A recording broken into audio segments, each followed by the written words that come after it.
Prologue. Rosie. As consciousness slowly seeped into my senses, a pang jolted me awake. The room felt like an ample, dark space, void of his presence. Cold tendrils of loneliness wrapped around me, causing beads of sweat to break out on my skin. Each hair on my arm stood on end with the chill in the air. My heart pumped faster in the stillness around me. It was always like this every time he was to embark on yet another mission.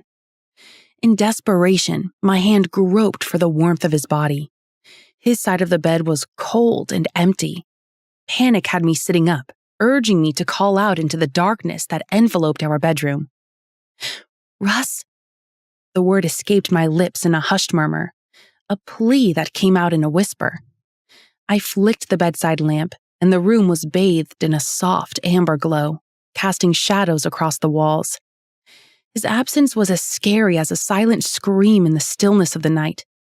I slid out of bed and hastily slipped on my footwear. Wrapping my robe around my body, I hurried towards the living room, hoping to find him there. The fresh scent of soft soap drifted from the kitchen to the living room.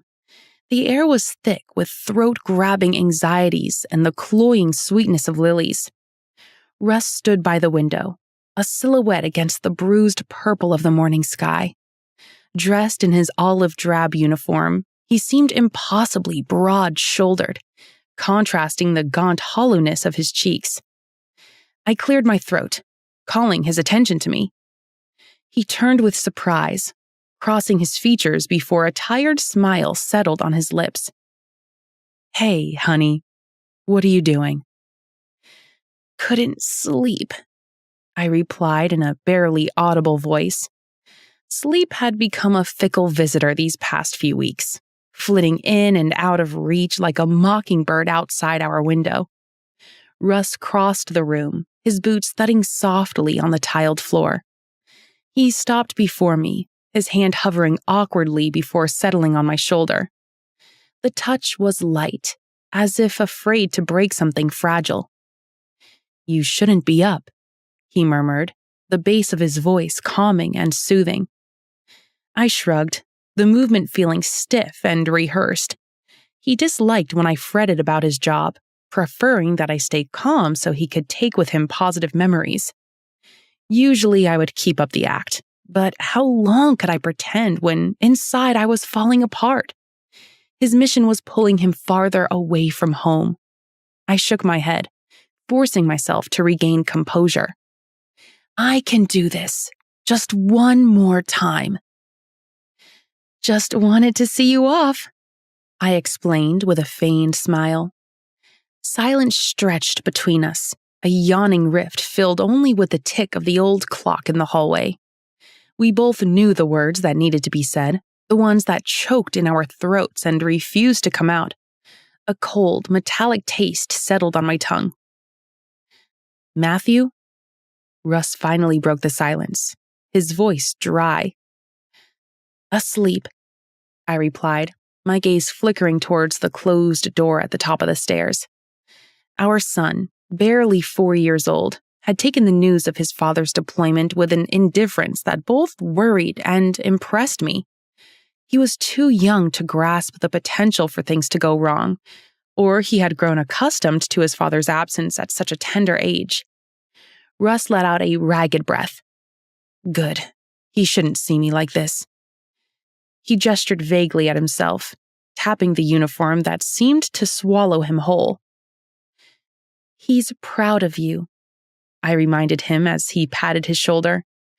Pride was a poor shield against the gnawing fear that clawed at my insides. I had questions. I had needs. I desperately wanted to make him stay, and I knew it was selfish of me. He hugged me, his arms tightening around me for a long time before releasing me. I buried my face in his chest, inhaling the familiar scent of Dior Sauvage and leather. It was a grounding scent, an anchor in the storm that threatened to pull me under.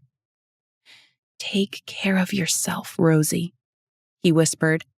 In his undertone was the unmistakable emotion he tried so hard to hide. take care of our son, too. I nodded, unable to speak past the lump in my throat. When he pulled back, his gaze searched mine. For a fleeting moment, I saw the fear mirrored in his eyes, a raw vulnerability that ripped a fresh gash in my heart.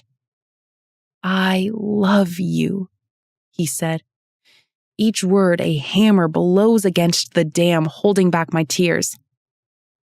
"Love you too," I replied, choking on the words. He leaned down, his lips brushing mine in a chaste kiss. It was a goodbye kiss, a promise whispered on the cusp of uncertainty. Then he pulled away, his eyes held a silent plea. "Take care of Matthew. Take care of yourself. I'll be back in no time." He turned and walked towards the door, his boots echoing in the stillness. I watched him go, my body a statue rooted to the spot. At the doorway, he paused, his silhouette framed by the faint glow of the street lamp filtering through the window. He looked back at me, a tear tracing a glistening path down his cheek. Then, as if shaking off a bad dream, he squared his shoulders and stepped out into the pre-dawn darkness. The front door clicked shut behind him like a death knell shattering the fragile peace.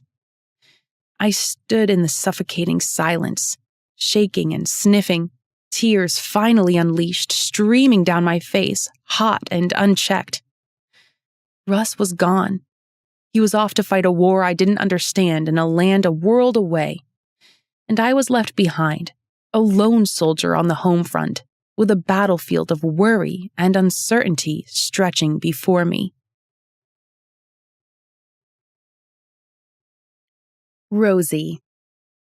The bright lights above buzzed, giving the small examination room a sterile feel.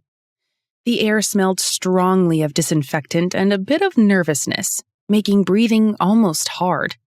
Despite the familiar surroundings of Kentwood General Hospital, a knot of worry tightened in my stomach. Tonight was my on-call shift, and with Russ deployed in Iraq and our son's birthday approaching, I felt more pressure than usual. A soft knock at the door startled me from my thoughts. "Come in," I called out. The door creaked open, revealing a familiar face. Mrs. Ludacris shuffled in, her frail frame dwarfed by the oversized floral print dress she wore. Her silver hair was pulled back in a tight bun, escaping tendrils, framing worry lines etched deep in her face. "Morning, Mrs. Ludacris," I greeted warmly, rising from my seat. "Dr. Rivera," she replied, her voice husky. "Sorry to bother you so late." She settled into the examination chair, her movements slow and deliberate. "Rosie works just fine, Mrs. Ludacris, and you aren't a bother at all," I assured her, my practiced smile slipping into some concern.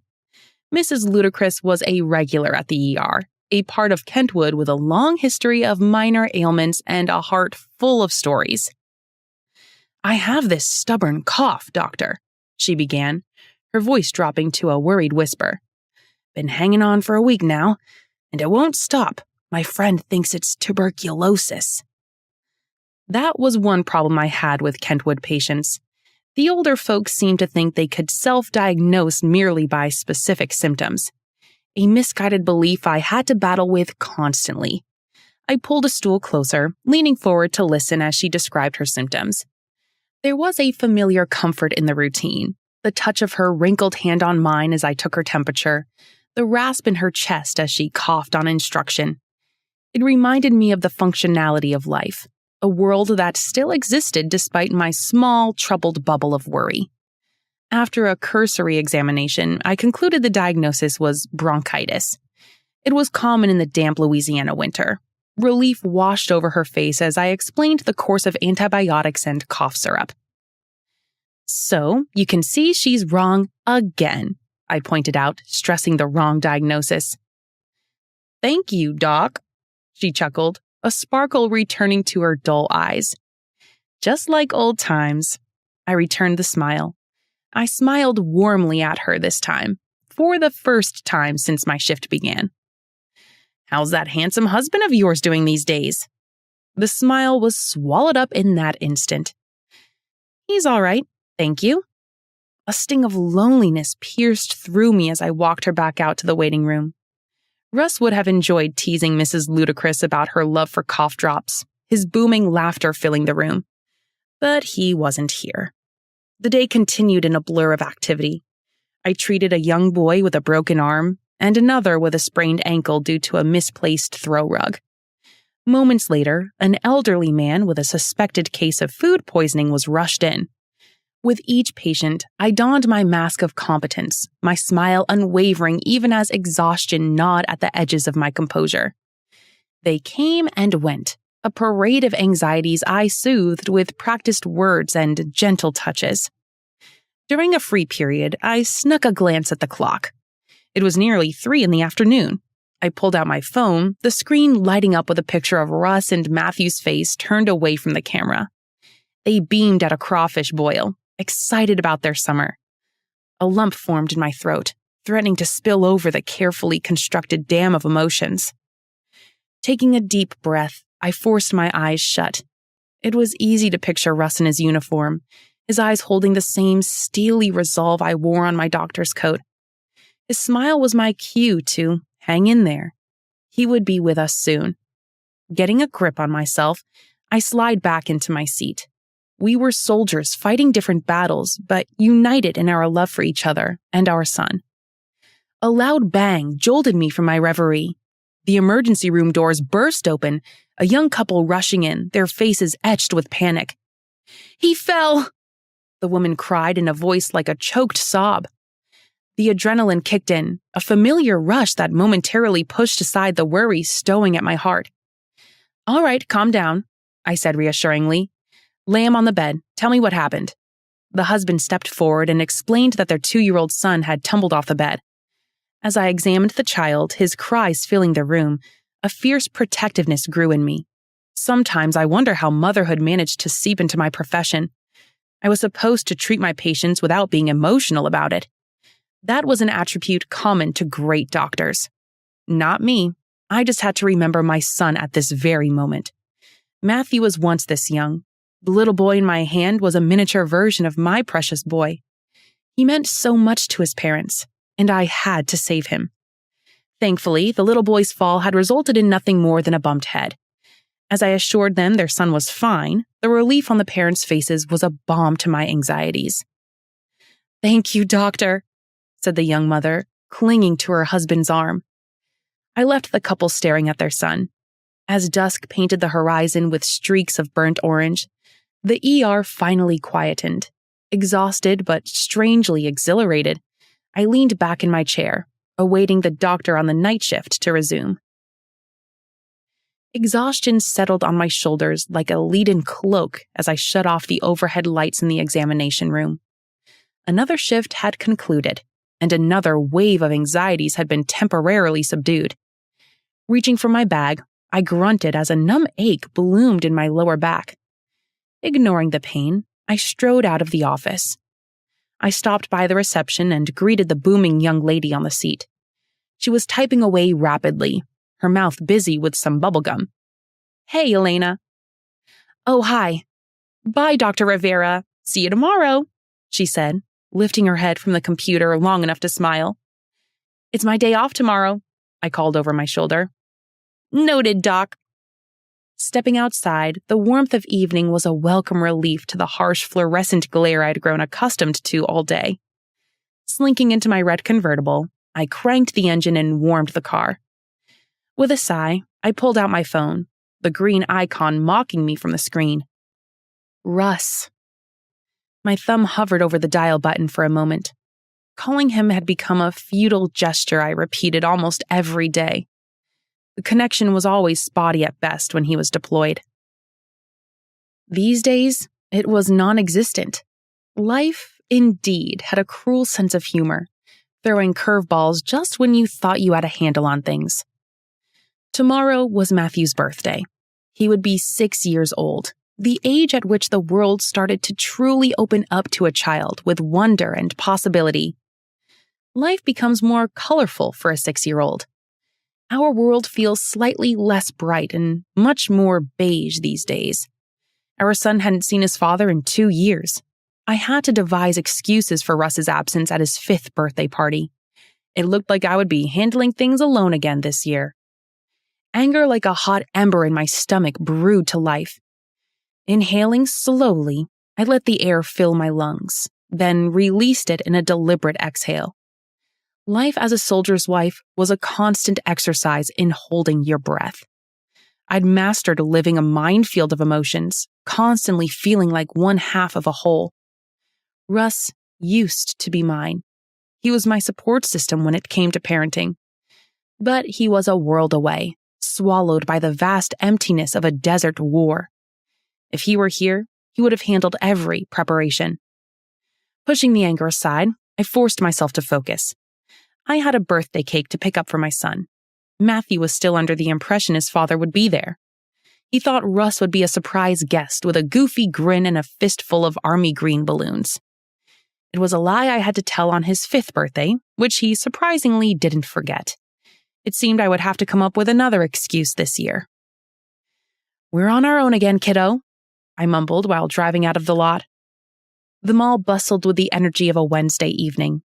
I smiled at kids whose faces were alight with excitement as they chased pigeons in the central fountain. Couples holding hands strolled past window displays adorned with colorful spring decorations. The normalcy of it all pricked at the bubbles of loneliness I'd constructed around myself. I strode to the bakery. The air was thick with a sweet aroma of sugar and vanilla. A young girl with pigtails and a flour-dusted apron greeted me with a smile. "Can I help you?" "I ordered a big birthday cake," I informed her. "Chocolate with dinosaurs on top." The girl's smile widened. "Yes, I have that ready," she said. "A T-Rex?"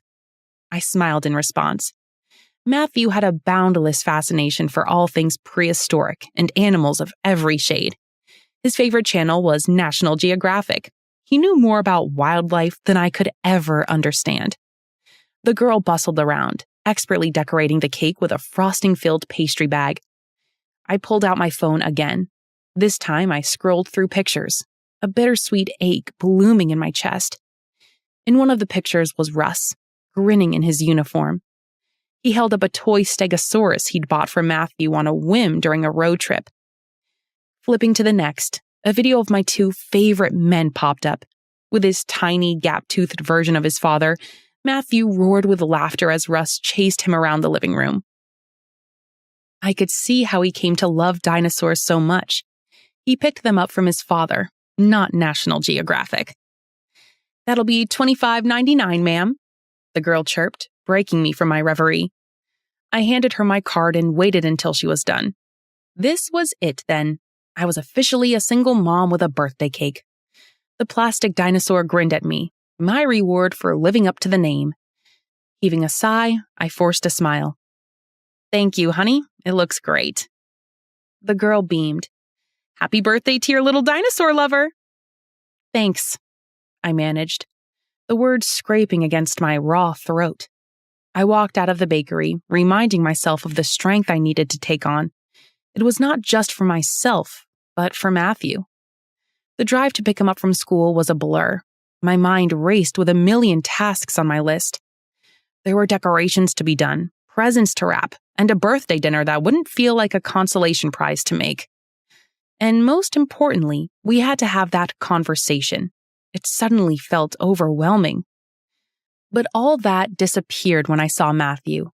His freckled face creased in a wide grin as he spotted me through the schoolyard fence. A wave of fierce love enveloped me in a warm hug.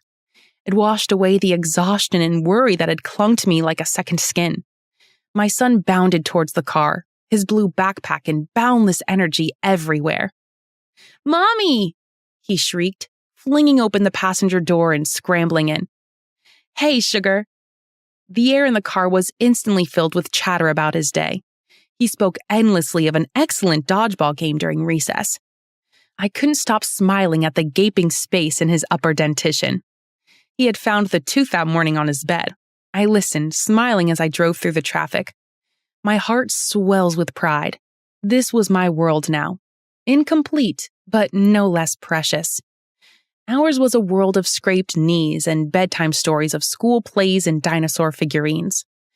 I had to survive as a doctor and a temporary single parent, a role I hadn't necessarily signed up for, but one I embraced with fierce determination. I'm doing it for you, Russ. I'm being strong for you. You have to get back soon. Back home, I set about decorating. I put up colorful decorations and hung a happy birthday sign. I added sparkle to the designs using many toys borrowed from Matthew's toy box. It wasn't Pinterest-worthy, but it held a certain charm. Hopefully, he would see the love poured into this. And now we wait for a miracle. But even as I uttered the words, I was sinking. They were mere wishes. My gaze darted to the open window as a car pulled up. Peter. The blazing sun made the dusty parade ground look unreal, like when you see things through hot air. I squinted my ears, trying to make my way through the rushing sand roll. It made the soldiers marching in straight lines seem unmoving. Sweat trickled down my temples, stinging my eyes despite the shade of my combat helmet. The endless drills were a routine, the only saving grace being the promise of a cold water bath at the end of the day. As the final company marched off the field, I spotted Russ lumbering towards me, his broad frame casting a welcome shadow. We peeled off our helmets, the sudden rush of cool air a momentary relief. "Finally," Russ muttered, wiping his brow with a grime-stained sleeve. "Thought I'd melt into a puddle out there." "Tell me about it," I grumbled, unslinging my backpack and pulling out a canteen. The water was warm, but it'd do. We took long swigs, the precious liquid a temporary oasis in the arid dryness. Russ sighed, leaning against a nearby sandbag. "Man, I miss Rosie. Something fierce." I scoffed, a humorless sound escaping my lips. "Missing your wife already, huh? Seems a little early for all that mushy stuff." "Why won't I?" he huffed. "We've been stuck in this desert for 12 months and 3 days. A burst of laughter escaped my lips. "Who's counting, comrade?" "Russ is counting, that's who," he declared boldly before taking another long swig. We were all amazed years back when Russ announced his wedding. The soldier went from not being in a relationship to being madly in love within 6 weeks of meeting Rosie. Even though he had been married for 6 years, he still acted like a man in love. It seemed like ages ago, and I didn't understand his affection. "How come you're not bothered too? I mean, Nora's home is waiting for your return. Which bride waits 2 years to be married?" Russ nudged me. "She's going to have to wait," I shrugged. Nora knew what she was getting into when she agreed to the deal. I didn't force her to be my bride, but she agreed. "Machine gun," Russ chuckled, a low rumble in his chest. "Buddy, courtship was the longest period of my life. I felt like I was chipping away at a fortress with a butter knife. That's what love does to you." I snorted. "Love, huh? Sounds like a battlefield in itself." The word hung between us, bitter and alien on my tongue. Love was a luxury I couldn't afford, a weakness waiting to be exploited. Nora was an arrangement, a sensible solution to my mother's loneliness. This was all her plot. She had picked the doting wife for her only son, who was never home. My mom wanted a wife who would give her a grandchild. My relationship with Nora was a picture-perfect life painted based on practicality. Nothing more. We strode out of the field to join others in the hall for food. Russ studied me for a moment, his brow furrowed in concern. "You all right, Peter?" I shrugged, taking another swig from my canteen. "I'm just not a fan of emotional attachments, that's all. There's less baggage to carry around, you know?" "Yeah, well," Russ drawled, his southern accent becoming more pronounced. "Someone must have stolen your heart at some point, left you a little jaded." I scoffed, a wry smile tugging at the corner of my lips. "No such thing as a stolen heart, Russ. Just misplaced priorities." Love was a liability.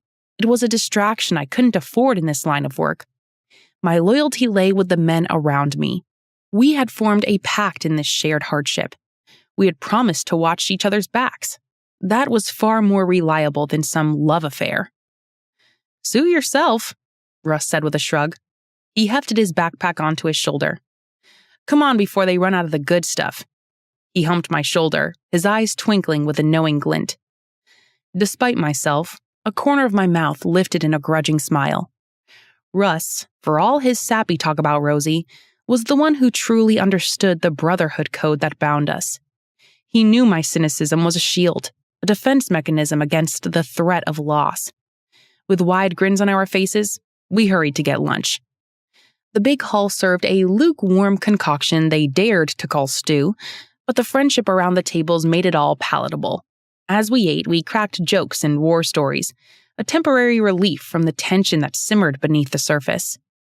For a stolen moment, the war raging outside faded, replaced by the simple act of human connection, a lifeline thrown across the vast emptiness. We were, after all, people with family ties, and this mission had gone long enough. I was tired. Later, under the star-studded desert sky, I huddled around a small bonfire with Russ and a few other guys from our unit. The crackle of flames mingled with the murmur of conversation, a low murmur of shared experiences and unaired anxieties. Do you ever think about what you're fighting for? The question came from a young private named Miller. Like Russ, he was a married man and very much homesick. We all exchanged glances, silently acknowledging the fear that haunted us all. I didn't need to think further to know Miller's reason for fighting was home. Home. The word conjured up images of loved ones, familiar streets, and a life that seemed a lifetime ago. Family. Russ spoke first, his voice thick with emotion. Rosie and Matthew. That's what keeps me going, knowing I'm fighting for a future where they can live safe and sound, without this damn war hanging over their heads. I nodded, the image of Nora flashing in my mind. Was that all there was to love? A sense of duty, a responsibility to provide? It felt hollow next to Russ's fierce devotion. I fight for freedom, another soldier, a grizzled veteran named Davies, called in. Fighting for the right to live our lives the way we damn well please, without some dictator calling the shots. His words were met with a few approving nods. Freedom was a different kind of truth. It was a concept I understood. The yearning to carve your path, to live life on your terms. But for me, freedom felt more like isolation, a self-imposed exile from the very thing Russ and Davies were fighting for. The conversation waned, replaced by the comforting crackle of the fire and the distant chirping of night creatures. Lost in my thoughts, I stared up at the expanse of the night sky, a shimmering ribbon strewn across the inky black.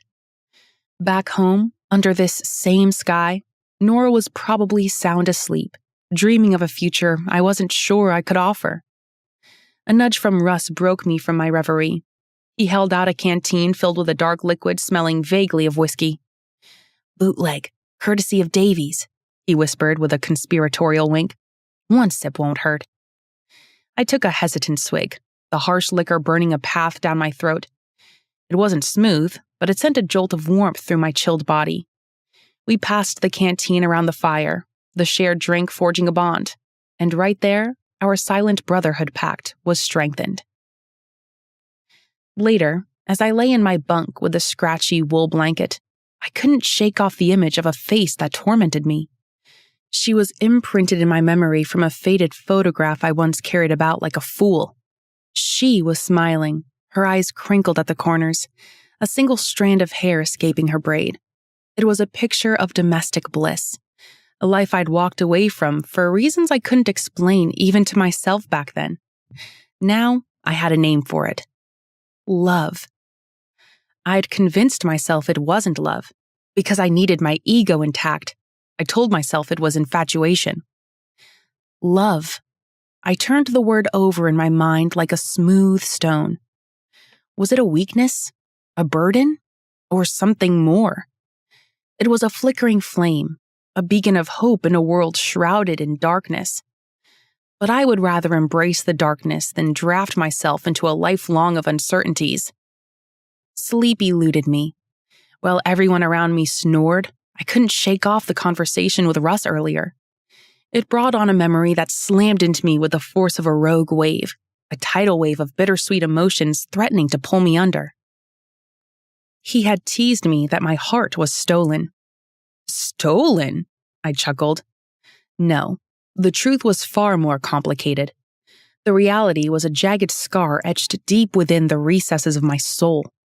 It wasn't stolen. My heart was ripped out of my chest. A flicker of golden light danced at the edge of my vision, pulling me back to the present. Russ flashed his torchlight in my face. I forced a smile, a pale imitation that probably fooled no one. "Whiskey's hitting you hard, Peter?" he asked. I shook my head. "No, go to bed, Romeo." Russ shook his head but turned off the light and lay back down. With its vast emptiness and star-studded nights, the desert had an uncanny ability to dredge up buried memories, ghosts from a life I'd left behind. Her name was Amelia. She was a lieutenant with fiery red hair and eyes the color of the summer sky. We'd met during basic training, a spark igniting between us amidst the rigors of drills and physical exhaustion. We had been in love, the kind of love in its heady, intoxicating form that bloomed amidst the proximity. It was the most fragile love, defying the harsh realities. In our case, the harsh reality was our chosen profession. We were young, naive, and utterly convinced that our love was indestructible. We'd made plans and whispered dreams of a future filled with laughter and lazy weekends. It was like we wanted to escape this world we inhabited. But war, the ultimate mistress of cruelty, dictated our lives. Our first deployment not only physically separated us, but also widened the emotional gap each day. The missions marked the start of emotional trauma. Amelia, unfortunately, suffered an injury and was unable to bear the pain of losing her left leg. Shortly after, she fell into depression, despite my attempts to love and support her, demonstrating I could be the one for her. She perceived my actions through the lens of pain and hurt. Eventually, one night, she left the camp, and she never returned. Neither did my heart. My pain was mine alone to bear. Grief, like a suffocating shroud, enveloped me. The world that was once sweet and full of promise became a sorrowful place, devoid of color and joy. I threw myself into training, pushing myself to the limit, seeking satisfaction in physical exhaustion. I concluded that love was an emotional baggage I couldn't afford, a vulnerability that could be ripped away in a heartbeat.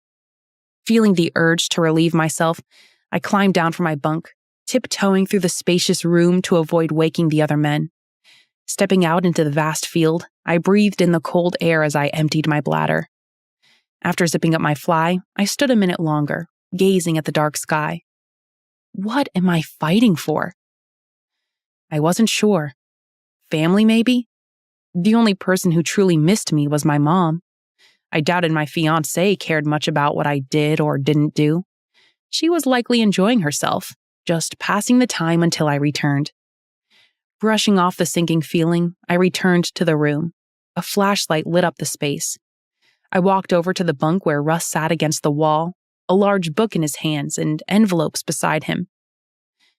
"You're awake?" I asked, surprised. "We all carry our burdens, brother," Russ muttered. "But we carry them together. That's what this is all about, isn't it?" I nodded. He was right. We all had our burdens to bear. Rosie.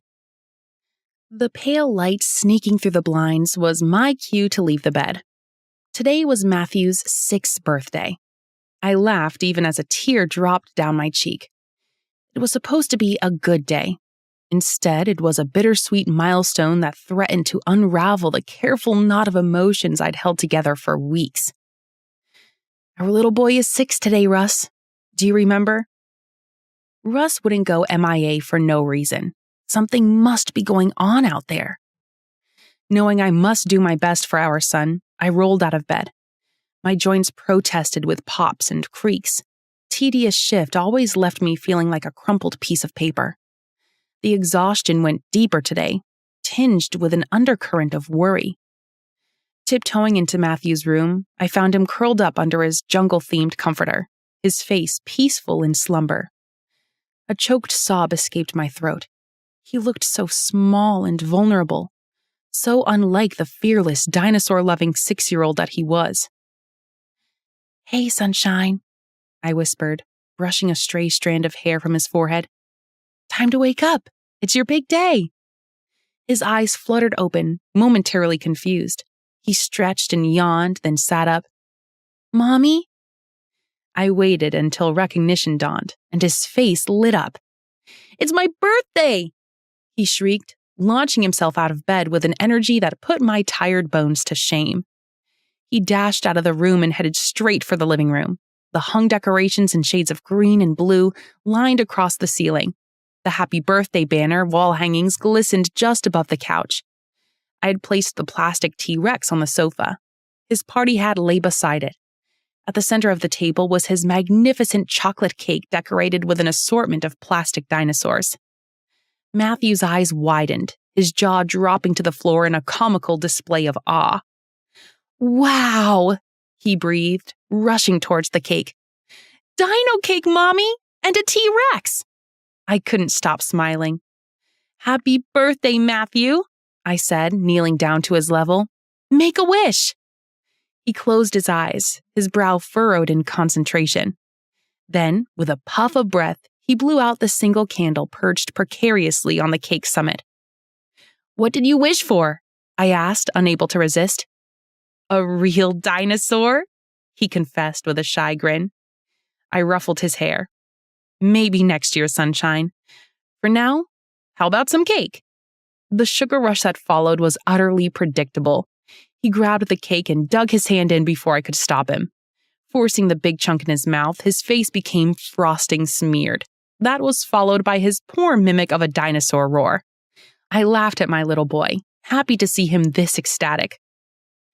"Now, where is Daddy hiding already?" And that ended the bubble. The gaping sadness in my chest returned. I cleared my throat to explain. This wasn't how it was supposed to be. This birthday was a significant milestone in a child's life, and it lacked the presence of the other half. "Daddy couldn't make it," I explained, settling for the truth this time. "I'm sorry." "But he didn't come the other birthday too," he complained, crossing his arms stubbornly across his chest. "He always comes, doesn't he? Something came up at work, but trust Daddy, he's going to make it up to you." He said nothing but gave me a doubtful stare. I continued, "Daddy will take you in the airplane across the sky." A sharp rap on the door startled us both. Matthew froze in protest, his eyes wide with a question I couldn't answer. Wiping frosting off my hands, I approached the door, hope blossoming in my chest. It couldn't be him, could it? But the hope died as quickly as it flared. On the porch was my next-door neighbor, Mrs. Smith. A warm smile creased her face. She wasn't Russ, but the relief of having another adult in the house was welcome. My son breezed past me to check out the newcomer. "Happy birthday, Matthew!" Mrs. Smith chirped, holding out a wrapped package adorned with bright cartoon characters. "I heard from Sarah at school. Couldn't let the little man celebrate alone, could we?" Matthew grabbed the gift and ran back in. Tears welled up in my eyes, hot and unexpected. "Thank you, Mrs. Smith. That's so kind of you." Behind her, her 2 kids waved excitedly. "Hey, Sarah. Hello, John. Please, come in." I ushered them inside, and the kids ran to join Matthew. John and my son were nearly the same age, while Sarah, although a year older, was petite in size. Her hair swirled around her shoulders as she slid onto the floor beside the boys. Mrs. Smith approached the kids and knelt before Matthew, her eyes twinkling. "Open it, sweetie. See what I brought you." "Thank you, Mrs. Smith," Matthew replied, pulling apart the wrap. We all waited for the unveiling. Finally, he pulled up a shape-sorting cube. Matthew's face lit up with a joy that momentarily eclipsed the absence in the living room. "Awesome!" he yelled, launching into a dramatic reenactment of a T-Rex hunt. John followed the act while Sarah giggled. "And what do we say to that?" I called out amidst the uproar. "Thank you, Mrs. Smith," Matthew replied. Mrs. Smith chuckled, her laughter filling the room. The family stayed with the older woman, regaling us with stories from her childhood birthdays. As the day wore on, Matthew became thankfully distracted by his new toys, friends, and Mrs. Smith's stories. It didn't matter how hard I tried not to think about him. I missed Russ's presence. I couldn't voice my fears, but I was worried about him. "Stop it, Rosie. There's nothing wrong with him. Russ will return." The late afternoon sun slanted through the living room window. The result was light rays shining over the remnants of Matthew's birthday feast. The sugar rush had subsided, replaced by a contented languor. My son lay on the floor amidst a sea of his plastic toys, engrossed in a silent battle between two unattractive animals. "My stegosaurus is better! You're toothy, Triceratops!" he yelled. I wondered how he knew so much. Shaking my head, I grabbed a glove off the shelf. I'd better start cleaning up since the neighbors had left. A knock at the door startled me. Wiping frosting stains off my hand gloves, I hurried to the door. Laura, my best friend since high school, stood on the porch with a mischievous glint in her eyes. She clutched a crumpled paper bag in her hand. Without as much as a second look, she brushed past me and hurried to Matthew. "Happy birthday to my godson!" Laura chirped, stepping inside and engulfing Matthew in a hug that elicited a delighted squeal. Only after they were done with their display of love did either of them turn my way. "And now I guess we should go say hi to Mom?" she asked, playfully tousling Matthew's hair. "Come here," I said, opening my arms wide and pulling her into a much-needed hug. "Look at my dearest. I miss you." I laughed. The sound was genuine for the first time in what felt like days. "Me too." Laura stepped back and unfurled the paper bag, revealing 3 brightly colored wristbands. "Park passes. Ready for a fun time, Matthew?" Matthew's eyes widened. "The park? With slides and tunnels in the ball pit?" "The one and only," Laura confirmed. "Ready to go, birthday boy?" Matthew's enthusiastic nod answered her question. She joined me to clean up, and we were bundled into my car within minutes. Matthew chattered excitedly about the prospect of conquering the slides and running through tunnels of the local indoor play center. The drive there was filled with his roars and Laura's infectious laughter. I welcomed the company with so much joy. At the park, Matthew raced about. He hurtled down slides, disappeared into tunnels, and emerged with a triumphant grin plastered on his face. Laura and I followed at a slower pace, watching him move the obstacle courses and conquer the ball pit with the hearty cheers of a seasoned explorer. Laura nudged me with her elbow as he chased after a group of giggling kids. "He's getting so big," she said softly. "He is," I agreed, a sweet warmth blooming in my chest. He was 6 years old, a little man on the cusp of childhood, and his father had missed another milestone. The silence stretched for a moment, heavy with unspoken worry. "Any news?" Laura finally asked. I shook my head, the past months weighing heavily on my shoulders with raving intensity. There had been no communication from Russ, no email, no phone call, not even a letter. It was unlike him. Even during deployments, he'd always managed to send a quick note. This silence was deafening.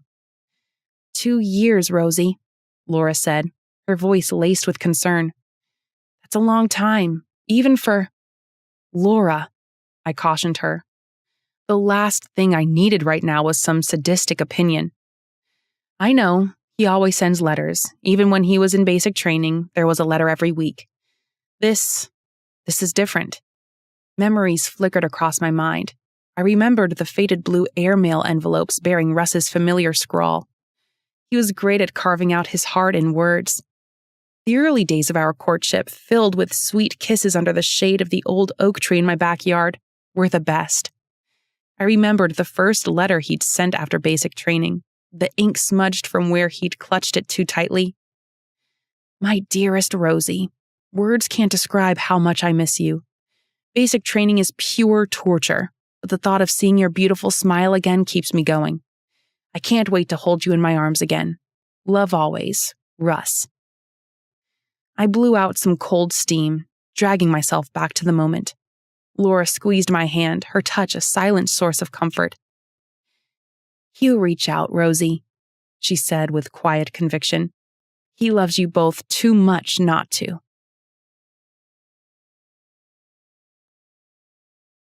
Peter. A collective sigh of relief rippled through the cramped confines of the tent. The news that started as a whisper at first had spread like wildfire. We were going home. 2 years. We'd spent 2 years sweating under this relentless sun, dodging bullets and yearning for a taste of the ordinary. The air was charged with a nervous yet exhilarating energy. The fabulous whiff of freedom was welcomed with an uproar.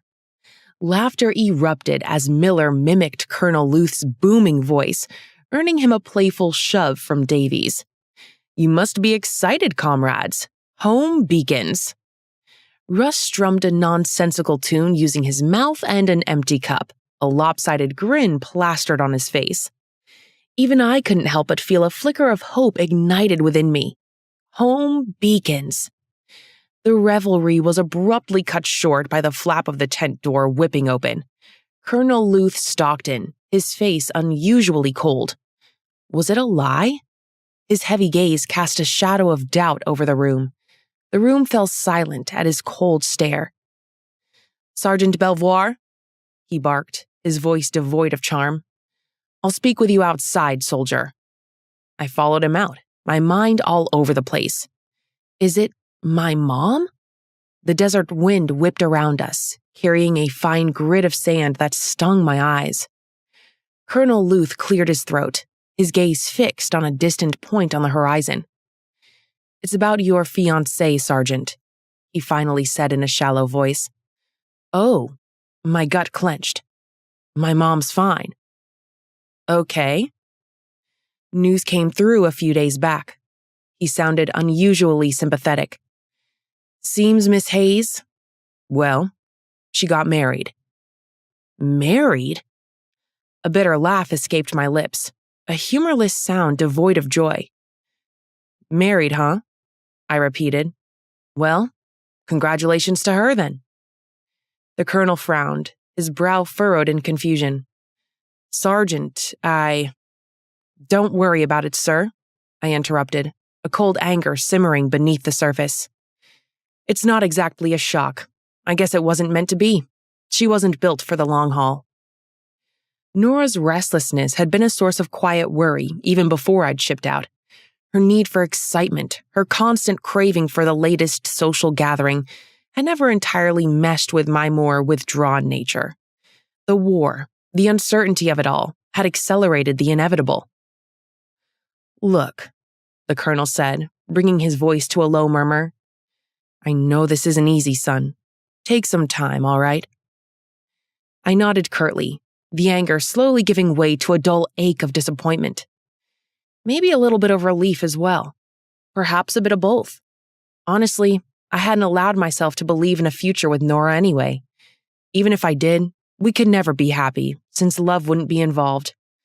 Love was a complication my work couldn't permit. Look what it did to Russ. My brother had turned into a softie. The colonel strode off without a backward glance. I turned to leave and bumped into a rigid frame. Russ gave me a questioning look. "I'm sorry, but I heard that. Are you okay?" he asked, his brows raised. I shrugged, forcing a smile that felt more like a grimace. "It's not a big deal. She saved us both from the disaster waiting to happen." Russ nodded, his hand landing on my shoulder with a gesture of silent support. I was still standing on the empty, vast land when he left. I stared at the far distance, my gaze unfocused. The news about Nora darted across my mind. A tiny, vulnerable part of me felt a little regret. But mostly, this was liberation. The only sad twist was my mom. She'd be devastated. After my exchange with Colonel Luth, I returned to the tent. Everyone had left for their bunk. In need of some company, I went to Russ. He was hunched over a small wooden table, a frown creasing his brow. A crumpled pile of paper lay beside him. Each sheet bore a blue airmail stamp. "What are those?" I asked. Russ looked up with a startled expression. "Hey, brother," he greeted, gesturing to the space beside him. "Mind the company?" I settled down on the rickety chair, my gaze falling on the pile of discarded letters. "Are you having trouble expressing your undying love, Romeo?" I teased. Russ chuckled, sheepishly rubbing the back of his neck.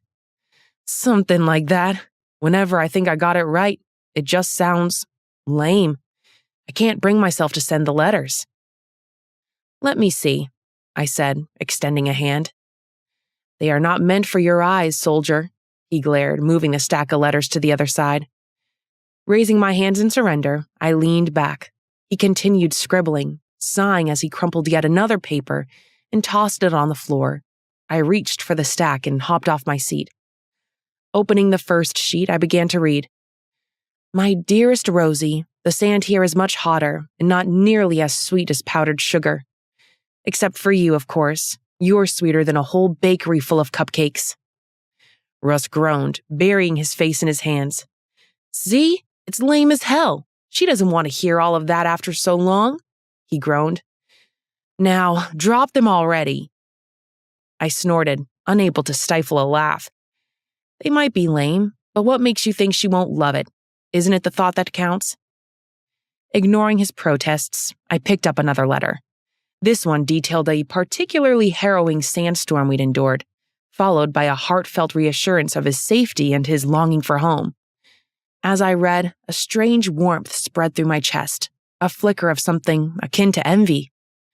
Russ, for all his goofy charm, wore his love for Rosie on his sleeve. He was unashamed about it as well. I admired him for it. "You know," I said, handing him back the letters, "these are good. Don't overthink it. Just post them already." He looked at me. "You think so?" "I know so," I affirmed, surprised by the conviction with which I responded. Perhaps, deep down, a part of me craved that kind of connection, that fierce devotion to another person. The war and the constant threat of loss forced me to build walls around my emotions. Witnessing Russ's love for Rosie chipped away at those walls, brick by brick. The night was dark. The only sound was the rhythmic rasp of Russ's pen scratching across paper. I watched him like the silent observer of his love story, unfolding on those flimsy sheets. In his words, I saw a glimpse of life as it could be for them. A life filled with laughter, kisses, and the quiet comfort of domesticity. It was a life that seemed both foreign and strangely alluring. As Russ finally capped his pen with a satisfied sigh, a new letter lay completed on the table. He reread it once, a contented smile gracing his features. Then he carefully folded and tucked it into an envelope. "There," he declared, a note of triumph in his voice. "That one should do it. I'm sending it first thing tomorrow." "I'm sure you will," I murmured, getting off the seat. A collective cheer erupted from the tents, shouts of whoops and hollers that shattered the morning silence. Even the desert wind seemed to pick up the celebratory energy, swirling sand devils across the arid land. "Mission accomplished," someone yelled, the words rippling through the camp. "We're going home." Colonel Luth strode into the clearing, his face etched with an uncharacteristic grin. "All right, men," he boomed, his voice tinged with genuine excitement. "Operation Desert Sun is officially a wrap. Stand down, clean yourselves up, and head back to base. We'll be processing discharges as soon as we return to Kentwood." His announcement was greeted with a roar of approval. Soldiers exchanged high fives and backslaps, and a sense of euphoria swept across the camp. We were going home. We are finally going home. "We did it, man. Oh, God, now I've got some explaining to do," Russ complained, sweeping his hair back. "I never got to send the letters." "Your appearance is way better than freaking letters," I assured him, slapping his shoulder as we moved. The following hours were a frenzy of activities. Weapons were cleaned, tents dismantled, and equipment meticulously packed. The oppressive weight of war seemed to lift with each completed task, replaced by a giddy anticipation of what awaited us back in the States. As the late afternoon sun dipped towards the horizon, casting long shadows across the desert sand, we returned to the field. Colonel Luth addressed us once more. His usual gruff demeanor had softened. "We've earned this," he said, his gaze sweeping across the assembled soldiers. "We fought hard. We lost some good men, but we damn well did our job. I'm proud of every one of you." More cheers erupted, punctuated by a few wolf whistles. The colonel held up a hand, silencing the noise. "But," he continued, his voice taking on a more serious tone, "this war isn't over. There will be other battles and other deployments. So for now, we celebrate. But remember why we were here. Remember the sacrifices made." He reminded us of the cost of victory. Silence descended, a tribute to those who couldn't make the journey home. Then, with a nod, the colonel dismissed us. We gathered around a crackling bonfire, sharing stories, jokes, and the joys of returning home. The desert sand whispered through the flames, carrying the distant strains of laughter and friendship. For the first time in a long time, the future didn't feel like a vast, empty wasteland. It held the promise of home, loved ones, and a life beyond the constant threat of war. Russ and a band of others sang cheerfully, his voice blending with the crackle of the fire. I watched him, happy that he was returning to the love of his life. He was going home to Rosie and Matthew, to a life filled with laughter and the quiet comfort of domesticity. A sharp crack suddenly echoed through the night, shattering the fragile peace. A blinding flash of light filled the air, followed by a loud boom that sent us all sprawling to the ground. The ground trembled beneath us, the shockwave knocking the breath from my lungs. Disoriented and with a pounding ringing in my ears, I struggled to my feet. The bonfire had been extinguished, replaced by an eerie silence punctuated by cries of pain and confusion. Smoke billowed from the direction of the landing strip where our transport vehicles were parked. Panic gripped me, a primal fear clawing at my throat. "IED!" someone yelled, the voice raw with terror. Then came another minor explosion, but enough to send me diving back to the ground. Through the swirling smoke and dust, I sought Russ. He was lying near the edge of the camp, his body crumpled at an unnatural angle. A choked sob escaped my throat as I scrambled towards him, ignoring the searing pain in my leg. He was pale, his face contorted in pain. Blood seeped from a wound in his chest, staining the sand crimson. "Rosie, Matthew," he gasped. Reaching him, I cradled his head in my lap, willing him to hold on. "Russ, stay with me," I rasped, my voice thick with emotion. "We're getting you out of here."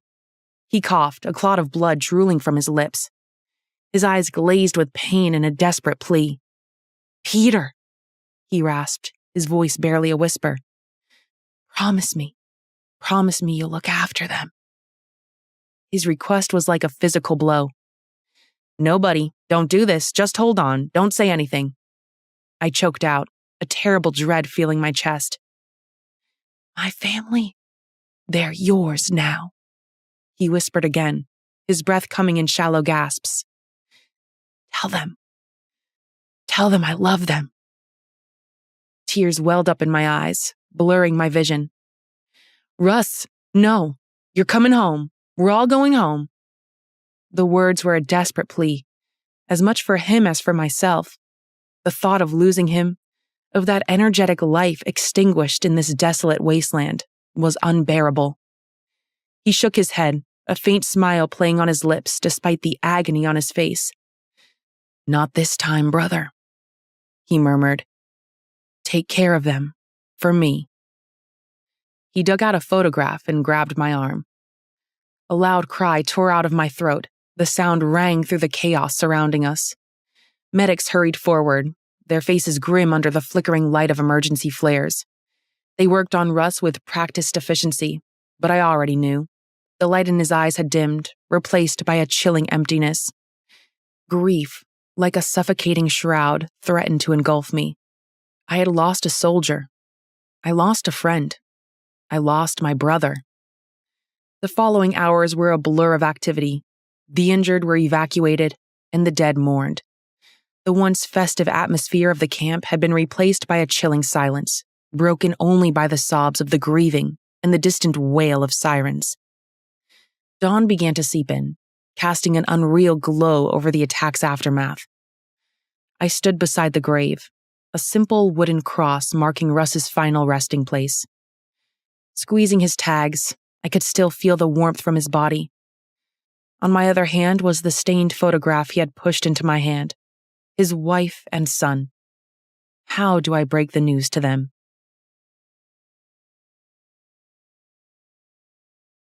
Rosie. The fluorescent lights flickered, casting a sterile sheen on the cluttered desk.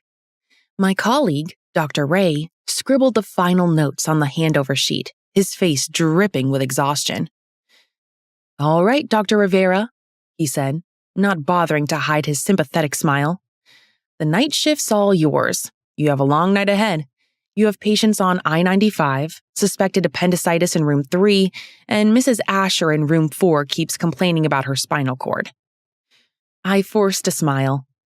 "Sounds like a typical Monday night in the ER then." Dr. Ray chuckled, his shoulders slumping slightly.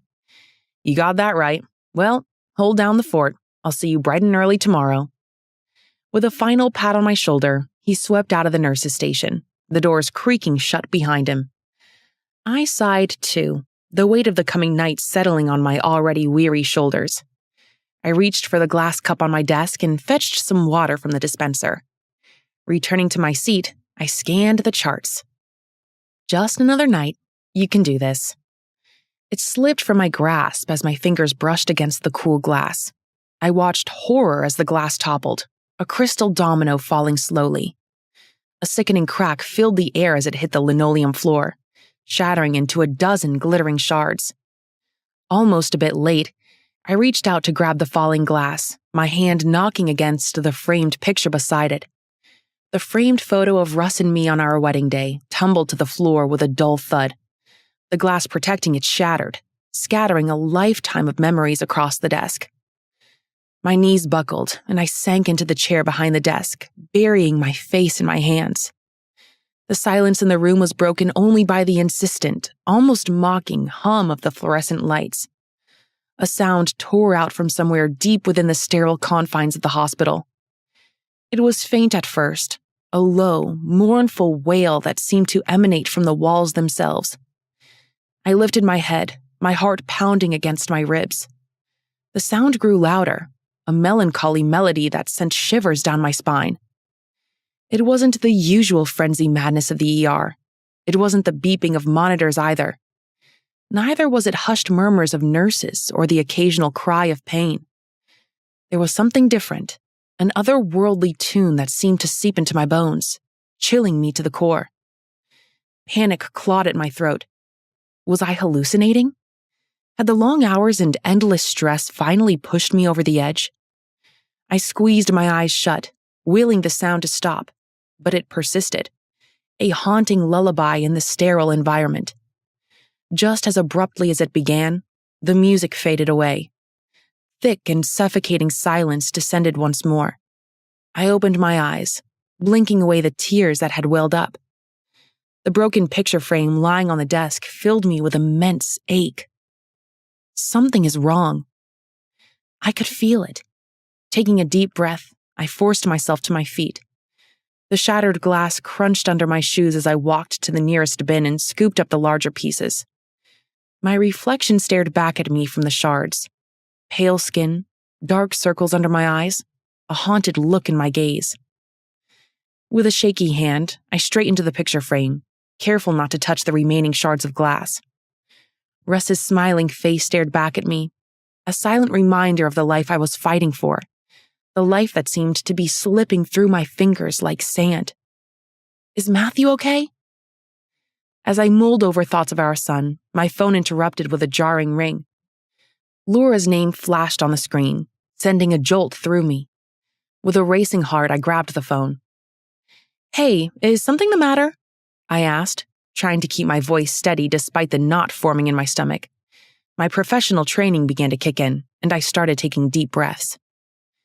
"No," she replied, her voice calm but lacking warmth. "I called to let you know he's already asleep. He finished his puddings and went straight to bed." I was relieved, but couldn't shake the tension in my nerves. "Oh, thank you," I managed. "Wait." I halted her before she could end the call. The melancholy tune from earlier echoed in my mind. "Is he okay?" Yeah, he's good, she reassured, then asked, Everything all right over there? Yes. Kiss him good night, I replied, my voice softening both from relief and a yearning to convey my affection from a distance. After the call, I sank back into my seat. The nagging sensation that something wasn't right refused to go away. My gaze fixated on the frame. You have to be okay, Russ. For us. For me. I reached for my phone and dialed my husband's number, though I knew it was futile. As expected, the irritating disconnection tone rang. And a miracle happened. The call connected, and a heart leaped into my throat. Hello? Russ? Hello? I uttered, my voice strained with excitement. The door swung open, and Nurse Sheila poked her head inside. Dr. Rivera, there's been an emergency. My heart raced even faster, torn between the urgent call on the phone and the unforeseen emergency in the hospital. I quickly glanced at the frame, a dilemma building within me. Russ, I need you to respond. Send a text if you can hear me. There's an emergency here. I hurriedly spoke into the phone, my mind racing with concern for both sides of the unexpected equation. The call dropped. I dialed again anxiously. This time, there was no connection. Dropping the phone, I hastily grabbed my coat and rushed out. Peter. The stained walls of the briefing room did little to numb the ache in my chest. Colonel Luth stood in the center of the room, his gaze sweeping over the assembled soldiers.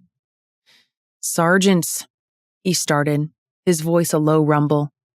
We need someone to inform Dr. Rivera about Russ and the 4 other soldiers we lost.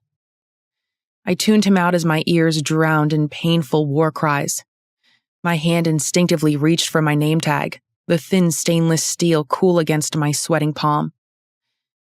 I'll do that. It came out a squeak, betraying the hollowness I felt inside. The colonel's mouth thinned into a grim line. Russ did list you as next of kin, Peter. Are you up for it? Of course, I mumbled. The words were heavy on my tongue, as if they weren't mine to say. Am I up for it? Russ. Just the thought of him sent a fresh wave of nausea crashing over me. We'd been inseparable since basic training, partners on countless missions, sharing rations and whispered jokes in the dead of night. We'd promised each other we'd be there, no matter what. Now, I was the one who had to break that promise to the people who mattered most to him. Regret ate at my conscience, one piece at a time. He had tried to make me visit him several times when we weren't together, and I could have, but I didn't see the need. What was the rush when we had our whole lives planned? We were young and full of life. There was time for all of that. The missed calls and unanswered texts were all fueled by a stupid, misplaced sense of busyness. I could have attended the damn wedding too, or at least the stupid baby naming ceremony with the weird Viking theme. Now, here I was, the bearer of the worst kind of news, about to shatter the lives of a woman I'd only met in Russ's letters, and a child I'd never even seen. A rough hand gripped my shoulder. Luth cleared his throat, jolting me out of my self-loathing. There's a flight booked for this afternoon, Kentwood. You'll find the address and all the details in your email. I know the address, Colonel. Kentwood was a small town in the south, a place I only knew from the grainy picture Russ kept taped to his locker. The building was 2-story with a ramshackle porch swing, a woman with sunshine blonde hair laughing, and a chubby baby with wide, curious eyes. Matthew, Russ had called him, his voice thick with pride. The rest of the day passed in a blur. After packing and bidding gloomy goodbyes to my fellow soldiers, the weight of the news settled on me like a leaden cloak. On the plane, I stared out the window, the endless clouds mirroring my turmoil. How would I even begin to say it? The practiced words of condolence felt hollow, inadequate for the gaping hole Russ's absence would leave in their lives. The cab ride from the airport seemed to stretch on forever. Kentwood was a sleepy town where everyone seemed to know everyone else. The flight had taken 20 hours, and I drowned in sorrow with no one to console me. The address led me to a small town with the afternoon breeze slightly cold. A slice of guilt cut through me. This was supposed to be a happy place, filled with laughter and the joy of newlyweds, as their love had proven robust. The urge to barge across the street and hug Rosie tightly was a physical ache in my chest. I wanted to let her know she would survive this. She was a survivor, as Russ had often called her. But common sense, or maybe the hollowness where common sense should have been after the news, kept me rooted to the sideway across the street. She's a woman first. Hearing her husband died and wasn't ever coming back is bound to break her. It was Saturday, and I remembered Russ saying he had his wife quit weekend shifts. He'd practically insisted on it, a story he'd regaled me with over countless beers. How they'd met, with him all banged up from a mission, and her, the sunshine-haired doctor on call who'd stitched him back together, more than just flesh and bone. A flash of red rocketed down the street, a cherry convertible that screeched to a halt in Rosie's driveway. I ducked instinctively, my heart hammering a frantic beat against my ribs. The back door whooshed open, and a bubbling kid with infectious laughter tumbled. He hurried towards the other side of the car, flashing his gap tooth. Rosie emerged from the driver's side, her blonde hair braided in a halo of golden bun. She bent down to say something to her son, their faces stabbing my heart. When she scooped the kid into a hug, their laughter blended with pure, unadulterated joy. I clutched the tag in my left hand, waiting for the right time to make my move. Then, she began unloading the car with a practiced ease that spoke of countless grocery runs. Bags, boxes, even a bunch of bananas. She piled them into her arms in a precarious stack. She resorted to balancing one bag between her teeth with a grimace that sent a choked snort escaping my lips. I scrubbed a hand over my mouth, the sudden urge to laugh warring with the lump in my throat. Charming was what she was at the moment. This is how she charmed him, I whispered to the indifferent pigeons pecking at the rooftop gravel beside me. The two disappeared into the house. I could practically hear Russ's voice in my head, that goofy grin splitting his face as he recounted how Rosie won his heart over. She had been his. She had somehow snagged the most meticulous, rule-abiding comrade I knew. I stood rooted to the spot, lost in thought.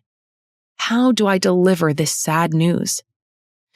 The humid Louisiana air carried the scent of freshly cut grass and honeysuckle. Rosie emerged from her house with a tote bag slung over one shoulder. What's she doing? I asked myself as she hurried to the car. She began parking more items from the boot into the bag. Then she dropped it on the porch and returned to get something from the vehicle. The door opened, and Matthew's small head poked out. Rosie's lips curved into a smile. "Hold on there, Matthew," she called out, her voice warm and laced with amusement. She hustled towards the car, the tote bag forgotten on the porch swing. Matthew clambered out of the house, refusing to stay indoors. "Mom," he called, burying his face in her denim skirt.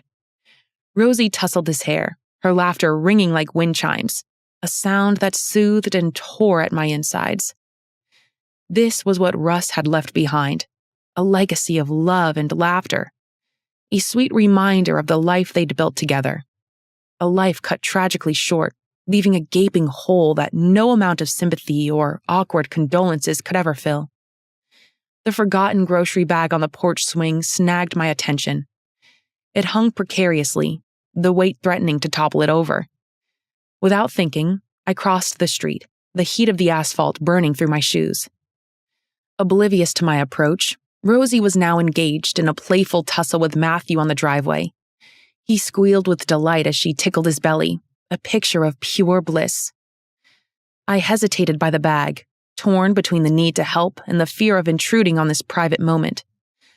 Finally, the image of the spilled groceries, milk pooling on the hot pavement, eggs splattering like unwanted memories, spurred me into action.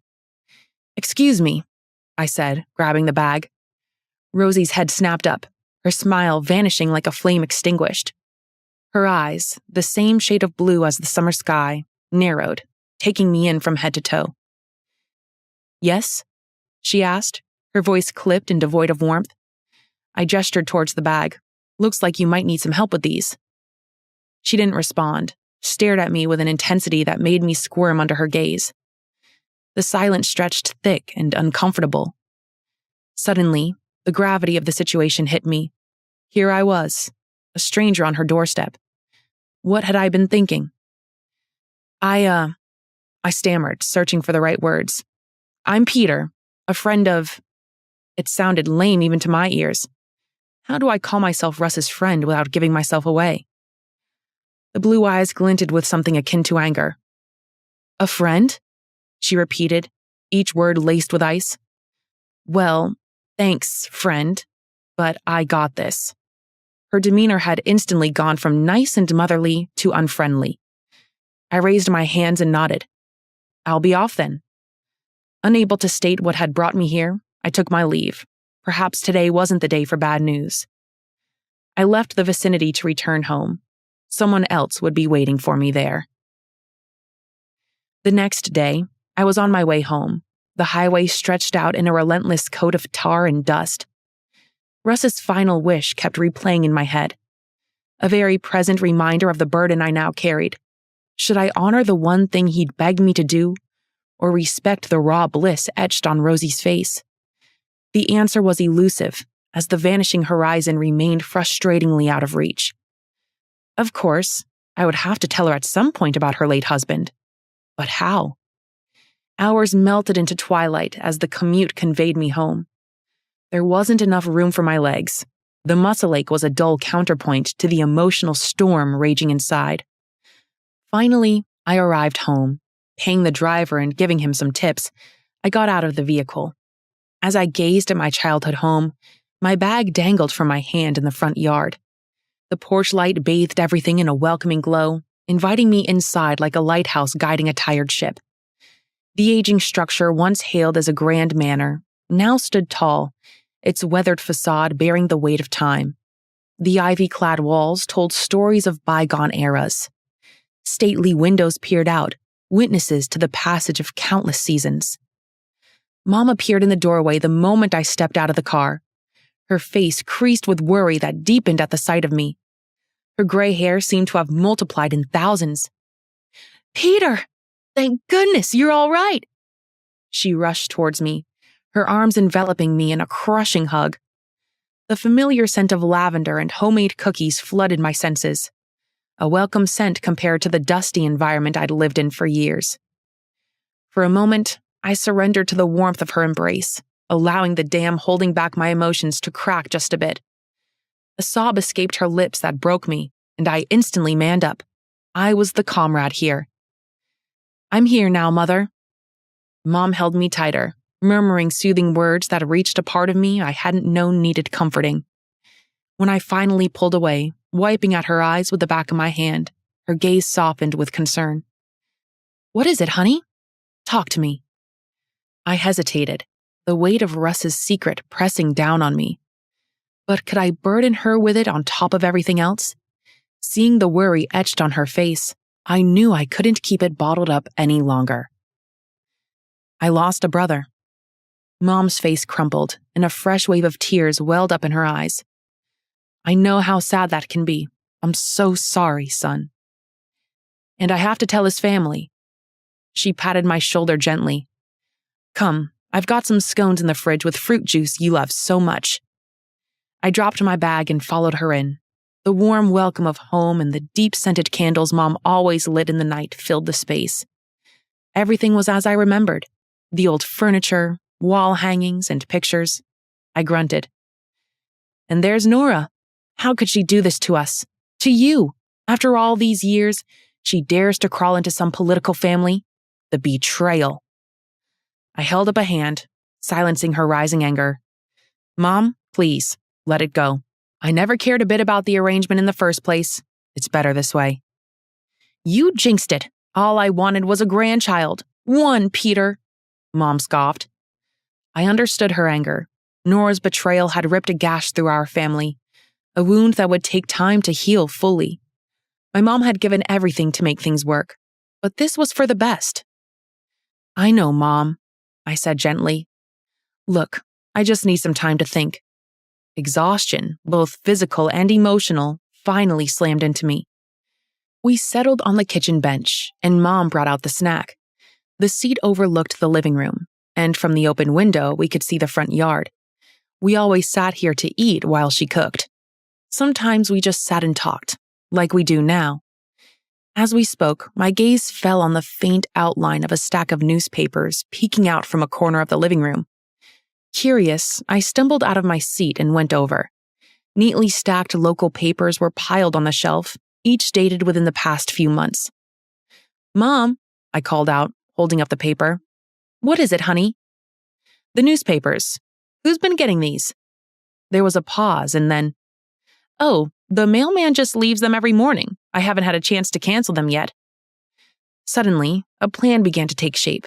Maybe there was another way to honor Russ's wish without reopening old wounds or causing Rosie further pain. I could take a subtle approach for now. A small smile played on my lips as I reached for the nearest envelope, a flicker of hope igniting in the darkness. After a healthy breakfast of Mom's fluffy pancakes and endless cups of coffee the following day, I hugged her goodbye. "I'll be back in a few weeks," I promised. "I have to go tell his family what happened." "Be careful, honey," she said, her eyes filled with love and worry. "And call more often, okay?" "I will," I promised, stepping out into the cool morning air. This time, when I got behind the wheel of my old Bentley, the highway didn't seem so daunting. Rosie. The mailbox gleamed metallic blue in the late afternoon sun. The door was slightly opened, and it caught my attention. Checking the mail wasn't something I did religiously. It was an anomaly in my routine. But today, a strange impulse had me strolling to the curb. Maybe it was the quietness of the house. Matthew was napping, his tiny breaths swallowed up by the whirling ceiling fan.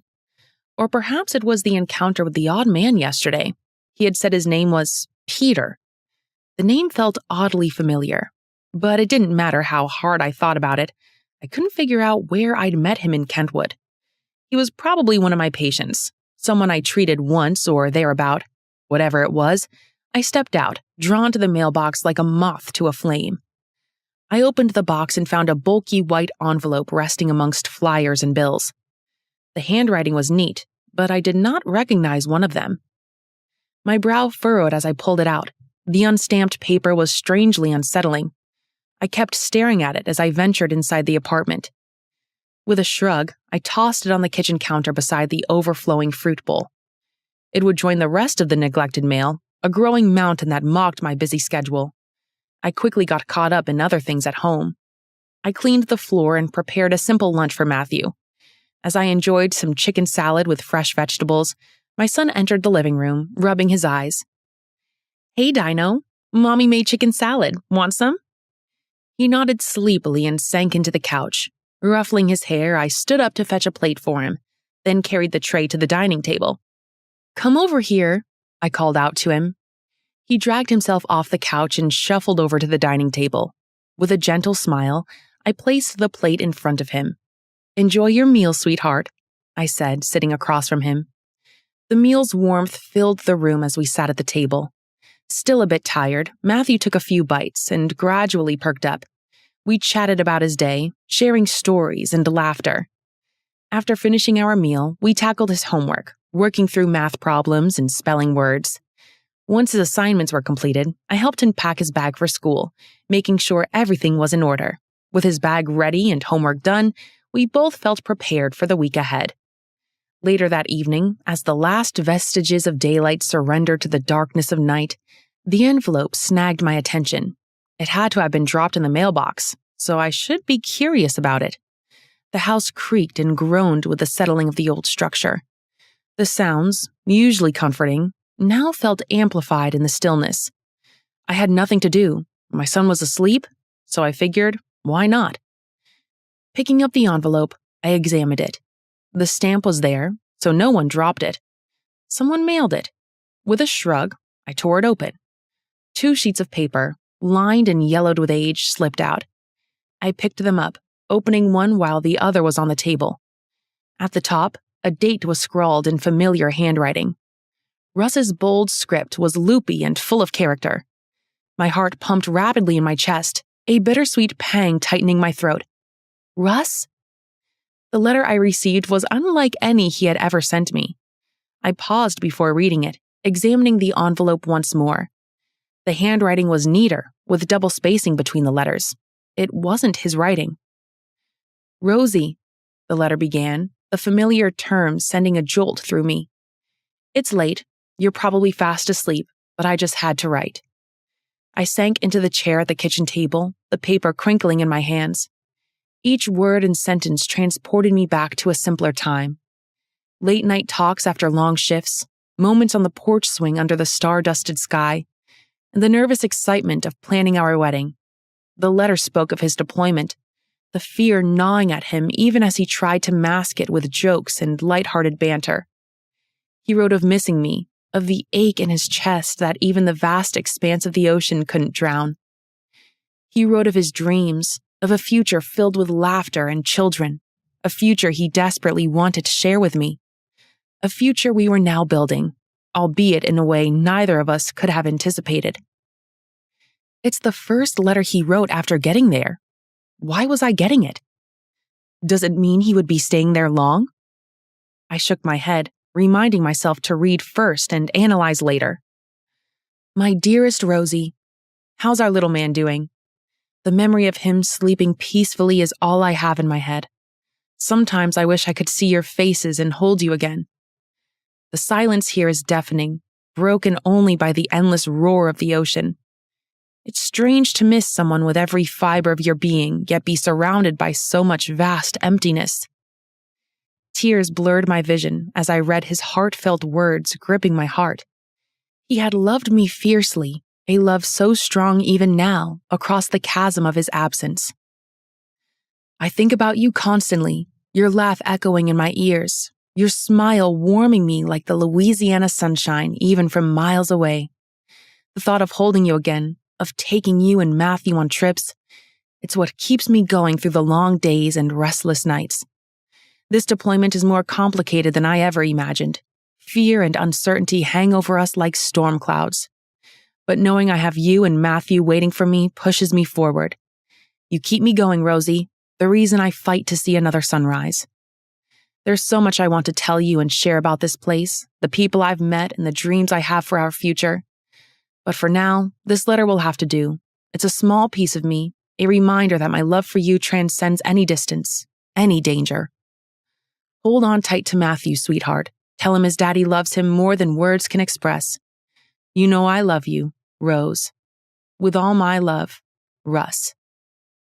I dropped the letter on the counter, too emotional to open the other one. Matthew's small hand patted the kitchen table, a rhythmic drumming that seemed at odds with the quiet Sunday morning. Sunlight streamed through the window, casting playful patterns on the cereal box balanced precariously in his chubby grip. More milk, Mom?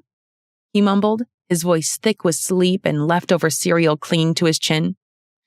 Coming right up, Dino, I replied, scooping another healthy dose of milk into his bowl. My gaze drifted towards the letter on the counter. Since I read the second one earlier today, a plan has begun to take shape in my mind.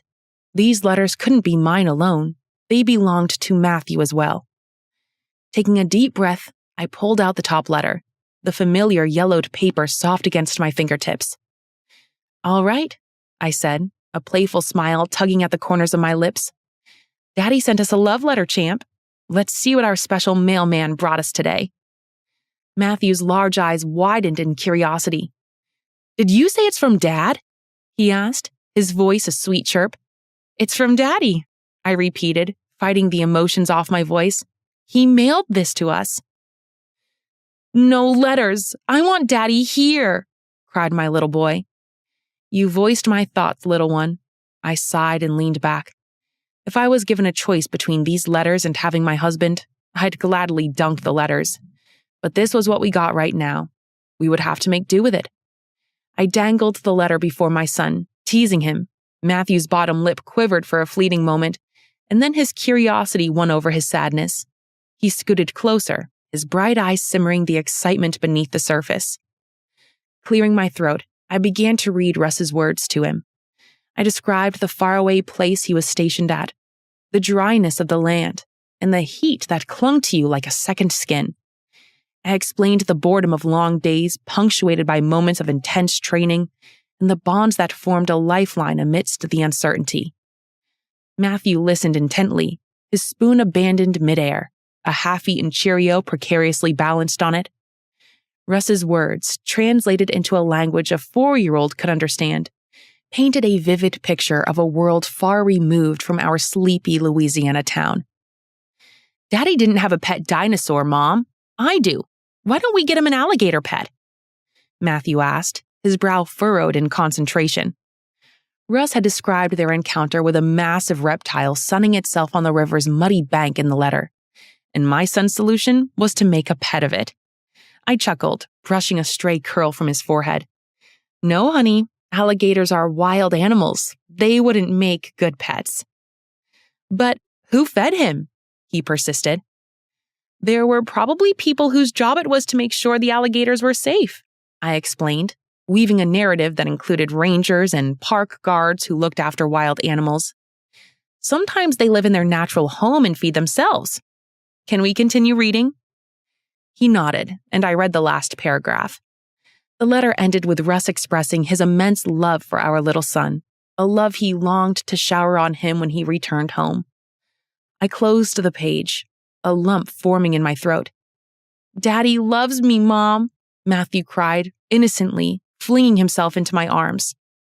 Tears dropped down my cheek. "Yes, Daddy loves you. More than words can say, Dino," I replied, pulling him in tighter.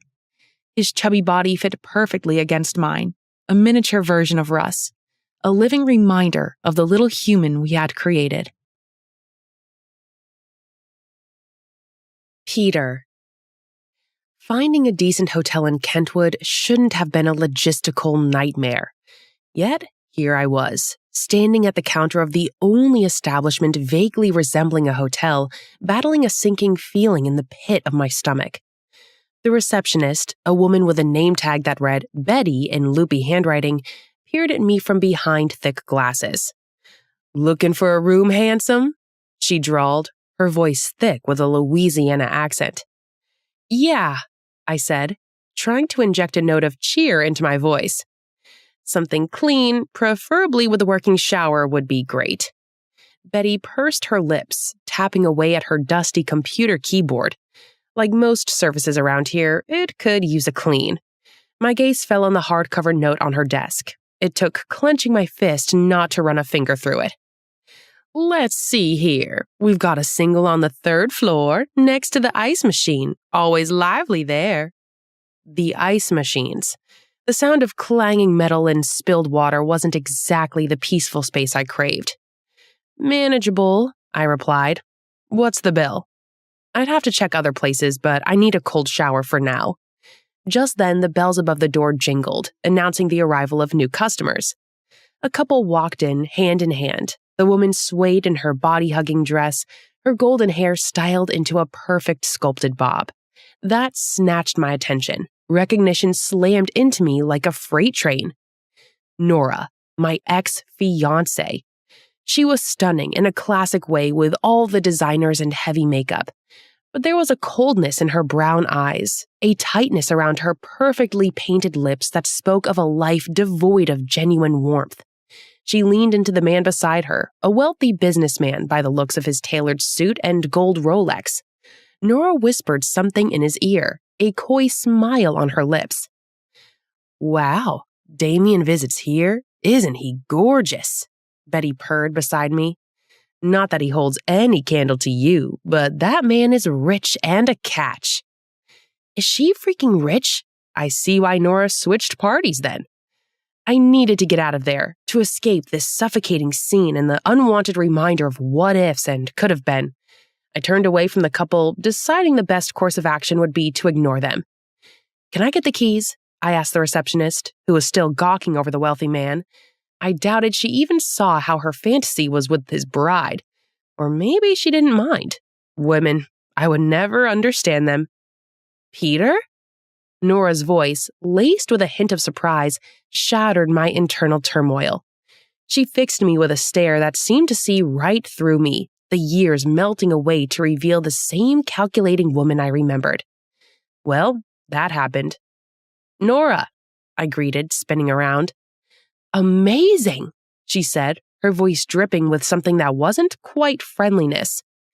Isn't this a surprise? Small town, huh? You're back, and in Kenwood. What were you expecting? That I wouldn't return? A shadow fell between us. I stepped away from the businessman. The man scowled. Who's this, Nora? He demanded, clipped and possessive. Nora's smile faltered for a brief moment, but recovered seamlessly. Oh, darling, she cooed, gripping his arm. This is just an old friend. Ex-fiancé, I blurted out. She ditched me for you. Careful there. She might leave you for your best friend tomorrow. Hey, watch it, bitter man. That's my wife, Damien grunted. I could mess up his face with a snap of my finger, but I left things as they were.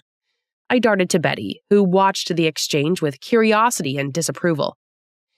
Hey, Peter, I thought that was you, Rosie said, walking towards us with her bright smile. No woman had ever looked so beautiful with no makeup. The sight of Rosie sent a jolt through me, momentarily breaking the awkward spell holding me hostage. Her cheeks were flushed from the afternoon heat, a sheen of sweat clinging to her forehead. But it wasn't what took my breath away. The warmth radiated from her smile, a beacon cutting through the dense fog of tension that had settled in the lobby. Hey, Rosie, I stammered, the formality feeling cumbersome in the face of her easygoing demeanor. Didn't expect to see you here. I'm just getting some supplies, Rosie explained, gesturing towards a brown paper bag she held. Matthew decided he absolutely needed a lollipop before nap time. A chuckle escaped my lips. Looks like he's got you wrapped around his little fingers. Rosie laughed, a melodic sound that filled the lobby. You could say that. Then a touch of hesitation flickered in her eyes. Are you staying here? I cleared my throat, unsure of how much to reveal, but her kind eyes, devoid of judgment, held a silent invitation. For a few days, I admitted, trying to figure some things out. The air crackled with unspoken words. Did she suspect something? The accusatory glint I'd expected from her earlier encounter was replaced with a curious softness. As I was about to elaborate, a voice sliced through the moment. Rosie turned to the couple then. Oh, hi, Nora. Hello, Dr. Rivera, Nora scoffed, then turned to her man. We better get going, honey, she said sweetly. Rosie's smile faltered slightly, a fleeting flicker of something unreadable crossing her face. Nice to meet you again, she said politely, her voice more relaxed. Nora gave her a cursory nod. Likewise, she muttered, her gaze lingering on me for a beat too long. Well, we should get going. Damien has a meeting to catch. She gave Rosie a curt nod, the strained politeness between the two women evident. Then, with the man in tow, they swept out of the lobby, leaving a trail of awkward silence in their wake. Wow, Betty breathed, a brow furrowed in a frown. That man doesn't smile much, does he? He's still very much handsome to me. Rosie smiled and turned to me with raised brows. I walked her outside. How much of that did you see? Enough to see you needed help, she grinned. Friend? I huffed. Thank you. Well, stay out of Damien's way. He doesn't take kindly to being challenged. I watched her walk away, her hips swaying as she did. She must have received the first batch of the letters. I wanted to ask how she felt about them. Should I introduce myself now?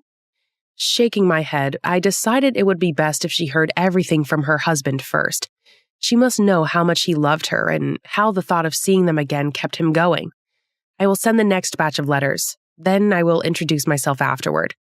Hopefully, those letters will hold her down during the coming storm. The motel room felt like a tomb. The air hung heavy with the stale scent of overused air freshener and a vague mustiness that no air spray could mask. I slumped into the bedspread, holding the brown paper envelope. Russ's letters lay inside, heavy and painful to behold. With a sigh that rattled in the confined space, I grabbed a letter opener from the plastic cup holding the usual motel room detritus and slit the envelope open. The letters spilled out like scattered memories, each a snapshot of a life prematurely cut short. My gaze snagged on the one addressed to Rosie. Her name, scrawled in Russ's familiar hand, seemed to leap off the page, the black ink bleeding defiance against the stark white.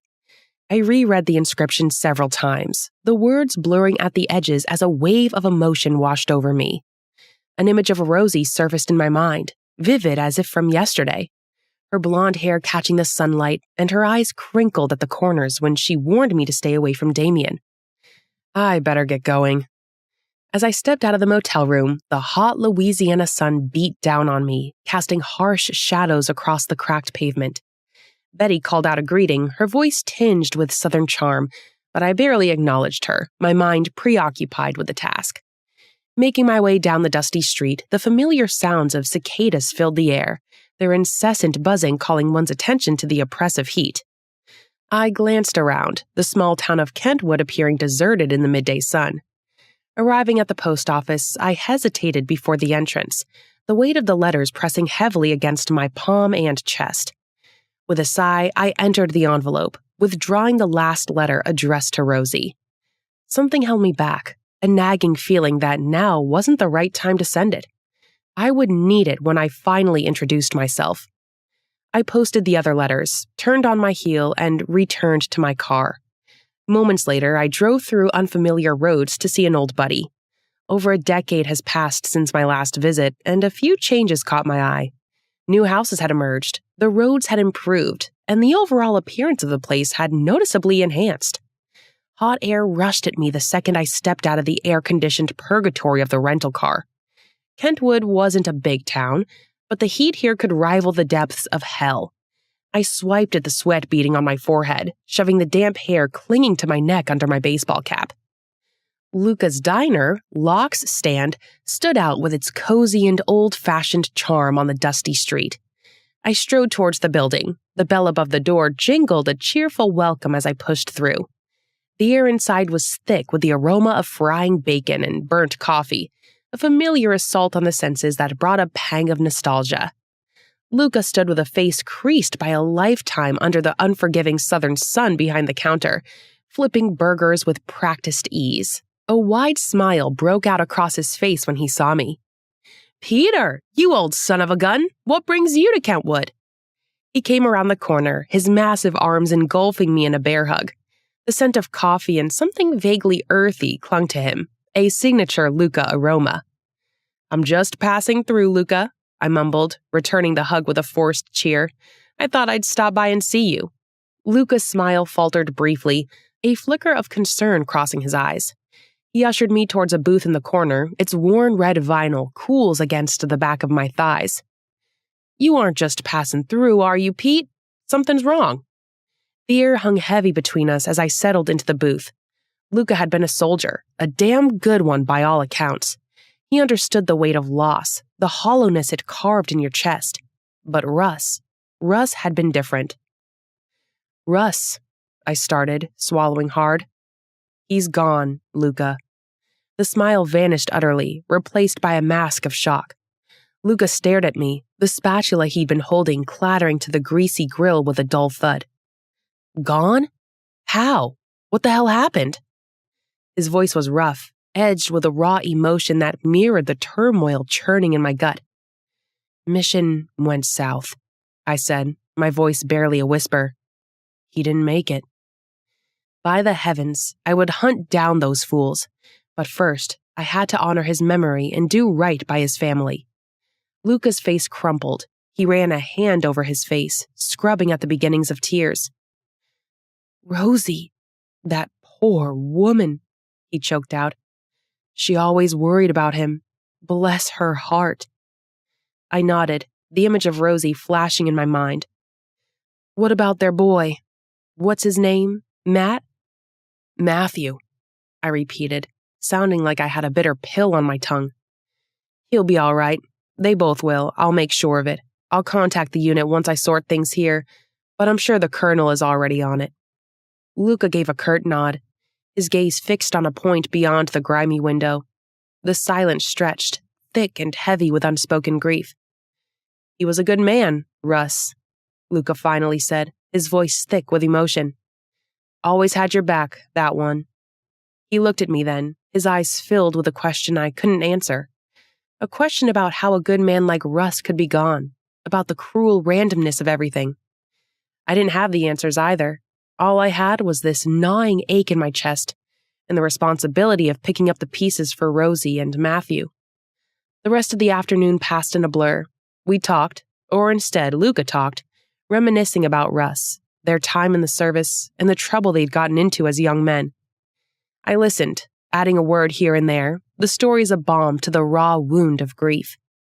The cloud began to darken, and the evening sun cast long shadows across the dusty street. I knew it was time to leave. Luca walked me to the car, his hand heavy on my shoulder. "You take care of yourself, Pete," he said, his voice gruff. "And you take care of Rosie and that boy. Russ would have wanted that." I nodded, my throat clogged with emotion. "I will, Luca. I promise. And whenever you are ready for the hit back, just say the word." "Thank you, comrade." We stood for a moment longer, the weight of our losses hanging between us. Then, with a final squeeze of my shoulder, Luca returned to the diner. I slid behind the wheel, the engine roaring to life. As I pulled onto the highway, the air shimmered with the relentless heat. The only break was the occasional gust that stirred the tall stalks and carried the sweet, cloying scent of molasses. Rosie's face flashed in my mind again. I remember how happy she had been with her son outside her front yard that day. The image was quickly followed by a fleeting glimpse of their young boy, Matthew, Rosie's son, Russ's legacy. My stomach twisted with a mixture of dread, anger, and irritation. Dealing with Rosie's grief was one thing, but a child? I had no experience with kids, especially those grappling with the loss of a father. My phone buzzed in the passenger seat. Glancing down, I saw it was Nora. A wave of annoyance washed over me. What did she want now?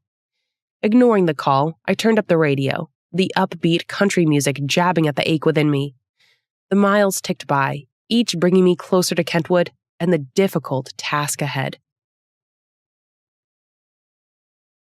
Rosie.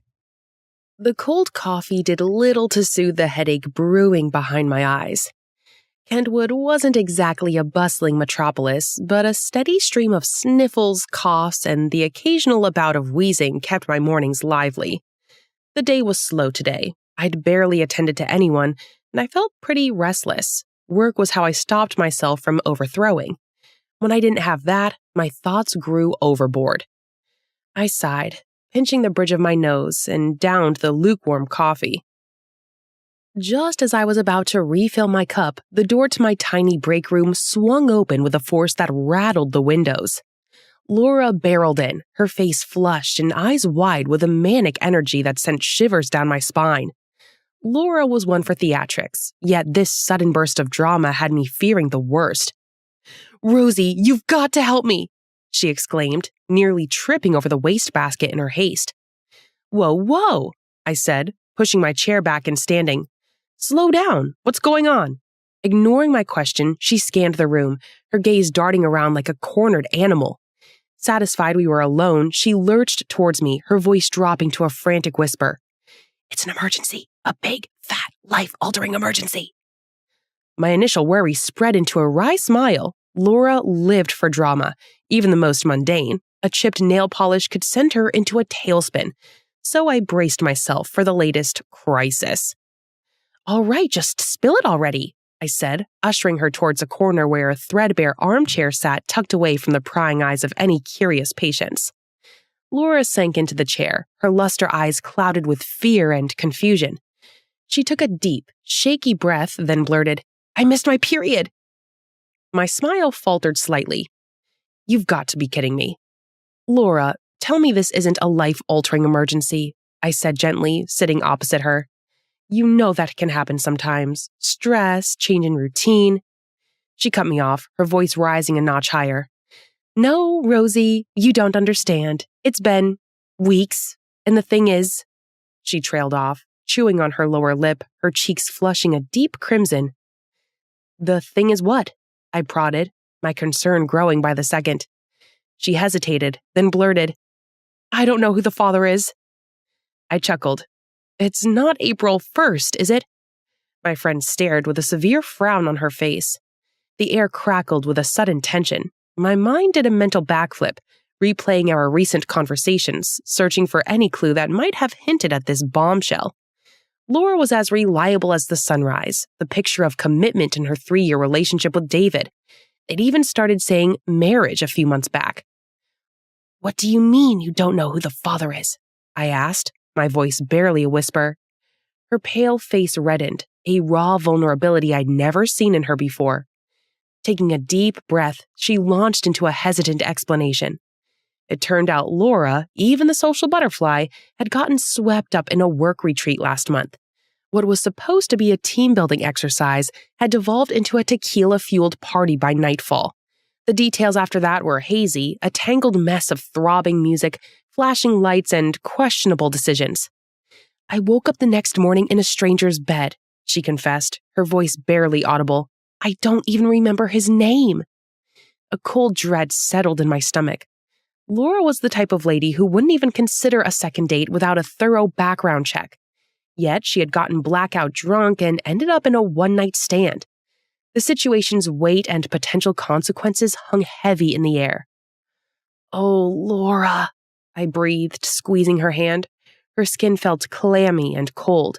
Tears welled up in her eyes, threatening to spill over. "I messed up, Rosie. Big time." A million questions swirled in my head, a million pieces of advice I longed to give. But seeing the raw fear on her face, I knew the first step wasn't judgment. She needed my support more than anything. "We'll figure this out," I said firmly, my voice more robust than I felt. "Together." The next few hours were a blur of frantic Googling and hushed whispers. We explored all the options and the possible paths forward. I took her to the drugstore in the hospital and grabbed a home pregnancy test. Laura talked my ear off about it, but I wouldn't listen. We sat stunned as the 2 pink lines materialized on the plastic strip, confirming her recklessness that night. Laura panicked and had a hard time breathing, but I held her hand, grounding her in the present. We strategized and then weighed the pros and cons of telling David. Honesty was always my go-to, but in this case, the potential fallout felt like an earthquake waiting to happen. Laura loved David and wanted a future with him. Would this one error erase all that? Could their relationship survive such a colossal betrayal? "He might leave me, Rosie," Laura choked out, her voice thick with emotion. "Everything we've built, gone in a flash." "We don't know that," I countered, despite the doubt gnawing at my insides. "David loves you, Laura. He might be angry, hurt, and rightfully so, but he needs to know." "How do I explain this? What would I say to him? He would think I did this." The sentence trailed off, hanging heavy in the air. Neither of us dared voice the alternative. The mere thought of David walking away from Laura, their dreams shattered, was too painful to contemplate. Hours melted away in a whirlwind of worry and indecision. Finally, with the remnants of the afternoon sunlight painting long shadows across the clinic floor, Laura agreed to the tentative decision. "I'll tell him," she declared, her voice shaky but resolute. "He deserves the truth, even if it breaks us." There was a flicker of defiance in her eyes, a newfound strength born out of an impossible situation. I admired her courage, even if a part of me feared the consequences.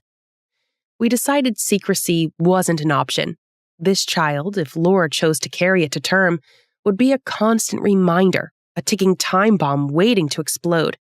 Openness and honesty, however painful, were the only way forward. But how she'd approach the conversation, when, where, were questions she'd have to wrestle with alone. "I'll spend the night at his place and find a way to tell him," she said, covering her face with her palm. "God, what have I done?" I patted her back. "It's happened. Don't think about that right now. Let's focus on getting out of this. You sure you don't want me there when you tell Dave?" She shook her head and leaned back in her seat. "I'll be fine. I have to." The door opened, and Dr. Ray walked into the office. "Hey, ladies," he greeted. "Hi," I greeted, while my friend barely looked at my colleague. "I have to go now if that's okay." "Sure, I'm here, so have at it." said Dr. Ray, nodding at Laura. Everything okay? Yeah, I grabbed Laura's bag. Come on, we need to get you home. First, let's head to yours. I'm famished, she said, getting off the couch. We have to pick up Matthew, I said over my shoulder before exiting the room. The afternoon sun beat down on the convertible as I steered us towards Matthew's elementary school. Laura tapped her foot rhythmically against the floorboard. I could only nod and drive us safely away. She barely noticed when I parked the car and honked for my son. Only then did she jerk when Matthew slammed the door shut after getting in. Oblivious to the tension, Matthew bounced in his seat, a broad grin on his face. Hi, Mom. Hey, Godmom. Guess what, Laura? He chirped, his voice brimming with excitement. My dad sent us a whole bunch of letters. Laura's breath hitched slightly, her eyes flitting to me. I hadn't mentioned that since we haven't seen each other. Yes, I replied to her silent query.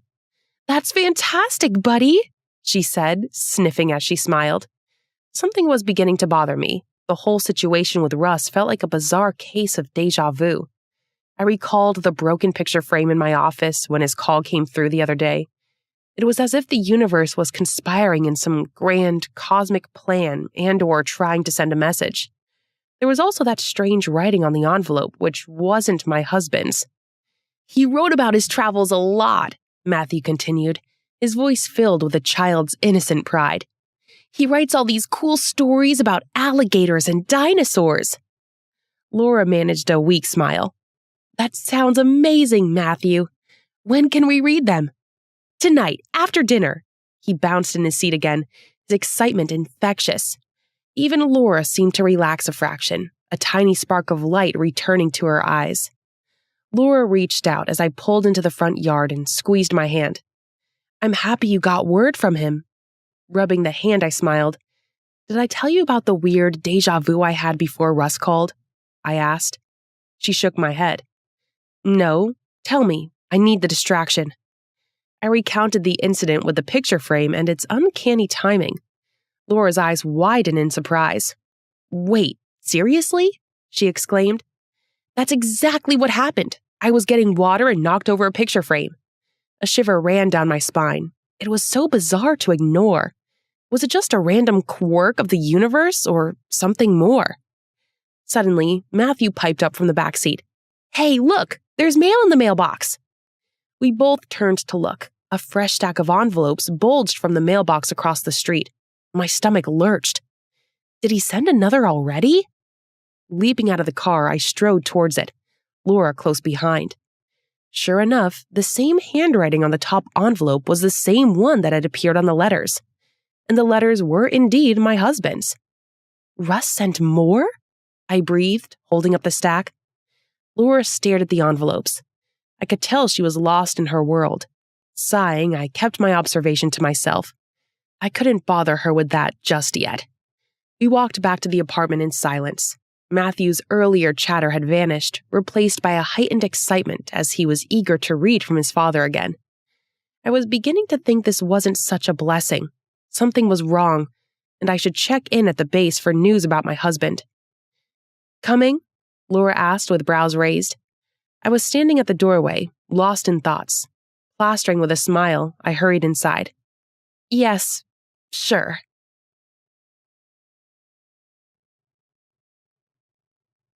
Peter. Sweat trickled down my temples as I watched the 2-story brick building across the road. From where I sat, the air hung heavy with the scent of lilies and stale sweat. I shifted uncomfortably on the worn wooden chair, the worn surface digging into my sore thighs. My gaze darted from the heavy oak door to the 3 figures as they huddled in with the manila envelope. I clutched the last envelope in my hand, a physical manifestation of the secret churning in my gut. It was supposed to be a formality, a way to soften the blow. But the longer I sat there, the flimsier that pretense felt. Rosie deserved the truth, raw and unfiltered, not whatever carefully worded message this damned envelope contained. But it's Russ's. The letters are hers anyway. She needed to see them as well. With a sigh that ruffled the starched white collar of my borrowed dress shirt, I pushed myself out of the chair, The floorboards creaked under my weight. The door swung shut behind them, leaving me a prisoner of my self-imposed exile.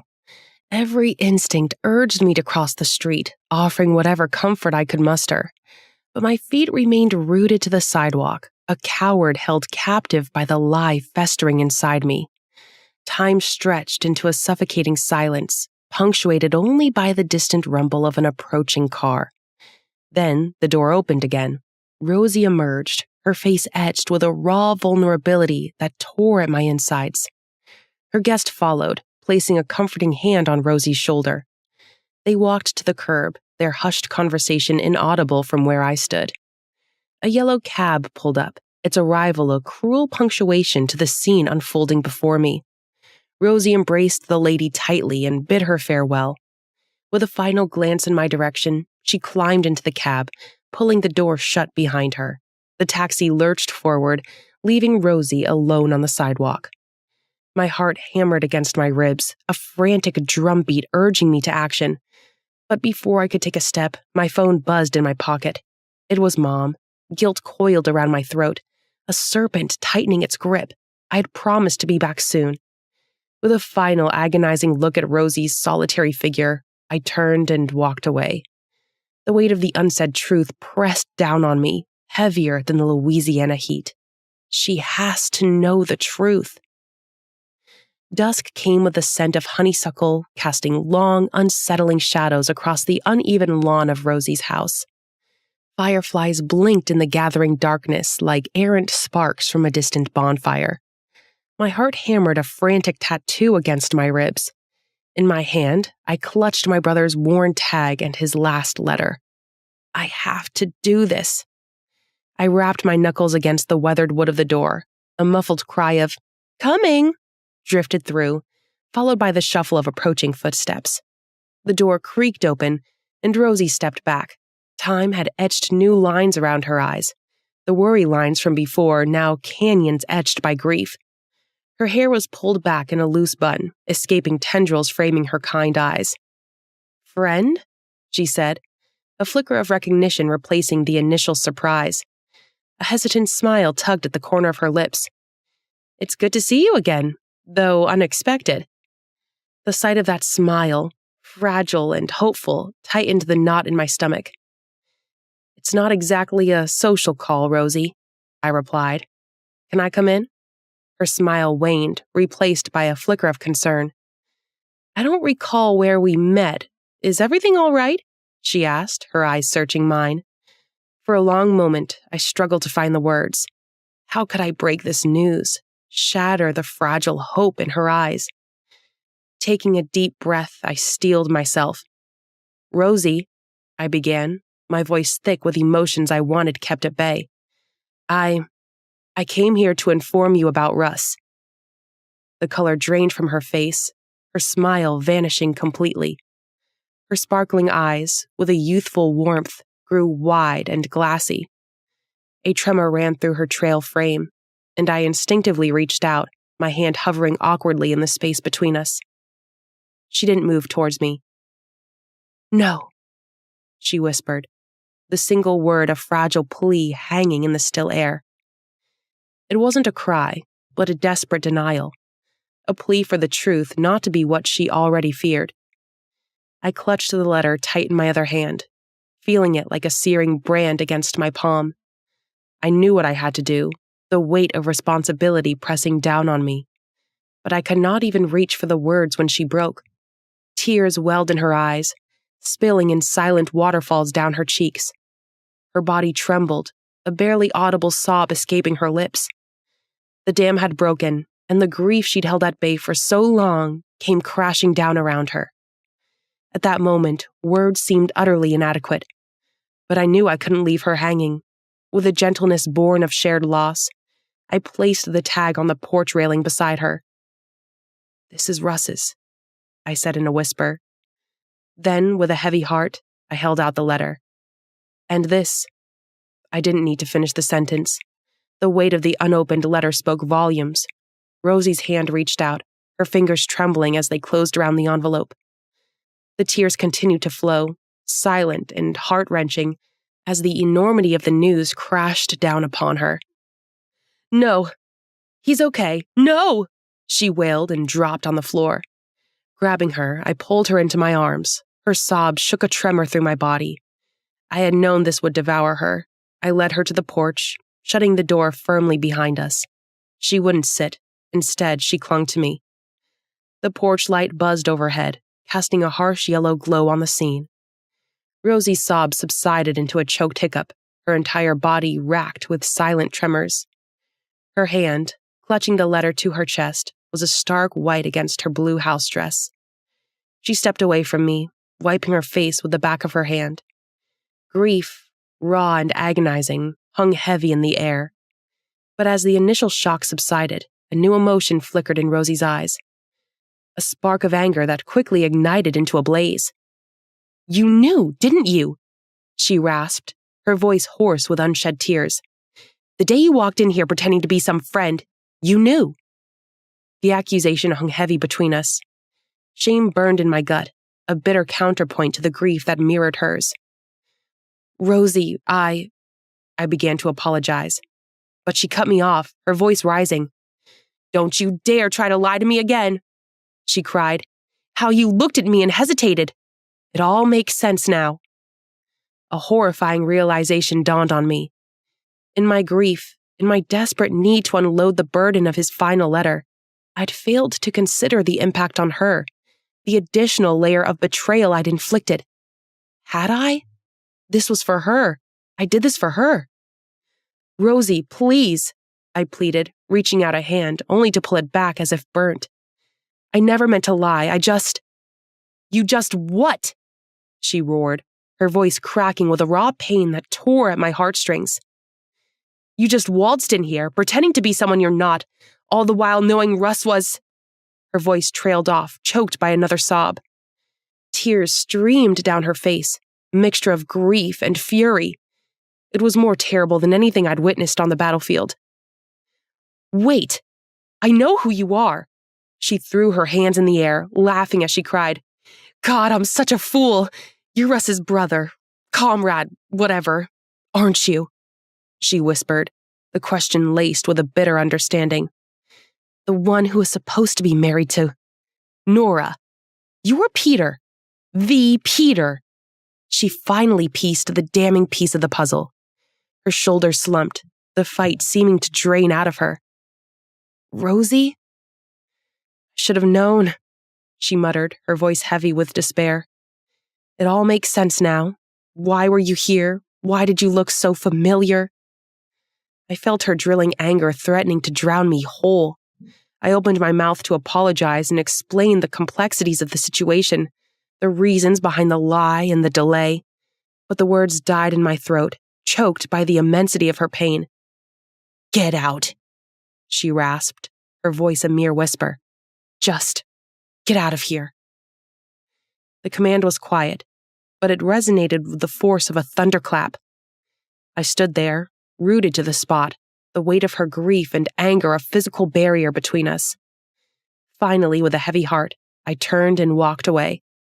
The light cast my shadow across the uneven lawn, a silent echo of the truth I'd brought and the lie I'd left with.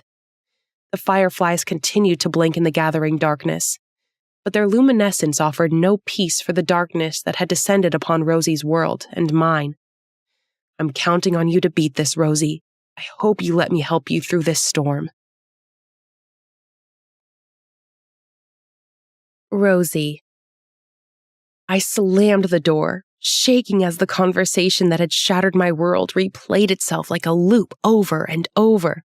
Tears streamed down my face, blurring the sight of Peter's retreating figure through the see-through window. In my hand was a singular letter from Russ, a physical manifestation of the gaping hole torn through my life. The curve of my husband's handwriting was a cruel reminder of a future stolen from me. Russ had been taken from me. My Russ. I slumped on the floor, wondering how I was ever going to get out of this. The man in my world these past 7 years was gone. Now, all I had left was this worn scrap of paper and the glint of his name in silver against the wooden board. A choked sob escaped my lips, morphing into a wail of despair that racked my entire body. Russ was the only man I'd ever loved. From the moment he'd been carried into the ER in a mangled mess of shrapnel and bravado, I'd been a goner. Even beneath the layers of fatigue and pain, his hazel eyes held a spark that had ignited a fire in my soul. Despite the severity of his stomach wound, he charmed his way past my professional ethics with a shameless wink and a hearty joke. It was a slow burn at first, stolen glances across the hospital room that blossomed into secret rendezvous in the quiet of the hospital gardens. Russ had been relentless in pursuing me until I gave in to a date with him. 6 months later, we were talking forever. He proposed with wildflowers and promised me heaven on earth. And he had lived that promise every single day. My chest constricted as if a knot were tightening, ready to suffocate my lungs. My hands trembled uncontrollably as I clutched at my chest, trying to restrain the turmoil within. The room felt like it was closing in, every sound amplified to a deafening roar, yet my world shrank to the confines of my frantic thoughts.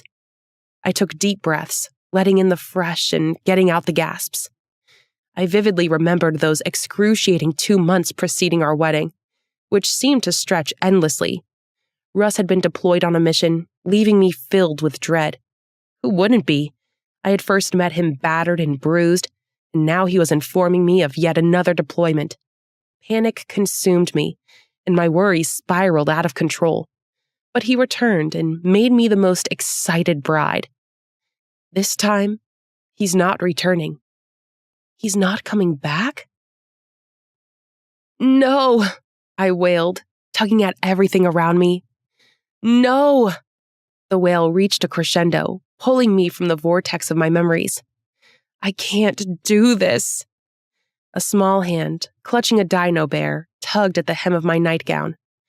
Matthew's eyes were wild as he gazed at me, like seeing a version of me for the first time.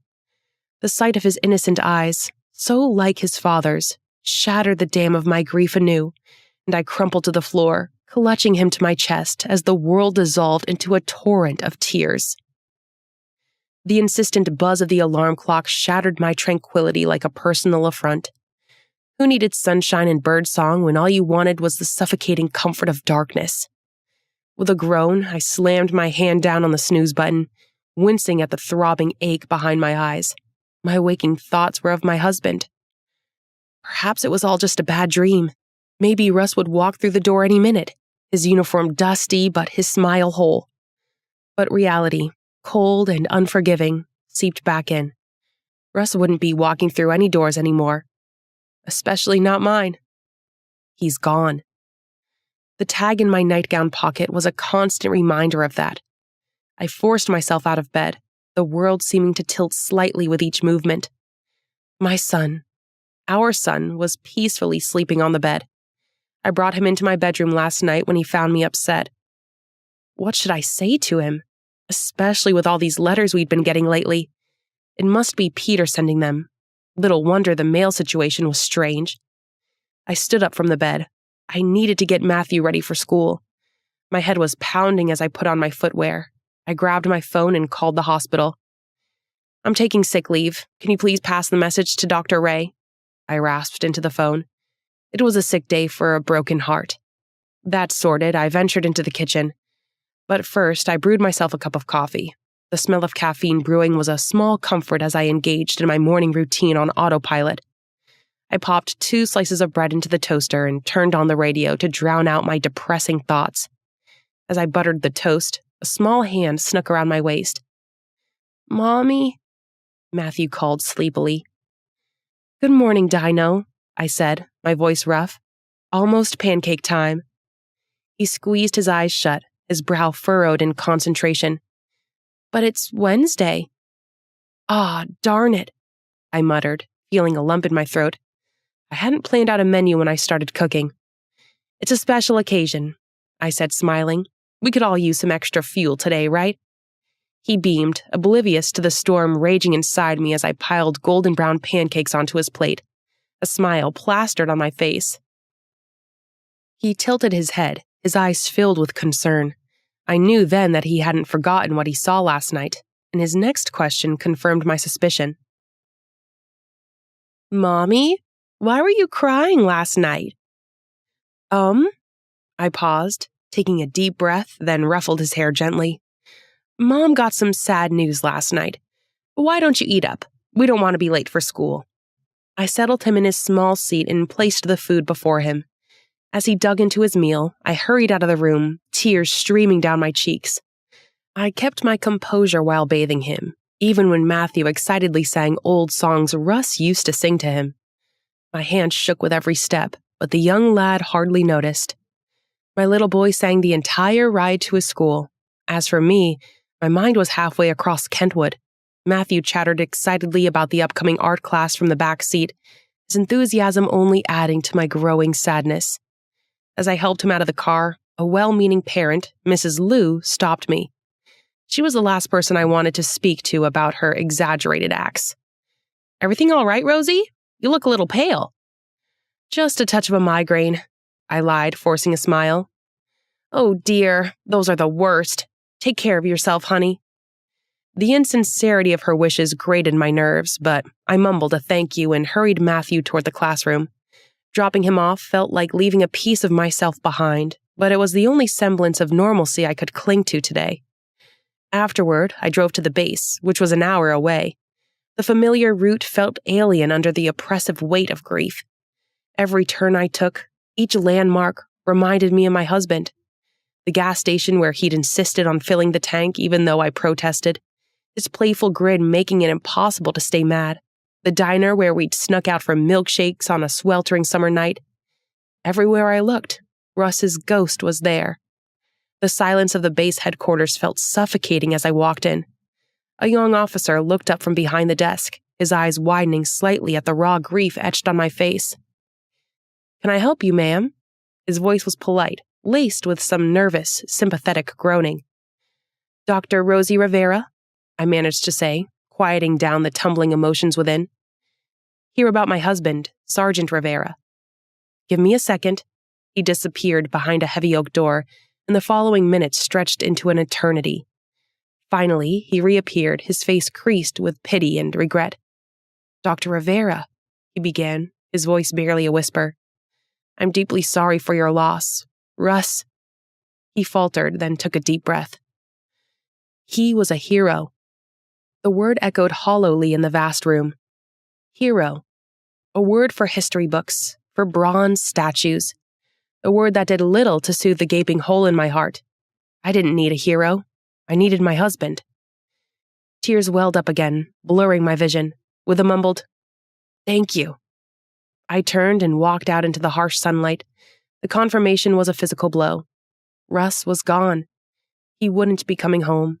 The world spun, and I stumbled back against my car, the metallic cold shattering my fiery pain within. A sob escaped my lips, morphing into a guttural cry that tore through the air. My fists clenched around the steering wheel, knuckles white, as I screamed out my grief, the raw sound echoing across the empty parking lot. There were no witnesses, no judgments, just me and the horrid stench of my loss. Peter. The drive back to Kentwood was like a hazy memory, with the same boring road going on and on under the gray sky. Every twang of country music on the radio and every old pickup truck creak seemed to echo the hollowness in my chest. And it didn't matter what I did. I couldn't get Rosie's tear-streaked face out of my mind. The raw, primal grief that had ripped through her when I delivered the news was a sight that would forever be embedded in my memory. Russ had been a good man, a true soldier, and a loyal friend. Seeing the woman he cared about crumble like that was a different kind of pain altogether. Hot and accusing anger had flared in her eyes as well. It stung, the blame she implicitly placed on me as the messenger. But I understood. Russ's death wasn't my fault, but it somehow tainted everything I touched. The guilt ate at me as I pulled into my driveway. My phone rang as I cut the engine, and it was Mom again. She had been calling to check on me almost every day. Sliding the phone up, I picked up the call. "Hey, Mom, did something happen?" "Peter, honey, Can you come home? Something important came up. I wiped my throbbing forehead. Mom, I told you there's something I got to do here. I know, she breathed out. This is also important. I wouldn't call if it weren't. How'd it go with the lady? Is she all right? I took a deep breath, feeling the burden of the past few days settling on my shoulders. It wasn't easy. Rosie took it pretty hard, as you can imagine. Mom sighed. That poor girl. Your friend was a good man, Peter. He was taken from us way too soon. I wish now that I'd met him. I sat in the car, taking it all in. Mom always knew how to read me better than anyone. What would she say? Sighing, my thought drifted to Rosie. I wondered what she was thinking right now. Was she handling things well? You're worried about her, aren't you? She finally said, her voice soft. Of course I am, I admitted. She was mad at me, blamed me somehow, but mostly she just looked lost, like a little girl who'd lost her way. Grief does strange things, honey. It makes you lash out, makes you shut people out. But don't you take it personally. She needs time, Peter. And Mom hesitated, then continued. Maybe she needs someone strong right now. Someone who knows Russ. Someone who can just be there for her. Her words hung in the air, a seed taking root in my mind. I knew Mom was right. Rosie would shut the world out and drown herself in her grief. Could there be a small space, an opening where I could fit in? Not as Russ's replacement, that was unthinkable, but as a friend and a shoulder to lean on. I'd introduced myself as a friend anyway.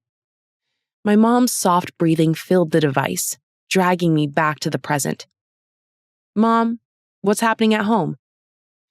It's not something I can discuss over the phone, but you might want to come here as soon as you can, she replied with an air of mystery. Rosie didn't need me here now.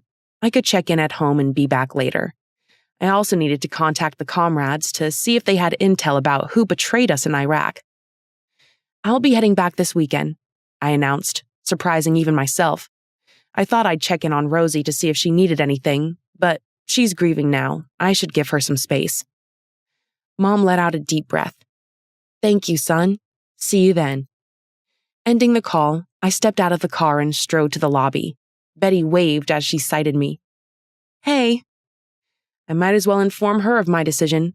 Taking out my wallet, I retrieved some crisp notes and slapped them on the counter. I'll be leaving for the weekend. And here I was, looking forward to the weekend with some handsome views, Betty said, getting off her seat. She adjusted her body-hugging dress as she took. Betty, I'll be back Monday. Can I get a better room by then? I asked, ignoring her darting eyes. I'll put in the work, she said slowly, walking closer. You have to get me something in return. I knew where this was headed. Bye, Betty. The porch swing creaked a familiar greeting as I walked up the steps. The door flew open, and Mom walked towards me with a big smile. You have to promise me you'd be calm about this. Calm about what? I asked, looking above her head towards our manor. The door opened slightly, and a head poked out. Seeing who it was, I grunted. You've got to be kidding me. Please, son, just hear her out. Mom patted my arm and strolled inside. Nora stepped out. Her face was a weird shade of red, with red spots on the forehead and under her eyes. Her eyes were red and puffed. What the heck? Time seemed to warp as we stared at each other, a lifetime of unspoken words hanging thick in the air. She was a bit different, thinner for sure. The warmth I used to see in her eyes was replaced by a hollowness that chilled me. Peter? Her voice was a broken whisper. I need your help. She turned and strolled ahead of me inside the home. What's with everyone and leaving me behind? Shaking my head, I took quick strides towards the home. The once bright living room was shrouded in a dim twilight, quite unlike the Louisiana sunshine filtering through the cracks in the blinds. Nora, I finally brought myself to say something. What's going on? She collapsed onto the couch, burying her face in her hands. When she pulled back, her eyes were red-rimmed, glistening with unshed tears. Bruises, new and old, marred the pale skin of her arms. "Peter," she choked out, her voice raw, "I need your help." The desperation bothered me. "Don't tell me your husband hits you." She sputtered, then launched into the story. "You know how we didn't exactly vibe with the marriage arrangement between us." I took the seat opposite her. "Then?" Damien came along, charming and available. He stole my heart with presents." I listened as she told the story of the man who had charmed her with gifts and attention. Then she recounted how she'd married the monster instead of the charming prince she thought he was. "He hides the truth behind a facade of respectability and politics." The revelation ignited a fury within me, a white-hot rage that threatened to consume me. There was Russ, now Nora, both victims of a world that seemed determined to inflict pain. But Nora wasn't just grieving, she was living in hell. "You need to leave him," I said, chunking down my anger with restraint. Despite my burning rage, I didn't want to step into a world that wasn't mine to trespass. "It's not that easy, Peter," she whispered, tears trailing down her bruised cheek. He threatens me, threatens my family. I'm scared." Fear flickered in her eyes, betraying the energetic woman I had known. My anger grew into a bitter cocktail of helplessness and frustration. The urge to fix things warred with the harsh reality of the situation. Here I was, a soldier haunted by my ghosts, and in no position to help anyone. "Nora," I finally said, the words heavy on my tongue, "this isn't your fault, but there's nothing. This is your fight. You have to find your strength and get out of that situation." "Please, Pete, you're the only one who can help me," she pleaded, rubbing her palms together. "Pete?" I scoffed. Whatever gave her the impression I was the right man for this? "Why did you come to me, Nora?" The harshness with which the words echoed in the silence that followed made me sign. Her eyes welled up again, a flickering of hurt crossing her face. Maybe I was too rough, but the truth was brutal, and sometimes that was the only weapon you had. "I know," she whispered, her voice barely audible. "You met Damien. Pete." "Stop calling me like that. I don't even know you like that." I got upset by her imagining everything was all right all of a sudden. This woman left me for an available monster. How was that suddenly my business? Nora got off the couch and started pacing. "I'm sorry, okay?" She threw her hands in the air. "So I messed up. I got fooled. But it doesn't have to ruin me forever." I remained impassive. Still, how was this my business? She went on her knees and grabbed my leg. "Nora, get up. Stop this." I jerked my leg away. "What's wrong with you?" "Everything, Peter. Look, he's connected. He doesn't scare easily." "Oh, I'm the monster to scare him off? Nice play, Nora." I can't believe she's here to use me. She scrambled to her feet, dusting her knees as she replied, "I just need help. Not even money or my family scares him. I need you." With a sign, she slumped onto the couch. "I had to plead with your mom to help me." We sat silently, the unspoken hanging heavy in the air. I didn't want to be involved. She didn't deserve my time, but I couldn't condemn her to a lifetime of sorrow either. If she were some other woman, wouldn't I help? But I had pressing matters that also demanded my attention. How do I help without dragging myself into the mess? As the afternoon sun began to dip below the horizon, casting long shadows across the room, a decision solidified in my mind. I stood up. "I have to go, Nora, but I promise I'll find a way to help. I'll make some calls, see if there's anything." The words died in my throat as I saw the dashed hope cloud her face. I couldn't offer her false promises. I couldn't be the prince she needed. "Don't," she said, turning her face away. "Don't make promises you can't keep." "I'll do something," I assured her. "Yeah, I'll get someone else," she said, grabbing her purse off the table. "Bye." The sting of her words lingered in the air long after she stormed out of the house. Mom walked into the room with a grim expression. "Sad. She should have waited." "No." I got off the couch. "It's a good thing she didn't wait. I can't even pity her. That's how much I have no feelings for her, Mom. Will you help her? I didn't want to be involved, but she needs help. Did you see the bruises? I nodded. Come to the kitchen. I made your favorite jambalaya, garnished to your taste. As we walked to the kitchen, the aroma of Mom's homemade jambalaya enveloped the air, momentarily distracting me from the weight of the situation. The comforting scent of her cooking always had a way of easing tensions.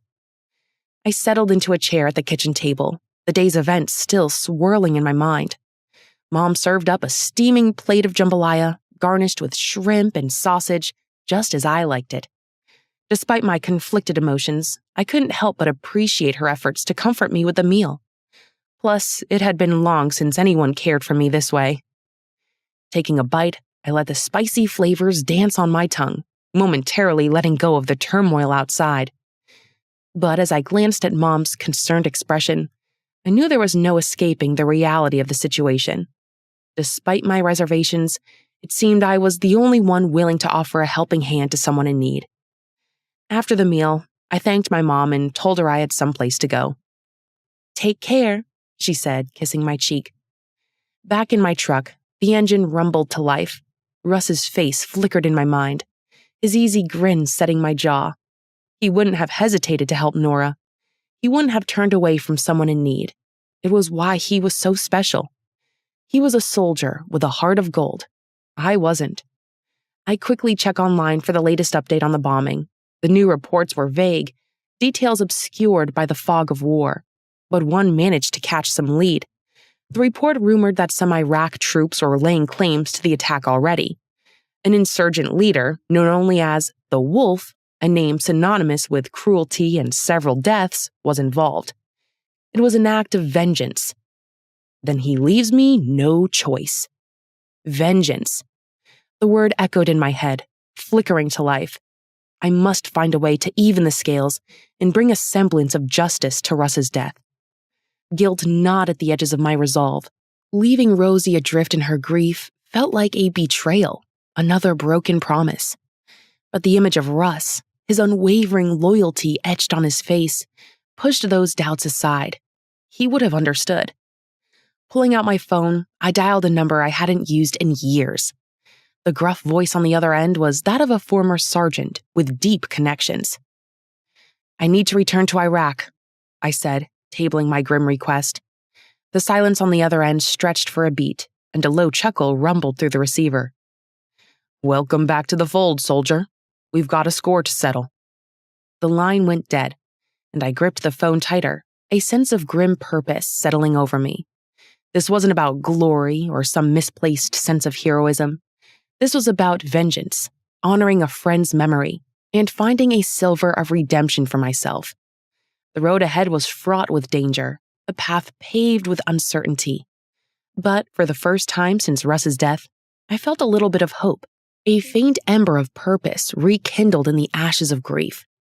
I immediately messaged Luca. He wanted in on this, and I could use the backup. We're doing this after the funeral. We're going to war.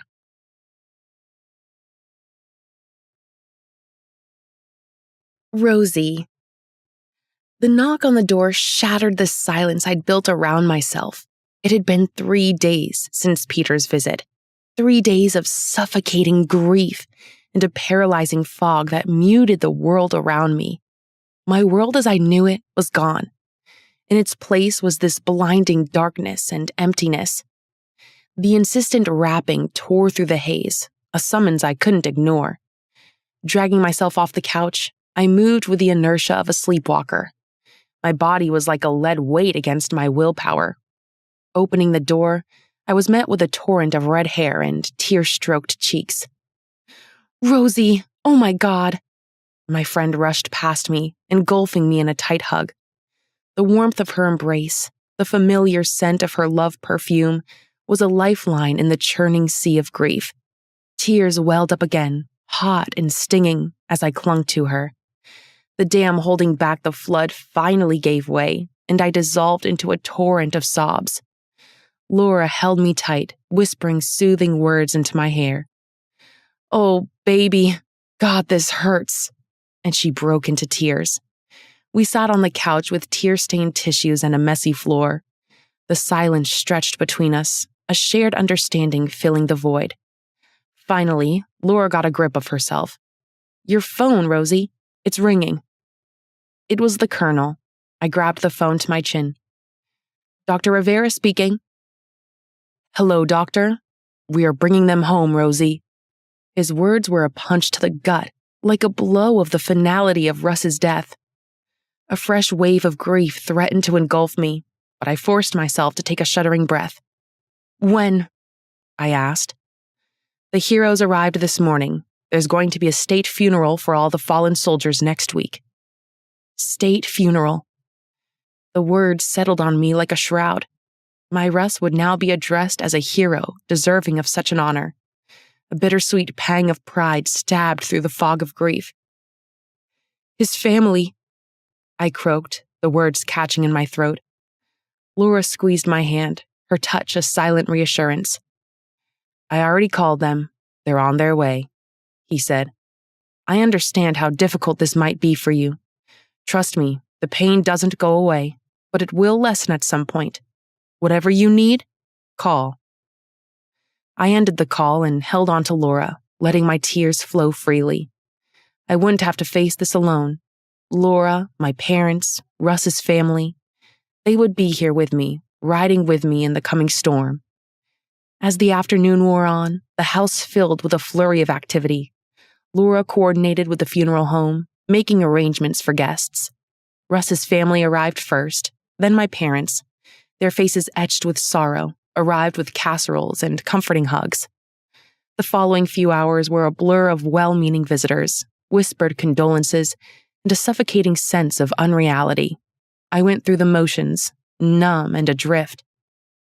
The day of the funeral, she dawned heavy and overcast, like the thick weight in my chest. My reflection in the bathroom mirror was that of a stranger, a woman with pale skin drawn taut over her cheekbones. Eyes rimmed red and raw stared back at me.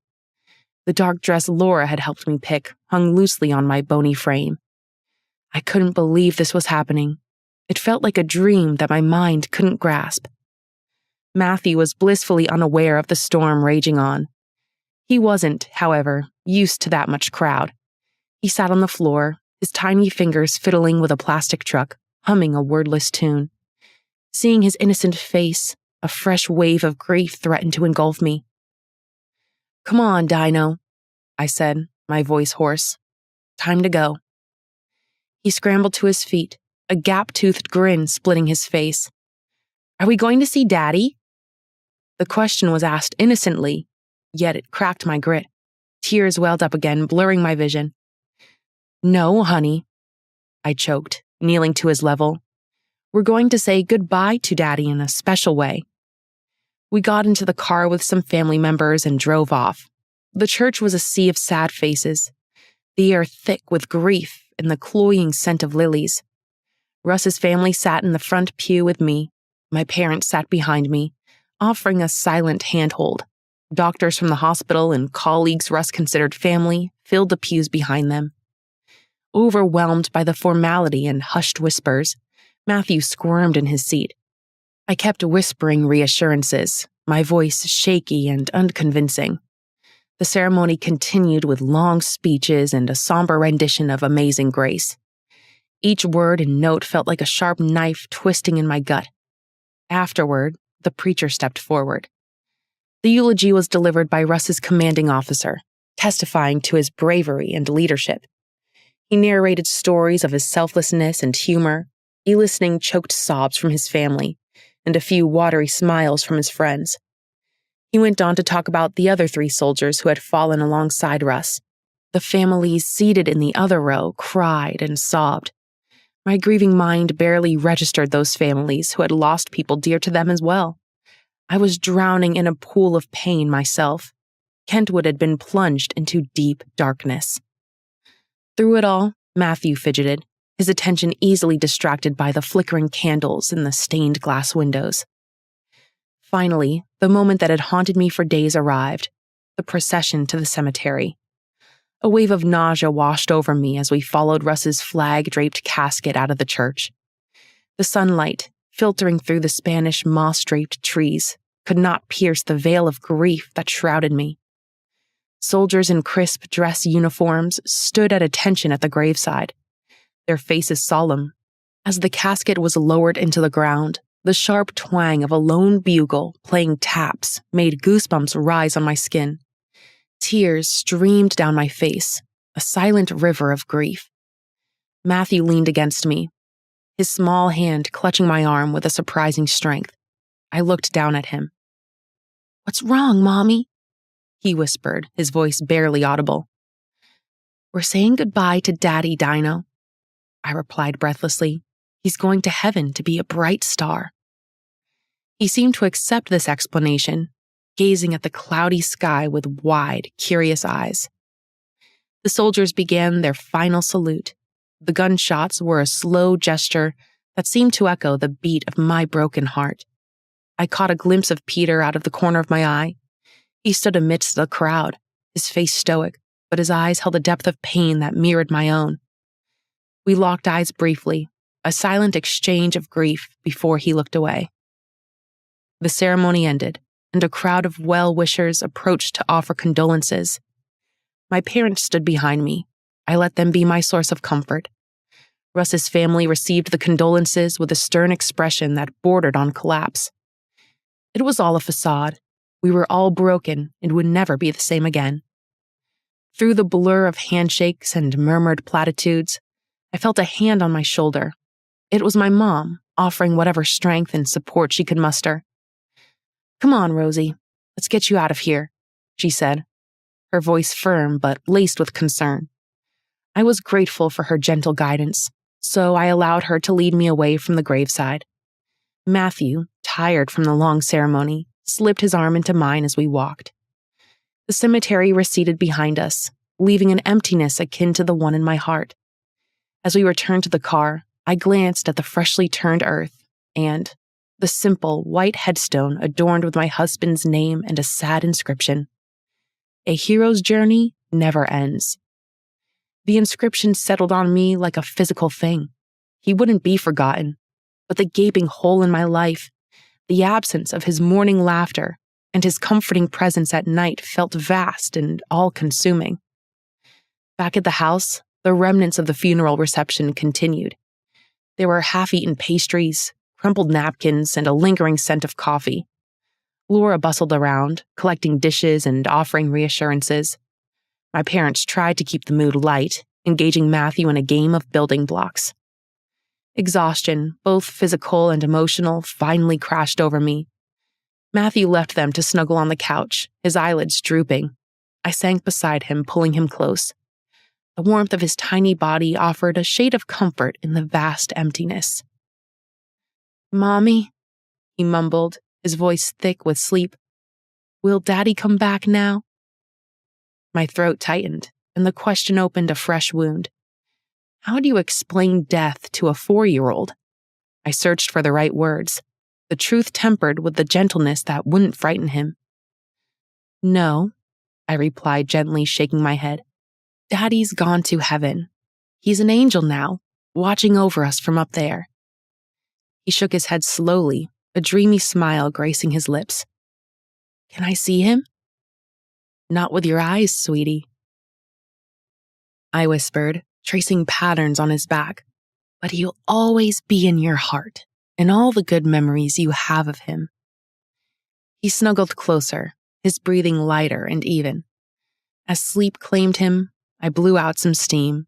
The realization that I was now a single parent and living this new reality without Russ felt overwhelming. Laura sat down beside me, her eyes filled with concern. "You okay, Rosie?" she asked, her voice gentle. I shook my head, tears welling up again. "How do I do this, Laura? How do I raise Matthew on my own?" She squeezed my hand, her touch a silent promise of support. "You take it one day at a time, honey. We'll get through this together. You're strong, Rosie, stronger than you think." Her words, though well-meaning, offered little solace. Strength felt like a distant memory buried beneath the layers of grief. But looking at Matthew's peaceful face, a flicker of determination ignited within me. For him, I had to be strong. I had to find a way for him to live this new normal.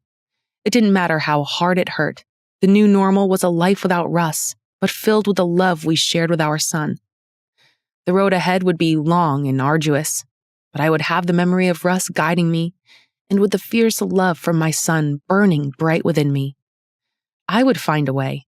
Russ may be gone, but his love would continue to light our way like a beacon in the darkness. Peter.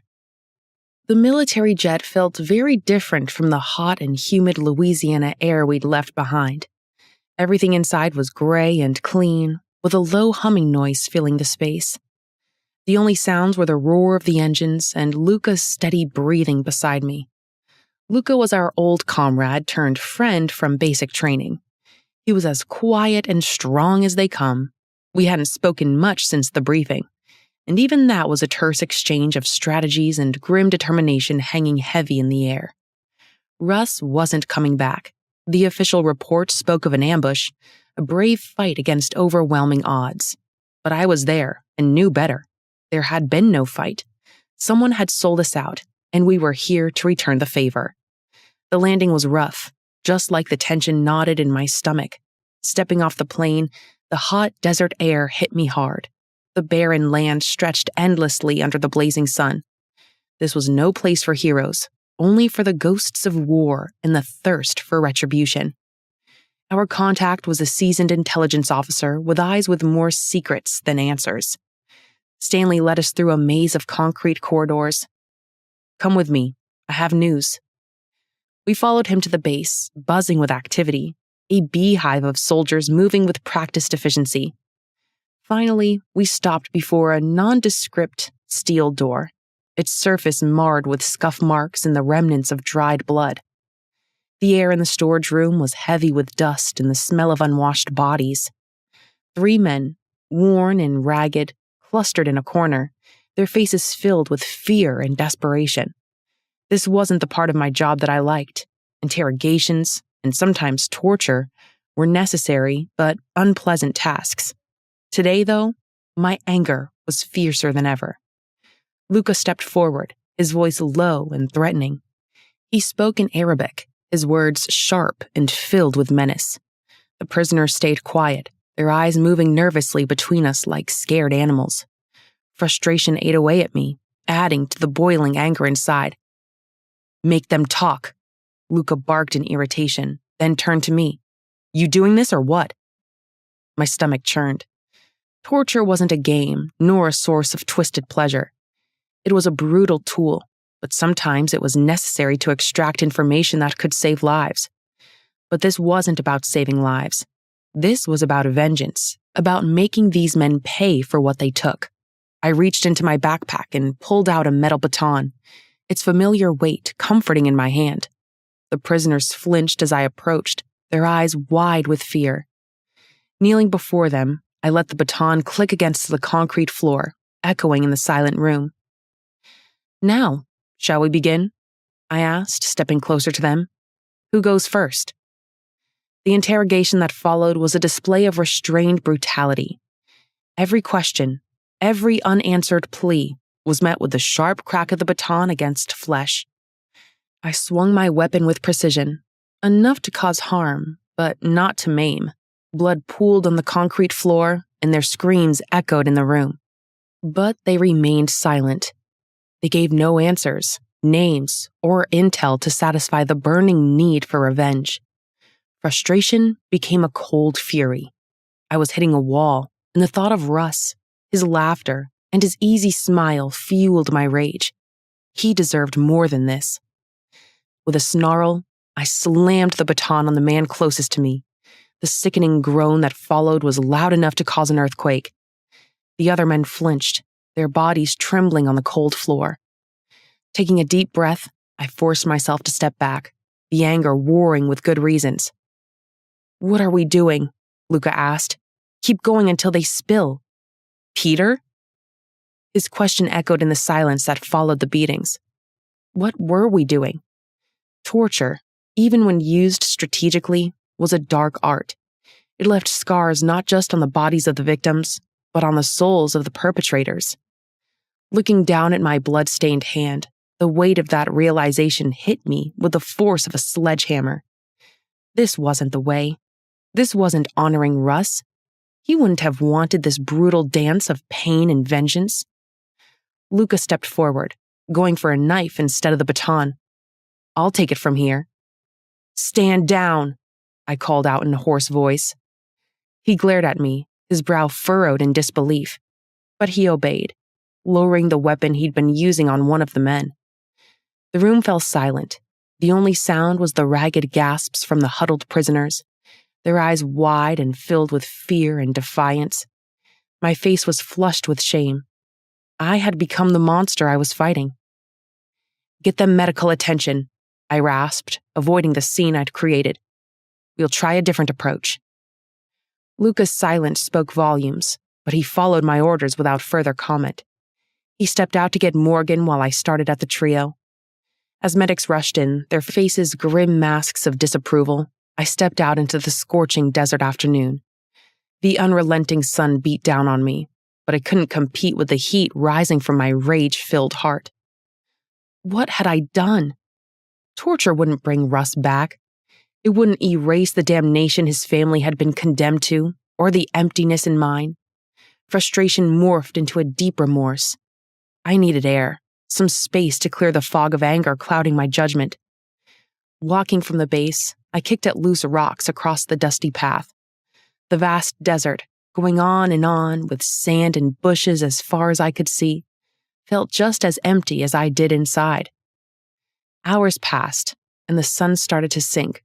I walked up a lonely hill with a view of the base below. Stars began appearing in the sky, like tiny dots on dark fabric, silently watching over my inner struggles. Russ's face, with his funny grin, flashed in my thoughts. He wouldn't have liked this. He believed in getting information, sure, but he wouldn't have resorted to torture. His strength came from his honesty, a skill that earned him respect, even from foes. Shame turned into a steely resolve. I had to clean up this mess and find another way to honor Russ's memory, a way that didn't leave me stained with the blood of the innocent. Returning to the base, I found Luca in the briefing room. He had a map sprawled out across the table. He looked up as I entered, a mixture of surprise and suspicion crossing his face. Without a word, I pulled up a chair and studied the map. He tapped out the details of the insurgency, the known locations of rebel outposts. "There has to be another way," I said, turning to the comrade beside me. He grunted in agreement. "Torture only gets you so far. These guys are hardened fighters, loyal to their cause. They don't deserve to." "Luca." He shrugged and turned his attention to the map. For the next few hours, we pored over the map, gathering bits of information and studying rebel attack patterns. A tiny spark of hope grew inside me. Faint, but steady. "We check here first," I pointed out, crossing the intersection we both arrived at. "Good," he replied. But as we walked away, Luca grabbed his weapon and shot the men. "That's for my brother." The following day, we delved deeper into the insurgency network.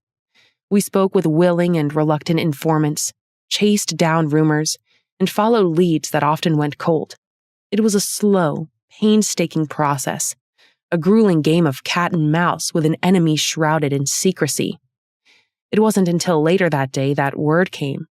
A captured insurgent, broken by a combination of isolation and psychological warfare, finally dropped a name. Abu Khalil. He was a notorious warlord known for his cruelty and his ruthless tactics. It was a name whispered in hushed tones by other prisoners, a name known with terror and merciless killings. "Finally, a substantial lead," Luca muttered. "What's the plan?" Through our investigations, it became clear that Abu Khalil was the one behind the Iraq ambush. He was the person who took Russ away from us. The desire for revenge flared up again, like a tiny ember growing into a fierce flame. But this time, it was tempered with focus and a determination to bring the man responsible to justice. Our plan was audacious, A high-risk operation hinged on precise timing and a healthy dose of luck. We wouldn't go in guns blazing. We needed Abu alive, breathing proof of his crimes. It was a dangerous gamble, but it was our only shot. We waited until nightfall, when the desert air was still and unsuspecting. Under the cloak of darkness, we stealthily infiltrated the rebel stronghold, moving like a well-practiced team. The adrenaline pumped through my veins, a feeling I knew well from many missions before. But beneath it all, a flicker of doubt. Would we find Abu Khalil? Would we make it out alive? The answer came in the form of a flickering oil lamp, illuminating a figure hunched over a desk, a map spread out before him. Abu turned out to be an older man, not what I expected. His face was lined with a lifetime of violence. The moment we saw him, we knew he had to be in charge despite his weathered face. Abu whipped around, his hand reaching for a pistol tucked in his waistband. But before he could react, Luca was on him. A struggle ensued, a tangle of limbs and grunts echoing in the dimly lit room. I moved in, grabbing Abu's arm and twisting it behind his back. A scream of pain ripped from his throat. "Don't kill him," I rasped, tapping Luca to release him. "We need him alive." Luca grunted in response, tightening his grip on Abu's throat to cut off his air supply. The warlord's face contorted in fear, his eyes bulging. A primal part of me, fueled by grief and rage, wanted to see him suffer, wanted to squeeze the life out of him with my bare hands. But I pushed those feelings down, forcing myself to remain focused. "Where's the intel?" I barked, shoving a picture of Russ's smiling face in front of Abu. "Who gave you the order?" Abu gasped for breath and sputtered out a string of Arabic curses. Luca tightened his hold, the warlord's face turning purple. Just when his resistance seemed to wane, a glint of defiance flickered in his eyes. "You can't break me," he grunted. "You'll never find out who ordered it." His words felt like a slap in the face, a clear indication of the fanaticism driving the insurgency. Frustration surged within me, ready to erupt. But then, an idea struck me. "You think you're fighting for a cause," I said, my voice low and measured. "But you're just a pawn in their game. They don't care about you, about your people. They only care about their power to control you." He stayed silent, his expression darkening with disgust for his predicament. I persisted, playing on his brainwashed beliefs. "You won't get anything but broken promises. They are false idols who don't deserve this level of loyalty. Did I tell you about the man you killed?" As Luca pressed him for a response, Abu's eyes rolled backward in his head. "Well, he has a 4-year-old and a wife. You've plunged them into darkness," I stated firmly. Abu's anger flared, his body tensing as he spat out his words, blood staining his teeth and lips. "My man wasn't the one who started this." I spoke of the suffering his actions caused, not just to soldiers like Russ, but to innocent civilians caught in the crossfire, like his son, his wife, his parents. I needed to reach that spot where he got broken. It was a gamble, an appeal to a humanity I wasn't sure existed within him. But as I spoke, something akin to regret flickered in his eyes. The fight seemed to drain out of him, replaced by a weary resignation. Finally, after what felt like an eternity, Abu spoke up. "The man you seek is called the Ghost. That's all I know." "That's all I need." The Ghost. I turned to Luca, who let the man fall off like a ragged doll. "I lost good men too, but this man offered to cater for their families." Abu spat out and staggered towards the wall. "He didn't do anything. I can't even reach him." Of course, whoever this ghost was knew what he was doing. He was likely to be a highly connected man, someone higher up and in power. The intel we extracted wasn't everything we'd hoped for, but it was a start. We had a name and proof of insurgency. The government could work with that while we stayed back and let justice run its course. This wasn't the closure I craved, not the face-to-face confrontation with Russ's killer, but it was a lead, a path forward. We returned to our base with Abu in tow, a sullen prisoner stripped of his arrogance. We handed him over to the superiors. The debriefing that followed was intense, a mix of relief and frustration. We had answers, but they only raised more questions. As the dust settled, a strange sense of emptiness washed over me. The mission was accomplished, and justice was served in its twisted way. But my brother wouldn't be coming back. The hole in my heart would never be sealed. That night, under the vast expanse of the desert sky, I stared up at the stars. While the world slept, I conversed with a lost friend. "We got him, Russ," I whispered, the words tasting like ashes. "But it doesn't feel like a victory." A cool desert breeze rustled through the sand, carrying a sense of peace and acceptance. I knew then what I had to do. Taking my gun, I went into the basement and fired shots at Abu. The hole in his chest did nothing to ease my pain. There was no getting my brother back. But it was only a matter of time before someone else picked Abu up and used him against innocent lives. Luca gripped my shoulder. "You are a step ahead of me, soldier." Rosie. The car's engine made a ticking sound as it cooled down. The only noise in the car was the sound of paper rustling in my shaky hands. Russ's last letter, wrinkled and worn from many readings, lay open on my lap. His words, which used to be full of his usual jokes and love, now seemed like a sad reminder of a life taken too early. After the funeral and everything had quietened, I had picked up the letter to read his last words, and I couldn't stop reading after that. "My Rose, I'm sure you'd be worried about the months of silence by now. The fault is undoubtedly mine. I've written more letters than I can remember, but every time I wrap up the ending, it feels nothing like what you'd want to read. I know I haven't been the most prolific letter writer, but words always seemed to fall short when expressing how much you mean to me. Maybe that's why I've written you several drafts of this letter, each one failing to capture the depth of my love for you and Matthew." A choked sob escaped my lips. Why would he even think I didn't want to read anything he wrote? Wasn't that better than the silence? I heaved a sigh, knowing my anger was pointless right now. The thought was what mattered. Russ had tried and wanted to leave me with more than just memories. A lump burned hot in my throat, a bitter counterpoint to the grief. Russ's letter continued, detailing the monotony of base life, punctuated by moments of friendship and laughter with his fellow soldiers. He spoke of missing us fiercely, of the dreams that kept him going, dreams of returning home, of building a swing set in the backyard for Matthew. Then he mentioned his friend. "Peter's been a good friend.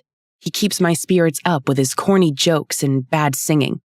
I told him to leave that to me. It's the only thing I do better than him. We talk about home often. You and Matthew are prominently featured in those conversations. He's a good friend, more like a brother." Peter. The name rang in my mind. It was a stranger, yet somehow it was a link to Russ's final days. Guilt gripped me. All this time I had been so focused on my grief that I hadn't stopped to consider the weight he must be carrying. He had been my husband's friend, his confidant in those last moments. Didn't I owe it to Russ, to his memory, to try to understand the man who had been by his side?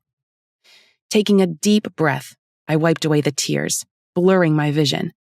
With resolve, I pulled out Russ's phone and scrolled through the contacts. Peter's name came up as brother. My finger hovered over the call button, a tremor of nervousness running through me. The dial tone echoed in my ear for an eternity before a gruff voice answered on the other end. "Hello? Peter? It's Rosie, Russ's wife." "Peter? It's Rosie, Russ's wife." My voice sounded thin, strained. A beat of silence followed. "Rosie, hey, it's good to hear from you. How are you holding up?" "The same," I admitted, my voice cracking. "Just going through the motions, I guess." "Yeah, I know the feeling," Peter said, his voice low and empathetic. There was a pause, and then he added, "Is something wrong?" "There are things I don't know," I confessed, "about his last days, about—" "Anything you want to know, Rosie?" Peter assured me. "I'll tell you everything I can." Hesitantly, I asked about the letters, about Russ's state of mind, and their last conversations. Peter spoke openly, his voice rough with emotion at times. He painted a picture of Russ, his love for us fueling his every thought. He often played pranks on us to keep their spirits high, Peter said, and for a long time, he said nothing more. Thank you, I finally said as the silence stretched. It was good knowing my husband didn't suffer too long in his dying days. Peter said it had been quick and almost painless. I covered my mouth, stifling the cry that threatened. On nights when he couldn't get through to you and Matthew, he would go outside the tent and gaze at the stars all night, yearning for home. As we talked, a strange sense of connection bloomed between us. Peter wasn't just his friend. He was a kindred spirit, a man who understood the depth of loss, the gaping hole left in the wake of war. There was a shared grief, a bond forged in tragedy. As the sun went down below the horizon, the sky became cloudy. Finally, our conversation ended. A weight lifted from my heart, a sense of peace settling in place. I didn't have all the answers, but I better understood Russ's final days, a clearer picture of the man who had stood by his side. Thank you, Peter, I whispered, my voice thick with emotion. Thank you for sharing this with me. No, thank you, Rosie, Peter replied, his voice gruff but sincere. It's good to talk about him. He was a hell of a friend and a damn good man. The line crackled for a moment before he added hesitantly, If there's anything you need, anything at all, don't hesitate to call. I appreciate that, Peter, I said, touched by his offer. I might just take you up on that. After ending the call, I looked at the phone in my hand, suddenly tired. Talking had been tiring, but also relieving. It was the first time since he died that I felt hopeful, like a tiny spark of connection in the big emptiness. The following days were a whirlwind of things to do. I had to find someone to look after Matthew while I sorted through papers and handled all the legal stuff that came with sudden death.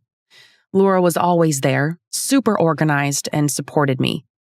Thankfully, unaware of everything, Matthew kept being his happy, energetic self. His laughter helped me feel better. One evening, a knock sounded on the door as I was putting Matthew to bed. My heart stuttered, and I wondered if it was Laura. Wiping my hands on my jeans, I walked to the door and peeked through the peephole. Peter stood on the porch with a hesitant look on his face. He was dressed in a simple pair of jeans and a t-shirt. I stared at him momentarily, a tangle of emotions warring within me. Opening the door a crack, I asked cautiously, Peter? He stammered, running a hand through his hair. I was in the neighborhood and, well, I brought this. He held out a brown paper bag, its contents hidden from view. Curiosity tugged at me, but apprehension held me back. What is it? I asked hesitantly. It's something Russ made for Matthew, Peter said, his voice gruff. He was working on it before. His voice trailed off, the unspoken words hanging heavy in the air. I took a deep breath. The tugging in my heart was getting less frequent now. Can I come in? Peter asked gently. I nodded, stepping back to allow him entrance. He walked in hesitantly, his eyes taking in the living room, now tinged with a heavy air of loss. Come on in, I said, leading him to the living room. Have a seat. He sat on the sofa's edge, the paper bag clutched tightly in his lap. Silence stretched between us. Finally, he took a deep breath and unfolded the bag. Wrapped in tissue paper was an intricately carved wooden toy dinosaur. It was beautiful, a work of love and meticulous detail. Tears welled up again, blurring my vision. Russ, he was carving this for Matthew, I whispered, reaching out to touch the truck. He never got a chance to finish it. I laughed and cried at the same time. It's got no tail. He talked about Matthew's love for dinosaurs all the time, Peter said, his voice thick with emotion. Russ wanted to build a whole family of them for Matthew. He said it reminded him of his childhood. I picked up the animal, tracing the smooth surface with trembling fingers. Russ's love for Matthew and his thoughtfulness, even in uncertainty, shone through every detail. A sob escaped my lips, a blend of grief and love. Peter reached out, his hand hovering awkwardly over mine. He didn't touch me, but the gesture spoke volumes, a shared understanding, a bond forged in loss. He loved you both very much, Rosie, Peter said, his voice low and sincere, more than words can say. I know, I whispered, the words catching in my throat. And I know he wouldn't want me to be sad. He'd want me to be strong for Matthew. We sat silently for a while longer, the weight of Russ's absence hovering over us like honeybees. But there was a shift, too, a subtle change in the atmosphere. The grief remained, a raw and jagged wound, but it was tempered now by a flicker of hope. We made quite a pair, individuals forming a connection from their losses. This man who had been Russ's friend was now, in a strange way, becoming mine too. Peter rose abruptly just as Matthew called out from his bedroom. He smiled. Sounds like your little man needs his mama. He does, I agreed, standing. Thank you, Peter, for everything. It's nothing, he said, waving his hand dismissively. Russ wanted me to do it. He hesitated momentarily, then added, If there's anything you need, Rosie, please don't hesitate to ask. I appreciate that, Peter, I said, my voice genuine, and I'm sorry for sending you away like that. He nodded. Friends? I extended my hand for a handshake to seal the deal. Friends. With a final goodbye, he stepped out into the cool evening air. I closed the door, feeling dizzy. Grief would always be my companion, even if it didn't feel as suffocating. I'd come to terms with that. Russ's absence still hurt, but having Peter around, even though unexpected, felt like a lifeline, a link to my husband's last moments. Upstairs, Matthew called out again, his voice laced with impatience. Smiling, I grabbed the wooden animal and headed towards his room. Russ's love and legacy lived on in this simple toy, reminding me of his sacrifice and unwavering devotion to his family and country. Placing the dinosaur on Matthew's bedside table, I sat beside him, cradling his tiny hand in mine. This is from Daddy, sweetie, I whispered. He made it just for you. Matthew's eyes widened as he examined the toy, his fingers tracing the carvings. Wow, he breathed, a delighted giggle escaping his lips. It's beautiful, isn't it? I said, kissing his forehead. Can I play with it? He asked, his eyes excitedly bright. Of course you can, I replied, picking him up and placing him on my lap. Together, we examined the toy, inventing stories and adventures for it.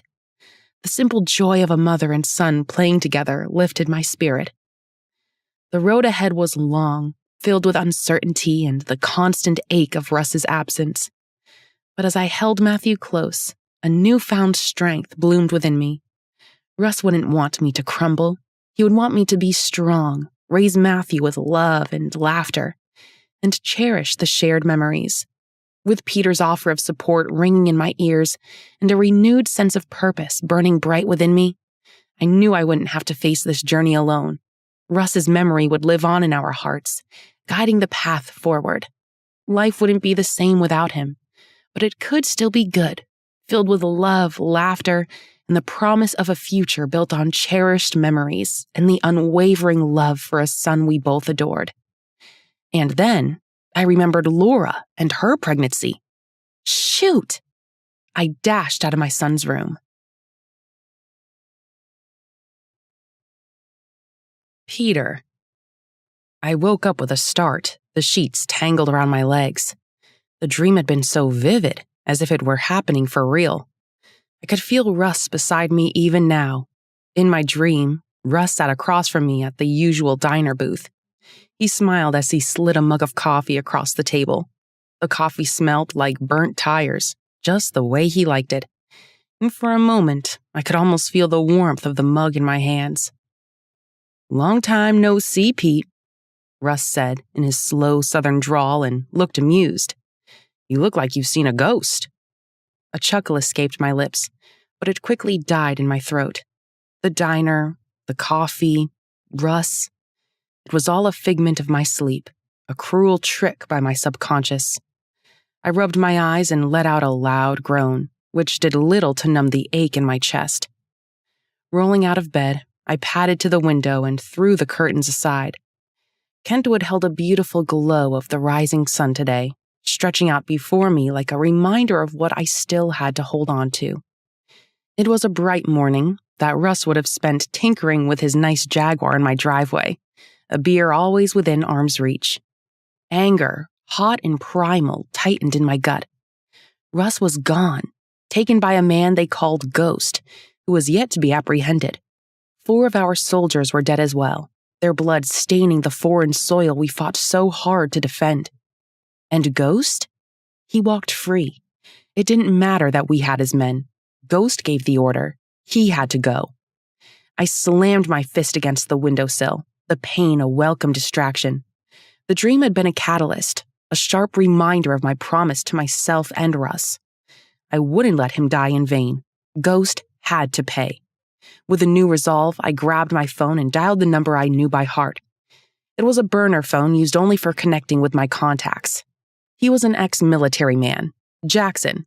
He knew the black market like the back of his hand.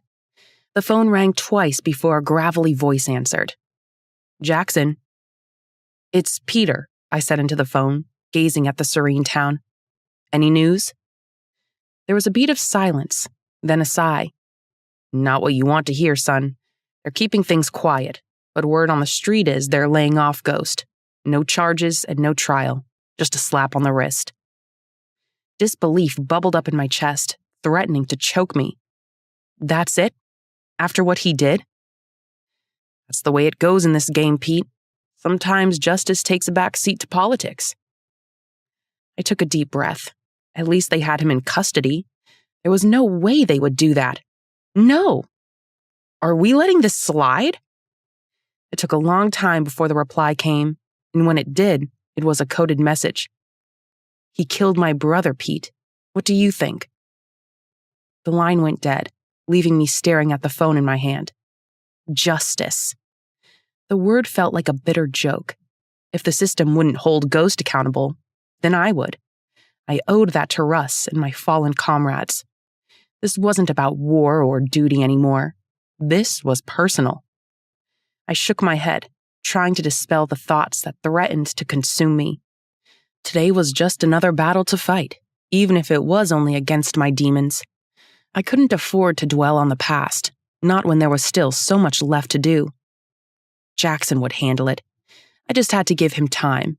If not, Luca and I would return to finish the job. Speaking of Luca, I hadn't heard from him since we returned. I dressed quickly. The routine provided a welcome distraction from my thoughts. But as I buttoned up my shirt, my gaze fell on the photograph by the bedside table, the one used at the funeral. Russ grinned back at me, his stares deep as if to say, "We'll get through this together." I clenched my fists, anger rising like a storm on the horizon. It wasn't fair. None of it was fair. We had fought for our country and sacrificed everything we had. And for what? To come home to this empty shell of a life, haunted by memories we could never escape. With a sigh, I tore my gaze away from the photograph, unable to bear the pain it brought. There were too many ghosts and memories in this room that threatened to suffocate me. I needed to get out, breathe in the fresh air, and remind myself that there was still life beyond these 4 walls. Grabbing my jacket, I headed for the door. As I stepped outside, the cool morning air brought a glimmer of hope. "Do you like the new room?" asked Betty, leaning across the large desk. She had upgraded my room while I was away. Now I wouldn't have to listen to the disturbing machine. "Yes, Betty. Thank you," I replied, already stepping out the door. "What about my promise?" she yelled. I walked through the quiet streets of Kentwood. The sights and sounds were a welcome relief. Everywhere was different and still held little interest, just like it had about a decade ago when I visited. It was before Russ got married. before the war. As I rounded the corner, I spotted Mrs. Davina tending to her garden, her wrinkled hands deftly weaving through the tangled vines. I knew her from way back when she lived in Baton Rouge. "Morning, Pete," she called out, her voice like a soothing balm to my weary soul. "How are you holding up, dear?" I forced a smile, trying to push aside the darkness that threatened to consume me. "I'm hanging in there, Mrs. Davina, just taking it one day at a time." She nodded sympathetically, her eyes filled with understanding. "It takes time to get used to, dear. Time heals all wounds, they say." I nodded, though I wasn't sure I believed her. Some wounds run too deep, leaving scars that would never indeed fade. But I appreciated her words nonetheless. The simple act made me understand I wasn't alone in this struggle, even if she had no idea how deep the wound was. I lingered for a moment longer, watching her return to gardening with renewed vigor. There was something comforting about the routine of everyday life, the simplicity of it all. Maybe that was what I needed, a return to normalcy. But how? I'd always wanted to be a military man. I didn't know how not to desire such a life. I continued on my way, the weight on my shoulders a little lighter than before. Today wouldn't be so bad after all. There was still hope for a brighter tomorrow. But as I walked, the memories of Russ lingered, a constant presence at the edge of my consciousness. The bar was eerily quiet despite the relatively early hour. "Luca?" I called out, pushing the door open. "Where did you—" "Oh my God." My words trailed off as I caught sight of Luca, who hastily got off the naked lady sprawled across his counter table and reached for his trousers. "Didn't know you were coming," he muttered defensively. "It's fine," I replied, averting my gaze. "I'll check back in the morning." With a wry chuckle, "It's fine," I replied, averting my gaze. "I'll check back in the morning." With a wry chuckle, I exited the bar and returned to the motel. While strolling back, I suddenly realized I wasn't the only one hurting. There were others. Then I walked into Kentwood General. I was hit with the smell of cleaning soap. The bright lights made the shiny floors look even more colorful. It was a significant change from the damaged places I'd been in during the war. The receptionist led me to Dr. Rosie's office, and then stepped back. I wondered why she was already back at work instead of at home. What exactly? Grieving? Because that was all she would have done if she had been home. Perhaps she needed the distractions to cope with all she was going through. Pushing open the door, I braced myself for the sight of her. Rosie had always been vibrant and robust every other day, until I delivered the sad news. The woman behind the seat was a pale imitation of the Rosie I knew. Her blonde curls were limp and lifeless, and dark circles accentuated the worry lines etched around her eyes. "Rosie?" I called out tentatively. Her head turned slowly in my direction. For a moment, I thought she didn't recognize me. Then a tired smile graced her face. "Peter," she rasped in a weak voice. "What are you doing here?" "Wanted to check on you," I mumbled, feeling awkward. I wasn't good at these kinds of situations. Back in the army, there were clear rules and a chain of command. Here, with Rosie looking so frail, I felt utterly lost. We talked for a while, or rather, I mostly listened. Rosie spoke in a monotone about her job and needing to be here for her patients. The woman who used to light up a room with her energy seemed to have shrunk into herself. An idea flickered in my mind. Maybe this was something I could fix, something tangible I could do. "Hey," I said gently, "how about I take you home today? You look like you could use the rest." Rosie's eyes welled up. "But the patients? I'm sure another doctor can handle that. Let me check." I suddenly doubted the decision. The truth was, I wasn't sure I was qualified to look after anyone, especially someone as fragile as Rosie. But the thought of her handling things alone was unbearable. She was falling apart. I returned to the reception and asked the lady, "Is there another doctor available since Dr. Rosie isn't doing quite well?"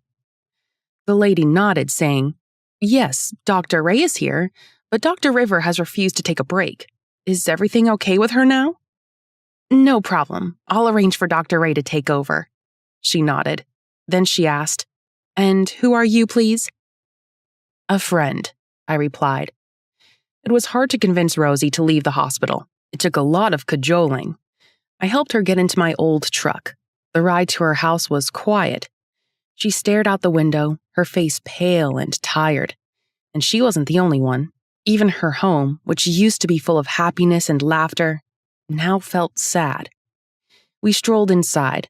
The dust motes danced in the afternoon sunlight, slanting through the blinds. A half-empty cup of coffee sat on the center table. You stay here and rest. I'll tidy up and cook something, I said, helping her settle onto the couch before heading to the kitchen with the cup. I took a deep breath and rolled up my sleeves. This wasn't my usual battle, but I was determined to help.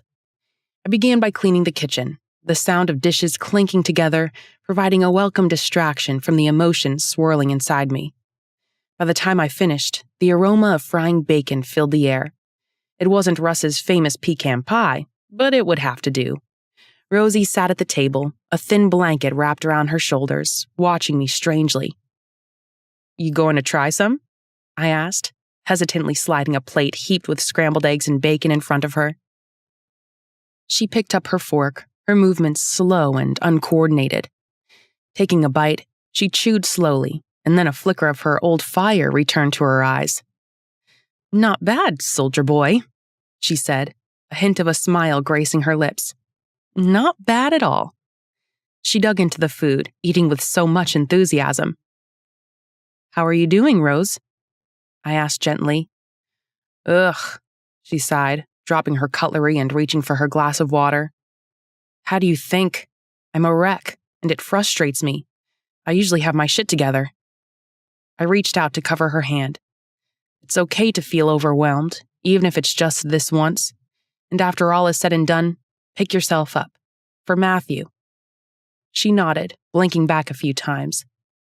The doorbell rang, and I opened it to find a plump woman with a warm smile standing there. It was the same lady I had seen at the funeral who had been running around to put things together during the incident. She must be Rosie's best friend. Rosie, you don't know how relieved I am that you're home, and you have company, she said, her gaze flickering to me. This is Peter, a friend of Russ's, Rosie replied weakly. Peter, meet Laura. Laura turned out to be full of energy and kindness. She insisted that Rosie eat more food, chatting excitedly as they caught up. She promised to check in often now and pick up Matthew from school.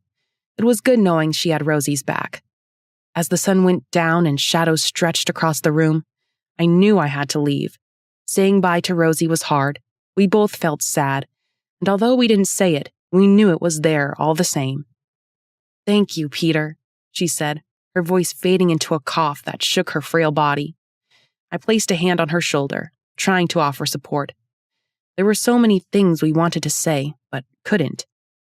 Get some rest, I said gruffly, my voice thick with emotion. I'll come by tomorrow. She nodded weakly, a hint of gratitude in her eyes. Laura called from the room. I made the bed, Rosie. Come on. Bye, Pete. Stepping out onto the porch, I took a deep breath of the Louisiana air, thick with the scent of honeysuckle and something bittersweet that reminded me of Russ.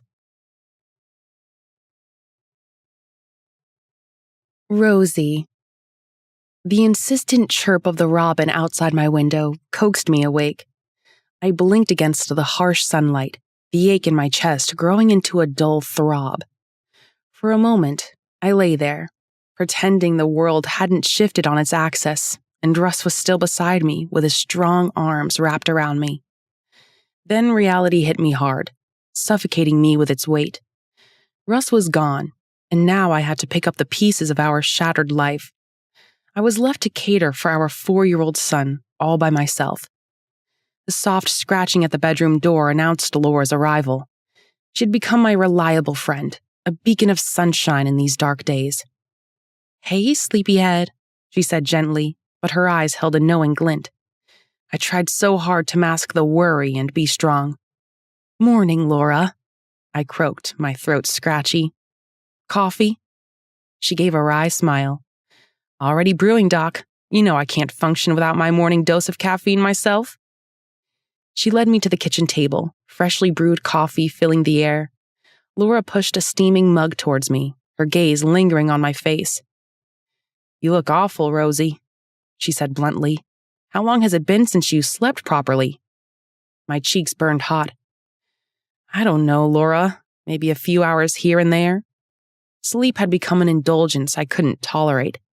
There were bills to be paid, mountains of paperwork to sort through, and the constant worry gnawing at me like a relentless monster. Laura sighed, her usual cheerfulness dimmed. Rosie, don't get me started on the whole "you're a doctor" charade. You know you can't take care of Matthew, yourself, and everything else if you're running on fumes. I knew she was right. The fatigue was a constant shadow, clinging to me like a shroud. But facing the enormity of my grief, the gaping hole Russ's absence left behind, felt insurmountable. This had been dumped on me so unexpectedly that I wasn't sure how to survive it.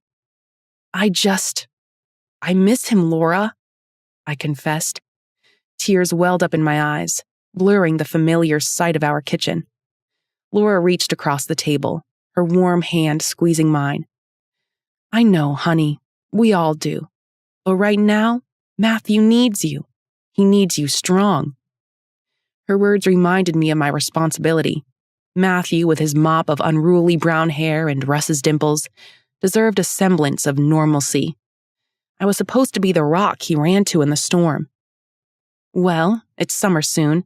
Matthew and I would have some lone vacation and... Laura caught me off gently. Rosie, you're in no state to handle a summer vacation with a 4-year-old ball of energy. Your parents would love to have Matthew for a few weeks. Or even your in-laws. Let him go spend time with them. Part of me recoiled. The thought of being apart from Matthew felt like a betrayal, even for a short while. But Laura's words echoed in my mind. I needed to be strong for Matthew, and Peter had said the same thing too. I don't know, Laura, I mumbled, pushing the coffee mug away. The untouched beverage suddenly seemed unappealing. Laura's gaze softened. Think about it. A little break might be just what you both need. Time to grieve, time to heal. You can't pour from an empty cup, my friend. Her words lingered heavily in the air like a truth I couldn't deny. The past few weeks had passed in a blur, as if I had been on autopilot. It was fueled by grief and a desperate need to stay afloat. But at what cost? Was I failing Matthew in my current state? Taking a deep breath, I turned to Laura, her unwavering support comforting my tired soul. You're right, I conceded, the words sounding foreign on my tongue. Laura's relieved smile bloomed. Of course I'm right. Now come on, let's get you some breakfast and figure out a plan for this little man of yours. Laura bustled around the kitchen, her usual efficiency a welcome distraction. The clinking of dishes and the sizzle of batter on the griddle were the only sounds that dared to pierce the thick fog of my grief. A tiny seed of hope flickered within me. I couldn't find a way to navigate this new reality and honor Russ's memory by being the strong mother Matthew needed. Her words about needing a full cup to pour kept floating in my mind. Lately, I felt like a cracked cup, leaking the very essence of myself with every passing day. Matthew deserved more than a fractured mother, a shell of the woman he once knew. Sipping the cold coffee, my gaze followed her movement. Laura's backside was fuller. I halted in my stride. Come to think of it, she was a bit rounder. The pregnancy! My God, it would be best if you forgave me, Laura. How's the baby? Have you told Dave? Laura rolled her eyes as she flipped the pancakes on the grill, the silence stretching between us. I didn't want to bring it up with everything you were going through. But you told him, didn't you? She sighed, her shoulders slumping slightly. Yes, I did. And? I asked, feeling several emotions gunning for attention right now. I felt sad for the life Russ and I had planned, a life that would forever remain unfilled. I was angry at losing him so early. I felt betrayed that the country he gave his life for couldn't fight for her fallen heroes. But most of all, I had this surge of fierce protectiveness for my friend. What are you going to do? I asked gently, swallowing the rising lump in my throat.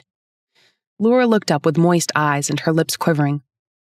I'm going to have this baby, Rosie. I made a mistake, a terrible mistake. But this child is innocent, doesn't deserve to be punished for my actions. She paused and took a deep breath. I don't know who the father is. It was a one-night stand, a stupid decision I'll regret for the rest of my life. But my boyfriend, he couldn't handle it, said it was a betrayal, and he walked out. My heart ached for Laura. Here she was, facing an unplanned pregnancy alone, while I struggled with the loss of my husband. Life, it seemed, had a cruel sense of humor. You're strong, Laura, I said, my voice more robust than I felt. You'll get through this. And if you need anything at all, anything, you know I'm here for you. Laura's lips wobbled, and for a moment I thought the dam would break and tears would spill freely. But she blinked them back, a steely resolve flickering in her eyes. Thank you, Rosie, she said, her voice hoarse. You have no idea what that means to me. I chuckled. That's why you got to be strong, baby. I'll need you. We sat in comfortable silence, each lost in our thoughts, yet a silent understanding weaving a new connection thread between us. We were women adrift, clinging to the wreckage of our lives, battered by storms of our own making. The shared vulnerability, the unspoken pact of support, offered a fragile comfort in the face of immense grief. The day continued in a blur of activity. I called Russ's parents and finalized the pickup arrangement. His grandpa offered to pick Matthew up by the end of the week. Later that evening, after Matthew was tucked into bed, exhaustion finally caught up with me. Curled on the couch, a mug of lukewarm tea clutched in my hands, I stared out the window at the star-dusted night sky. The silence in the house was deafening, a stark contrast to the usual symphony of giggles and bedtime stories that filled our evenings. Tears welled in my eyes, hot and silent, as they traced a path down my cheeks. Russ's absence was a gaping hole in my world, a constant gnawing ache that threatened to swallow me whole. I missed him with a ferocity that took my breath away. The life we had planned and our shared dreams shattered like fragments of a broken mirror. A sob escaped my lips, echoing in the stillness. Just then, thumping footsteps on the stairs made me look up. Laura stood in the doorway, her face etched with concern. Without a word, she crossed the room and settled beside me on the couch. I leaned into her, the familiar scent of lavender and sunshine offering a little comfort. She wrapped her arm around me, her touch a silent understanding. We sat in companionable silence, tears mingling on our cheeks, our shared grief weaving a strong bond between us. Words were unnecessary. The pain, the loss, the uncertainty. We understood each other in a way that transcended any known communication. I woke up with a start, disoriented and drenched in sweat. I felt disappointed when I realized it was just another night I couldn't sleep well. Looking at the clock, I saw it was almost dawn. Sighing, I threw on a robe and padded towards the kitchen, hoping a cup of hot tea would soothe my ragged nerves.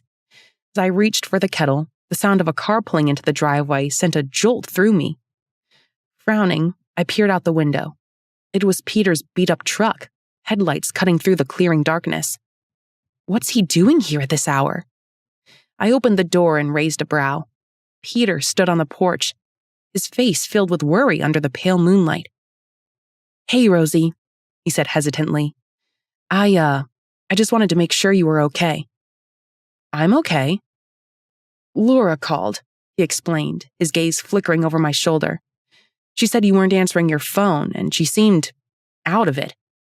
Guilt washed over me. Laura must have noticed my tear-stained face and shaky hands earlier when she dropped Matthew. I'd been so out of it that I didn't stop to say a proper hello. I'm fine, Peter, I lied, my voice thin even to my ears. Why would she call you?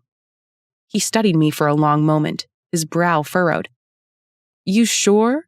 You look like I haven't slept in a week? Probably because I haven't. I finished for him, a humorless laugh escaping my lips. Peter hesitated, then gestured towards the porch swing. Do you mind? I shut the door and stepped outside.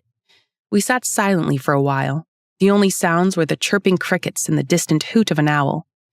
The air was heavy with words unspoken, a wave of sadness filling the space between us, even without saying anything. Finally, Peter said, "Russ used to love sitting outside at night, staring at the stars." A lump formed in my throat. He knew my husband. Russ loved stargazing. It was a ritual that brought him peace. I remembered how he made me watch the night sky every night. He said it helped him feel connected to something bigger, I whispered, the memory a bittersweet ache in my chest. Peter nodded, his gaze fixed on the star-dusted sky. "Maybe you could use some of that connection right now." "I should." We sat quietly together for another hour, lost in our thoughts but connected by a silent understanding. The sky started to get brighter from the east side, with the first light of dawn streaming in. A sudden urge to break the silence seized me. "Thank you, Peter," I said, my voice thick with emotion, "for coming here, for the company." He turned to me, his gaze surprised me with its depth. "Anytime, Rosie. Always." When our eyes met, a spark ignited between us, a flicker of something unexpected. There was a tension in the air that wasn't there before. My cheeks flushed with warmth. How long had it been since I'd even thought about intimacy? Shame flooded over me like a cold wave, extinguishing the tiny spark. Right now, grief, not desire, should be my only companion. I should get some sleep," I stammered, breaking eye contact. Peter stood up, his expression unreadable. "Yeah, probably a good idea."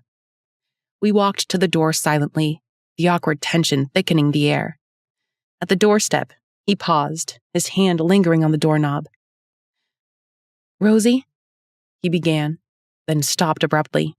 Whatever he was going to say died on his lips. "Have a restful night, all right?" "Good night, Peter," I whispered.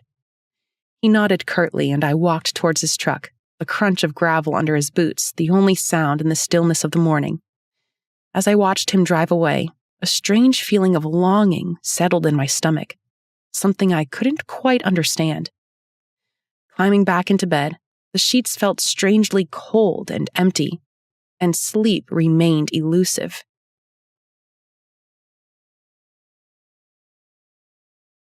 Peter.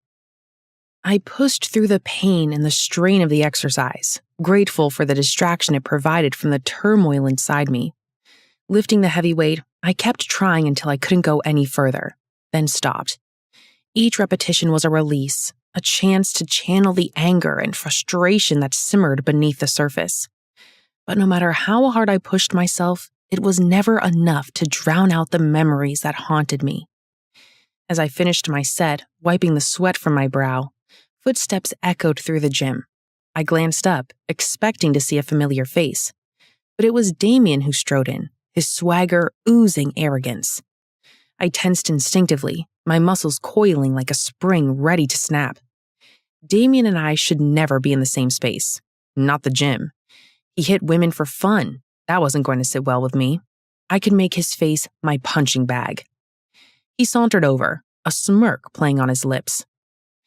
"Well, if it isn't little Petey back from the war. Did you miss me?" I gritted my teeth, the urge to lash out almost overwhelming. But I held myself back, reminding myself that violence wouldn't solve anything. I forced a tight smile, my voice strained. "What do you want, Damien? I'm in no mood for your games." He chuckled, a sound that grated on my nerves like nails on a chalkboard. "Oh, come on, Petey. Can't a guy have a friendly chat with his old rival?"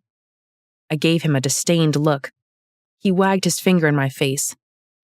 "Yeah, I looked you up after that incident with my wife." His fingers danced dangerously close. I clenched my fists, the anger boiling beneath the surface. "Don't come any closer." He leaned in close, his breath hot against my ear. "Listen, I heard about what happened to your buddies. Tough break, huh? At least now Nora's free to be with a real man." My vision went red as those words slapped my face. To hear Damien taunt me with my losses, it was too much. I stepped back, my hands trembling with rage. You son of a... His smirk and croaked laughter cut me off. Careful now. You won't want to do anything you'd regret. After all. I didn't wait for him to finish. I jabbed his nose, breaking the bones with a satisfying crunch. He staggered back, clutching his bloodied nose with his hands. Damn it, you jerk! It's one thing to be silly and another to keep a close tab on death wishes. Try this again and I'll end you. By the way, touch that wife of yours and your political career ends. With a final glare, I stormed out of the gym, the sound of Damien's grunts echoing in my ears. I reached the parking lot, slinging my bag on my shoulder. I didn't want to interfere or get involved in Damien's twisted family drama, but after what he had done, after what he had said, I couldn't just sit back and do nothing. I pulled out my phone, my fingers flying over the screen as I dialed my contact in the industry. The call was answered on the first ring, a voice on the other end brimming with confidence. Hey, it's me, I said. I need a favor. The weight of the world that I seemed to have shouldered lifted as I heard Rosie's voice on the other end of the line. Her warmth filled the airwaves, pushing away the shadows that haunted my thoughts. But her frequent giggling worried me. Are you all right? Can I visit? She asked, her voice soft and sweet like honey. I need to see you, Peter. It's lonely here. I gave her the address, feeling my heart race with anticipation. While waiting, I cleaned the room and ordered some food to be brought up. Betty, I'm expecting a guest, and I'm not sure what her preferences are. Can you prepare something quickly upon request? Of course, no problem, she assured me. When Rosie arrived, I welcomed her with open arms. Her sweet fragrance filled the air. Hey. You were supposed to check on me, she accused, raising a bottle of wine. Need a drinking buddy. My son left for his grandparents. Oh, I replied, stepping aside to let her in. You must miss him. A lot, she said, setting the wine on the small table before settling onto the mini couch in the room. Why are you staying in a motel? I hadn't planned to stay in Kentwood. Initially, I would deliver the news and return home to Baton Rouge. But now it seemed like Kentwood was becoming more like home. I'm just looking around for something nice, I replied. What would you like? She shook her head. Motel food? I'll pass. The wine is good. They do make the best sandwiches, though, I continued, hoping she would take a bite. She had lost so much weight, and it concerned me. Maybe I should talk to Laura about it. Here, have a taste. She reluctantly took a bite, then closed her eyes. Nice. As we settled in to enjoy the refreshments with the wine, I asked about her well-being and if she had returned to the hospital. She was due back in the coming week. I had a run-in with Damien, and he pissed me off. Really? I warned you about him, she said, sipping her wine. He's a slimy bastard. Yeah, but we have history, and he's using that to taunt me. I told her everything about Damien and what had transpired between us. I also gave Nora's backstory and told her she had left me for him. He hits her. Pretty bad. Got bruises all over her body. Anyway, she ran to my mom for help. Rosie listened intently, her eyes filled with empathy. I'm so sorry, Peter, she sighed. I can't imagine what she's been through. Nora should get out. She's worried he's too powerful. Anyway, I dealt with it, I said, my voice heavy with exhaustion as I reached for the bottle to pour us more wine. I hope you aren't using the wine as your salve. She rolled her eyes, a hint of frustration in her tone. I just need to unwind today. Don't read too much into it. I held up my hands in surrender. Fair enough. We indulged in the warmth of our company, the weight of our grief pressing down on us like a suffocating blanket. We were two grieving souls drowning our sorrow in a liquor. As we sipped our wine, the silence between us stretched. I cleared my throat, breaking the mood that had settled over us like a shroud.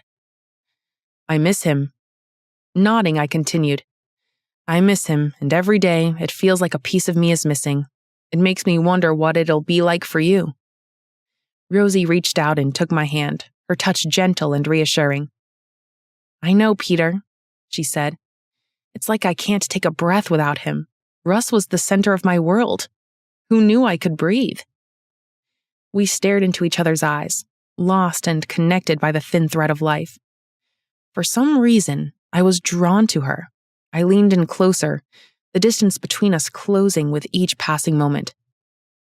I've also come to care about you, Rosie, more than anything in this world. She smiled, her lips soft against mine as we kissed. Everything else faded away at that moment, leaving only the two of us entwined in each other's arms.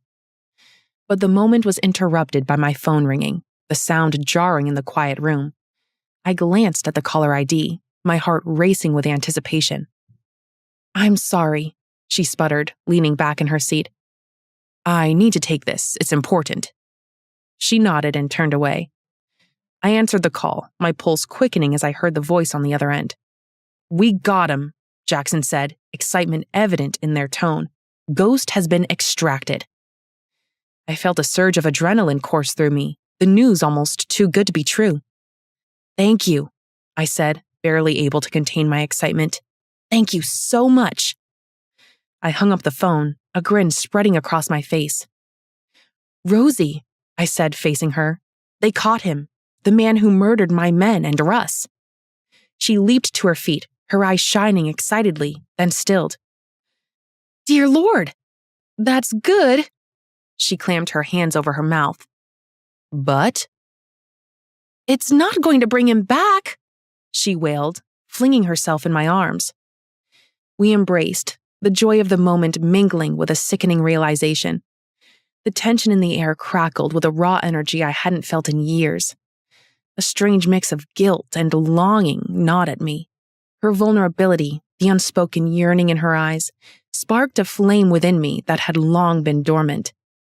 Maybe it was the wine, the shared grief, or the unspoken connection that simmered beneath the surface. But as we held each other, her hands brushed against mine. Our eyes met, and a million unspoken questions instantly hung in the air. Without a word, we leaned in, closing the space between us. Her lips were warm and soft, a gentle exploration that sent shivers down my spine. The kiss was hesitant at first, but then, as if a dam had broken, the emotions that had been simmering within us erupted. My blood began pounding so hard through my veins that my cheeks flushed, and my focus became hazy, all from the image of sinking my hardness into her warmth. I walked us to the bed, even as we discarded our clothes. She tugged at my buttons, ripping off a few.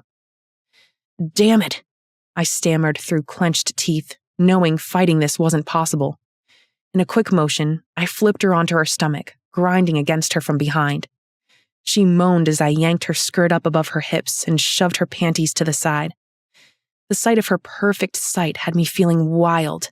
My body quivered with need, my hardness pushing against my briefs. "Pete!" She rocked her body against me. Bending down, I took a ravenous suckle of her wetness and pulled off the panties. She spun around, and her hands grabbed my briefs, pulling out my hardness. When she wrapped her fingers around me, I lost my little restraint. I managed to pull down my briefs and then plunged inside her, and it was like heaven. Her moans and the sight of her soft hips in my hands were enough to drive me harder. But it was the tight heat of her warmth that made me crazy. Her body was molded for me and fitted into mine in a way that made me never want another again. "Harder," she gasped, pushing upward, her delicate fingers digging into my back. I gave her what she wanted, slamming into her harder and harder, wondering if I could be hurting her, but she didn't look like she was in any pain. The expression on her face was more like ecstasy. "Oh, Rose," she moaned in a high-pitched plea, spreading her legs wider to make room for me. I loved the sound of her cries and soft moans so much. I pulled her hips up and slammed into them, grunting with each lightning-fast stroke. Her beautiful warmth squeezed my groin tightly as she came. Holding her hips in my hands, I let her body relax from her orgasm as I continued hitting her deep. My hardness jerked, and I grunted, watching her intently while her body soaked up everything I was giving her. I rolled her atop me so she was lying face down on my body while the passion rocked us both. It was only when I finally pulled out that reality hit. Rosie. The drive home was a blur, guilt pressed heavily on my chest with each passing mile, choking me. I could still feel the warmth of Peter's touch on my fingertips, like a ghostly feeling that made me shiver. How could I have let that happen? I chastised myself.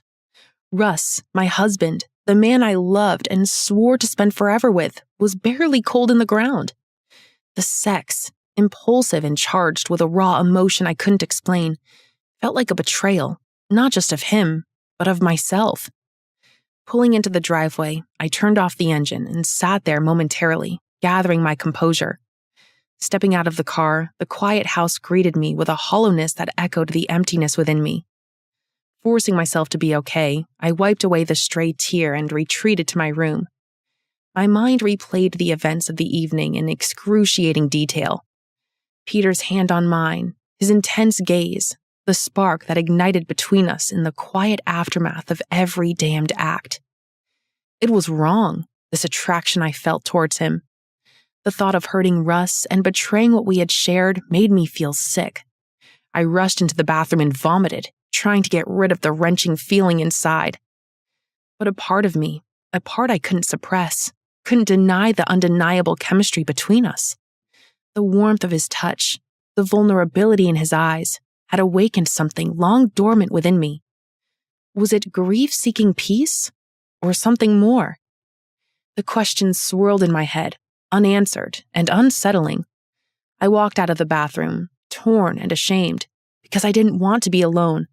I returned to the car and headed for Laura's apartment. While I drove, I deliberated what I'd do. Tell my best friend I slept with my husband's best friend? Or just let it go, buried, never to be revisited. My phone buzzed as I pulled into her driveway. It was Laura, her voice strained but surprisingly calm. Rosie? I'm spotting again. Heavier this time. What did she mean she was spotting again? When was the first? My heart lurched into my throat. Okay, honey, stay calm. I'm right outside. Let me in. The door creaked open before I could finish my sentence. Laura stood there, leaning heavily against the door frame, her face contorted in pain. I'll do a quick checkup, I urged, guiding her inside and onto the couch. Frantically, I checked her pulse. She was bleeding heavily. Taking my phone, I dialed Kentwood General Hospital. It's Dr. Rivera. I need help. Lucy, my pregnant friend's bleeding. Get me some medics here. The words tumbled out in a rush. Laura clung to my hand, breathing quickly as I made the call. I'm here. Just breathe. I got you. The minutes stretched into an eternity. Finally, the siren's wail pierced the air, a welcome sound that brought a flicker of hope. Within minutes, 2 paramedics rushed into the house, a flurry of questions and efficient movements.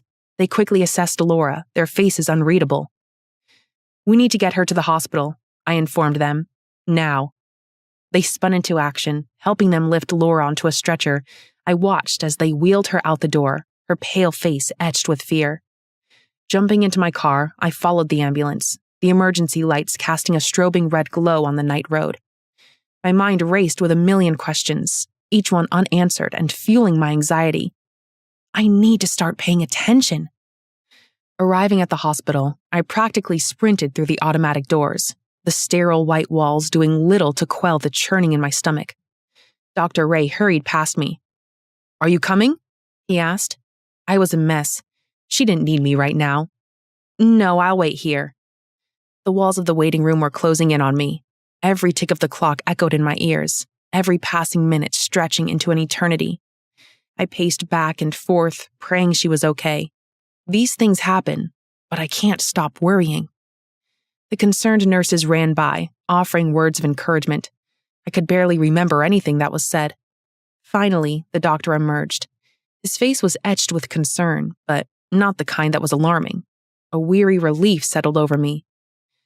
Dr. Ray, is everything okay? He took a deep breath. It's a bit of a complicated situation. The bleeding was concerning, but we were able to stop it. However, he paused, his gaze flickering to the closed door. The ultrasound revealed, well, let's say your friend might be carrying twins. We'll run more tests. My jaw dropped. Twins? Laura facing unplanned motherhood alone, and now this? A little bit of shock and unexpected joy battled within me. Twins? I finally managed the word echoing in the sterile silence of the waiting room. The doctor smiled. That's right. There are 2 heartbeats in there. 2 little surprises for you both. And she's okay. Relief flooded my system, warm and welcome. Laura might be facing a challenge, but it was one she wouldn't face alone. I was here for her, now more than ever. Taking a deep breath, I squared my shoulders. It was time for both of us to be strong. The morning light filtering through the blinds painted dappled patterns on the bedspread. Exhaustion clung to me like a second skin, a lingering reminder of the night spent pacing the sterile walls of the waiting room. The events of the previous evening rushed back.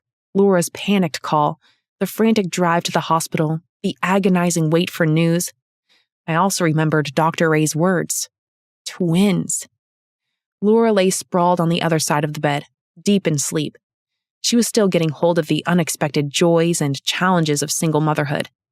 Now she had to add carrying not 1, but 2 little lives to it. I gently opened the door and tiptoed out of her room. Reaching for my phone, I video called Russ's parents. After a few rings, Russ's mom's face filled the screen. "Rosie!" she waved, a relieved smile spreading across her face. "How are you?" "Hi, Ma," I greeted. "Thank you for taking Matthew. I know it was short notice." "Nonsense, dear," she replied. "He's a delight to have around. We should thank you for letting him come spend the holidays with us." A chuckle escaped her lips. "He talks about you and Russ all the time. My heart bleeds and soars at the same time." Her words brought tears to my eyes. They weren't just taking care of Matthew, but offering me a much-needed respite.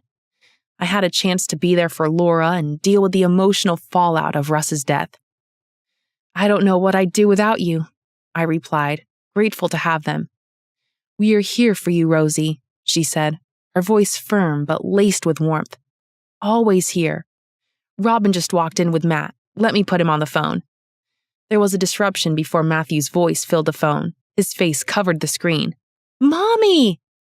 "Hey, Dino, how are you?" He looked so cute my heart ached. I chuckled away a tear. "Are you having fun?" "Yes, Mommy. Grandpa's farm is the biggest. I ate cherry." "Great, darling," I stifled, brushing aside a tear. "Tell me about it." For the next few minutes, I listened to him chatter about his holiday and fun activities. My heart swelled. After we were done, I thanked his grandparents. Hanging up, I felt a weight lift from my shoulders. The burden of grief, though ever present, felt slightly lighter. I was surrounded by love, support, and a network of women who would hold me up when I faltered. Taking a deep breath, I leaned back on the wall. The road ahead wouldn't be easy, but I wouldn't face it alone. There was Laura, her strength mirroring my own. There were Russ's parents, and their love was a constant source of comfort. My parents were also there for me, though I was miles away. And there was Matthew, my son, whose infectious laughter reminded me of life's enduring beauty. Perhaps there was a future for me beyond the fog of grief. A future where I could rebuild, laugh again, and find joy again.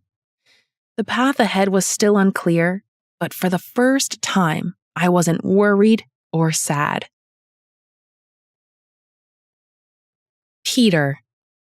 The days that followed were a slow, agonizing burn. Rosie had been gaslighting me ever since the incident that night. No more phone calls, no more impromptu visits, just a deafening silence. Out of respect, I'd also stayed out of her way, but I couldn't escape the memory of that night and the passionate moment. On the other hand, I understood her. The guilt gnawed at me relentlessly as well. Russ was my closest friend, the man who had my back through hell and high water, and I'd betrayed him, betrayed his memory. Even then, a part of me, the part I couldn't ignore, whispered a different truth. The kiss, the raw connection we shared, hadn't been a betrayal. It was a desperate yearning for more, for a lifeline in the storm of grief that threatened to consume us both. Rosie, what do we do? The bond we shared, forged in shared grief and deep memories of Russ, had blossomed into something more unexpected. But what was that more? A fleeting romance, a shared moment of weakness? Or was there a possibility, however fragile, of something deeper, something real? The answer, frustratingly, remained elusive. I turned towards my childhood home, and my heart ached. The roads blurred into one another as I struggled with the disturbance within me. Russ's memory and unwavering loyalty reminded me of the boundaries I shouldn't cross. Pulling into the driveway, I climbed out of the truck, the gravel crunching under my boots. Mom's porch light cast a warm glow on the weathered siding, a beacon of comfort in the gathering dusk. Pushing open the screen door, the inviting scent of her pot roast greeted me. I stepped into the living room just as Mom walked in, handkerchief in hand. "Peter, what brings you here so late?" she asked, her voice laced with surprise. "I'm cooking. Come with me to the kitchen." "Just needed to get out," I mumbled, collapsing into the chair she pulled out. For a while, we sat in comfortable silence. The ticking clock on the wall provided the only background music. Finally, Mom spoke. "You haven't been yourself lately," she said, her voice gentle but firm. "What's going on, son?" Hesitantly, I poured out my heart to her. The guilt, the confusion, the unexpected feelings for Rosie. She listened patiently, her gaze unwavering. When I finished, she reached across the table and squeezed my hand. "Peter," she began, stopping to sit beside me. "Grief can be a messy thing. It doesn't always follow the rules. And love," she paused, her eyes searching mine, "doesn't always die with the person you lose." Her words brought a spark of clarity amidst the fog of emotions. My love for Russ, the loyalty that bound us, wouldn't be diminished by allowing myself to care for Rosie. They were two different kinds of love, each holding its unique space in my heart. "But there are boundaries, Peter," Mom continued firmly. "Boundaries that need to be respected. Rosie is grieving, just like you. Let things unfold naturally. Don't pressure her. Don't force anything. If there's something there, it will find its way." Taking a deep breath, I nodded. Mom was right.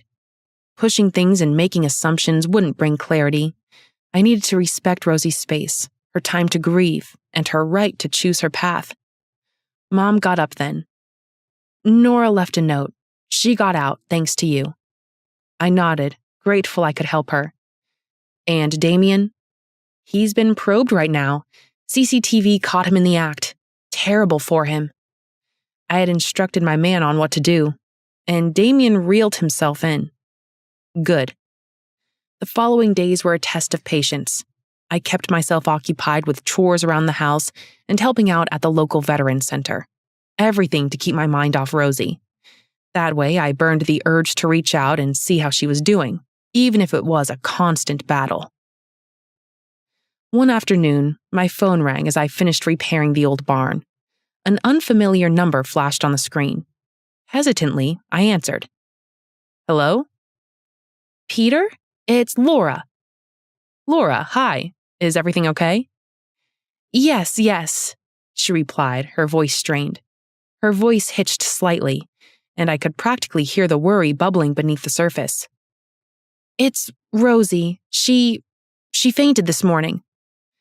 I suddenly felt a rush of energy. "Fainted? Is she all right? Where is she?" "At the hospital," Laura replied, her voice trembling slightly. "They're running some tests, but haven't told me anything yet. I'm scared, Pete." Panic clawed at my throat. Rosie in the hospital? Alone and scared. The image sent a wave of protectiveness crashing over me. "I'm on my way," I said, already dashing in to grab my keys. "I'll be there soon. And Laura," I added, my voice softening, "please take care of her in the meantime. I'm not in Kentwood at the moment." Hanging up, I tossed my tools into the toolbox. Jumping into my truck, I peeled out of the driveway, the engine screaming in protest. The drive to Kentwood and, subsequently, the hospital was a blur. Traffic lights turned red and stop signs materialized, but they barely registered in my frantic mind. All I could think of was a pale and unconscious Rosie. Hours later, I pulled into the hospital parking lot and sprinted towards the entrance. Laura paced back and forth, a lost expression on my face. "Peter!" Laura exclaimed, relief flooding her face. "Thank God you're here!" Laura offered a weak smile, her eyes filled with gratitude, and the following hours stretched into an agonizing eternity. We sat in the sterile waiting room, a tapestry woven with worry, unspoken words, and Matthew's occasional sniffle. Finally, a doctor emerged, his face unreadable. "Dr. Ray?" Laura asked, her voice barely a whisper. "Laura," the doctor replied, flickering to me before settling back on Laura. "Your friend seems to be suffering from exhaustion. She's been stressed lately, and her body gave out." "Exhaustion, all right. At least it wasn't some mysterious illness, not something life-threatening." "Can we see her?" I asked the doctor. He nodded. "She's awake now, but resting. You can go in for a few minutes, but keep it quiet." Following him down the sterile hallway was the longest walk ever. I felt guilty, relieved, and worried all at once. There was also a possessiveness that surprised me. Pushing open the door, I sighed at the pale sight of Rosie lying in the hospital bed. Her eyes fluttered open. "Peter?" she whispered, her voice weak. "Hey," I said, pulling a chair beside her bed. "You scared the daylights out of us," Laura wailed and rushed to hug her. A ghost of a smile played on her lips. "Sorry, guess I overdid it a bit." We talked for a while, quiet conversation punctuated by long silences. The room became lighter and infused with hope. As visiting hours ended, I waited by Rosie's bedside, reluctant to leave. She reached out, her frail hand warm, eyes a deep blue that mirrored the summer sky. "Thank you for coming," she whispered, her voice thick with emotion. "Always," I replied, my voice a low rumble.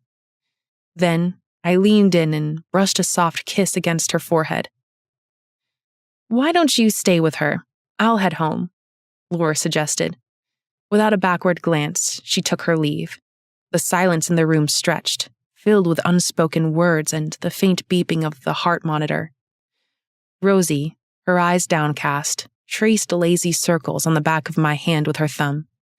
The gesture was so intimate that it sent a jolt through me. "Rosie." Our eyes locked, a silent conversation transpiring between us.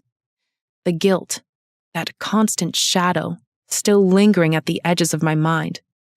But alongside it, a new emotion bloomed, a protectiveness towards Rosie that surprised even me. "About the other night." She flushed a soft pink, her gaze flickering away from mine.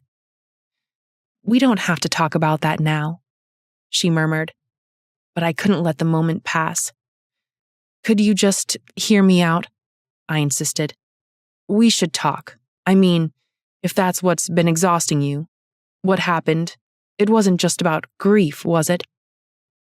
A long pause followed, filled only with the faint hum of the machines in the background. Finally, a soft sigh escaped her lips. "No," she admitted, her voice barely above a whisper. "It wasn't. And you're right, I've been beating myself up for it." Another beat of silence followed. Finally, I took a deep breath and spoke with honesty. "Rosie, I care about you, a lot, but I know this is a difficult time for you. When you're ready, when you've had time to grieve, if you're open to it, I'd like to explore what this is between us." My heart hammered against my ribs as I waited for her response. This was a gamble, a leap of faith into uncharted territory, but the possibility of a future with Rosie, a future built on shared memories, laughter, and maybe even love, it was a risk I was willing to take. "And if I want to stay friends?" she asked with raised brows. "There's no pressure, Rosie," I replied quickly, misunderstanding her hesitation. "Just take your time, but know that I'm here whenever you need me, as a friend if that's all you want. Or maybe something more." She chuckled softly, the sound like a balm to my anxious heart. "You're persistent, Peter," she said, her voice laced with a hint of amusement.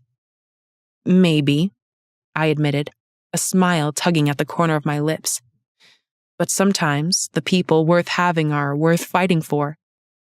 Another silence stretched between us, filled with tension and a spark of possibility. Then, to my surprise, Rosie reached up, her hand cupping my cheek. Her touch sent shivers down my spine, a jolt of electricity that defied the sterile environment. Leaning in, she bridged the gap between us, her lips meeting mine in a desperate and tender kiss. It was a kiss that fueled the raw emotions we both harbored. Beneath it was a yearning for connection, companionship, and an unwritten future. We clung to each other, a tangle of limbs on the hospital bed, the world outside fading away. The kiss deepened, and a silent promise whispered against my lips. "Rosie," I finally managed, pulling back slightly, our foreheads resting together. "This can't be just about what happened the other night. You need time to heal, to grieve Russ properly." She looked up at me, her eyes glistening with unshed tears. "I know," she whispered, her voice thick with emotion. "But Peter..." I leaned over, intending to kiss her, until she blurted out. "Wait, what?" "I'm pregnant."